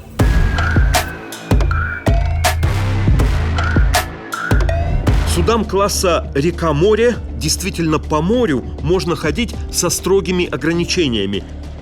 А этим танкерам еще и больше 50 лет. Вот еще одна, вторая уже поломалась, 239-я, едет жопным ходом. При шторме «Волгонефть-239» получил повреждения и сел на мель. «Волгонефть-212» разломился на 2 части. Вот это уже нос, вот уже корма все оторвало, уплыла. 1 человек из команды погиб. Все, мам, мы поняли. В море сразу оказалось 2500 тонн мазута, и он продолжает вытекать. В Краснодарском крае загрязнены 50 с лишним километров побережья вплоть до Анапы. Вскоре мазут обнаруживают на крымских берегах, даже на западных, в Севастополе. Отравленную рыбу не учесть. По рыбе что сейчас происходит с рыбой, которая из Черноморска? Все хорошо. Вот и первое животное, которое пострадало, которое я увидел. Смотрите, что происходит, сутками. Все в нефти, вот, все везде, все черное, черное, черное. Тысячи птиц погибли, еще тысячи, испачканные мазутом, не могут летать. В конце года найдут 10 погибших дельфинов, потом будут сообщать более 30 и даже до 60. Ну, в общем, он весь в мазуте полностью. Он его даже не счищается. Он просто вздохнулся. Разливы нефти здесь уже случались, но план действий разрабатывают только теперь. Торгуются из-за статуса – ЧП региональное или федеральное. В Москве создадут правительственную рабочую группу. Все, что делается по минимизации ущерба, пока явно недостаточно. Почти через месяц решат – не справляется, и повысят ее ранг до комиссии. Коллеги, очень важно очистить от загрязнения и сделать все необходимое, чтобы не допустить новых утечек нефтепродуктов. Я не вижу военных, я не вижу МЧС. Все оплачивается, вот эти КАМАЗы, я вижу блогеры, которые это каждый день оплачивают, по миллиону скидывают. Идут также оплачивают ВВС. Да что вы говорите? Одному городу Анапа миллиард выделен на все это. А где этот миллиард? Вам наличные его выделили? Международные экологические организации давно объявлены иноагентами и в России не работают. Местные жители и добровольцы из других регионов объединяются с нуля. В телеграм-группу «Разлив нефти в Черном море» записаны почти 100 тысяч человек. Люди собирают песок, впитавший мазут,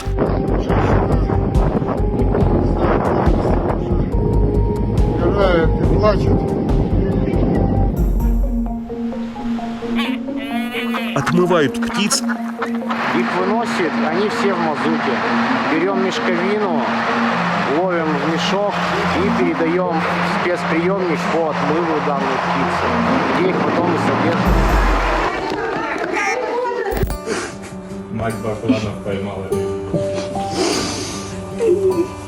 Так, надо готовить ему вот тот самый катетер. Мы его прокапаем, сейчас чуть-чуть сполоснем. Но из-за обезжиривания перьев многие спасенные потом гибнут от переохлаждения. Это у нас греется все. Под трубы они потом высыхают. На каждой птичке что давали? Сорбент, корм, когда какие-то клетки. А держать их неделями на реабилитации негде. Птицу пакуют, птицу забирают. Здесь больше реабилитационного центра нет и не будет. Ну и, собственно, вот результаты, ребята. У нас женщина возила, Татьяна, дом на колесах. Она сейчас очень сильно отравилась. Из-за нехватки средств защиты у самих волонтеров отравление испарениями нефтепродуктов.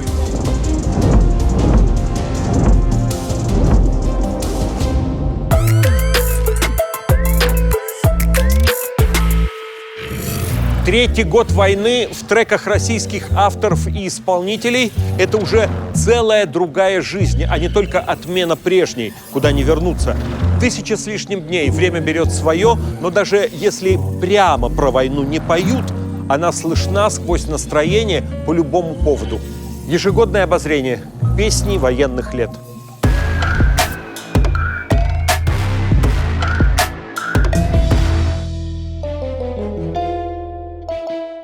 Мелодия «С чего начинается Родина» – любимая песня Путина. Под нее Семен Слепаков сочинил свой «Разговор о главном» с прямой линией президента, про скандального американского рэпера Пи Диди и про то, чем Родина кончается. И люди живут прекрасно. И нет никаких Пи Диди.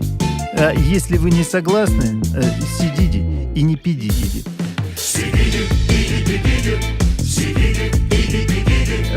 Хотите, вон про Пи Диди, а про меня не Пи Диди. В новом альбоме Каста ведет разговоры о ватном. Ну так вот.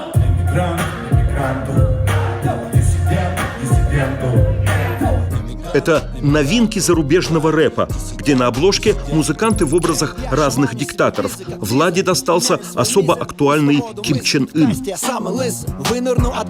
Но даже больше, чем в правителях, беда в их подданных. Мою страну свели с ума ложь, страх и ипотека.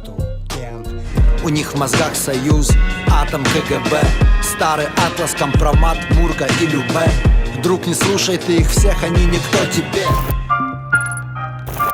В знаменитом 2001 года призыве «Не забывай свои корни» не забывай свои корни, помни, есть вещи. вещи на порядок выше, слышишь? Вся моя жизнь, моя вера, моя Теперь не «помни», а «но помни». Не забывай свои корни, но помни, есть вещи на порядок выше. Стань хоть бездомным.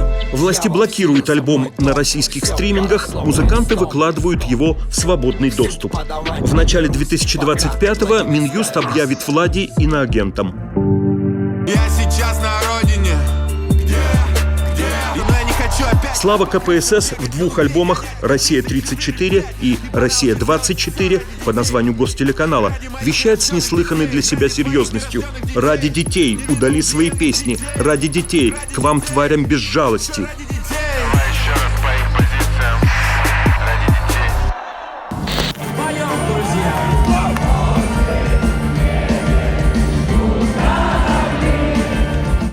Юрий Шевчук и ДДТ живут в России, но выступают за границей. Дома запрещено.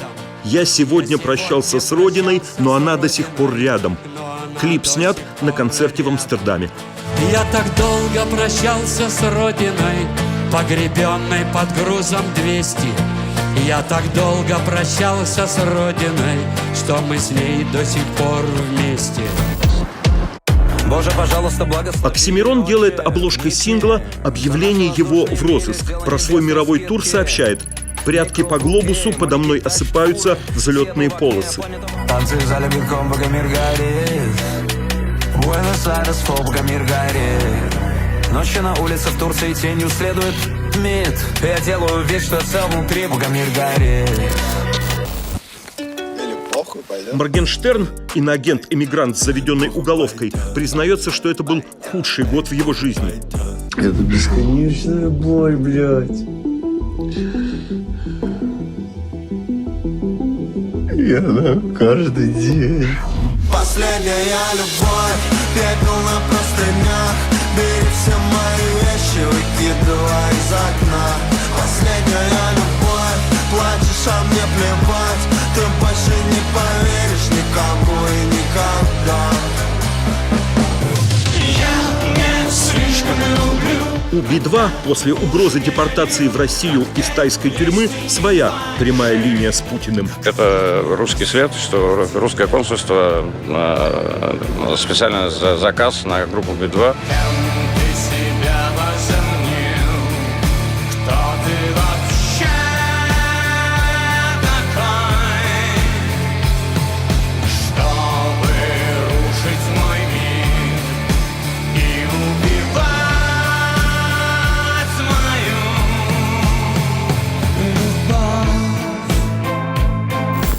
После смерти я попаду на тот фестиваль под открытым небом. На двухлетнюю годовщину начала войны Нойз МС пишет песню под видео из украинского Ирпеня.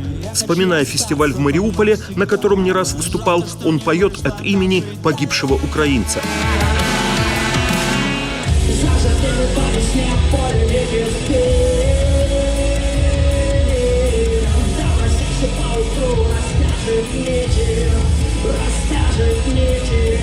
Перелетные жужжат беспилотники,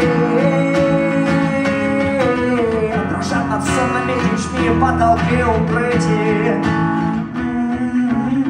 А я говорю... Зато в хитовой «Светлой полосе» неожиданно звучит надежда. Отбросим опять, как доставшую в край неудобную ношу. Поднимайся скорей, твою мать, я тебя здесь не брошу.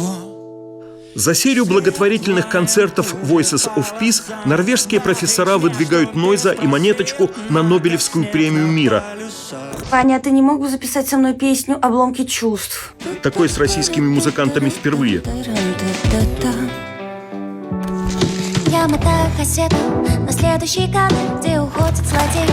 Костями хрустят, самолеты не возят, патроны на склады, самолеты развозят, людей по гостям. В новом альбоме Монеточки тоже надежда, что снова будут рейсы Москва-Париж, Киев-Петербург. Погоняет звук, рейс Москва-Париж, Киев-Петербург.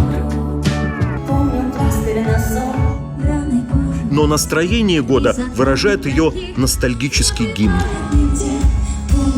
Моросила, а я шла из кино. Это было в России, значит было давно. Это было в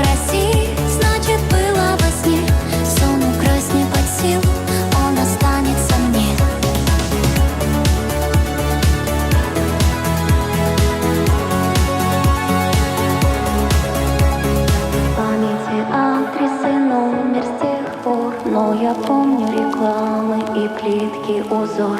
Продавщицу смешную в отделе колбас. И как Витя меня целовал в первый раз.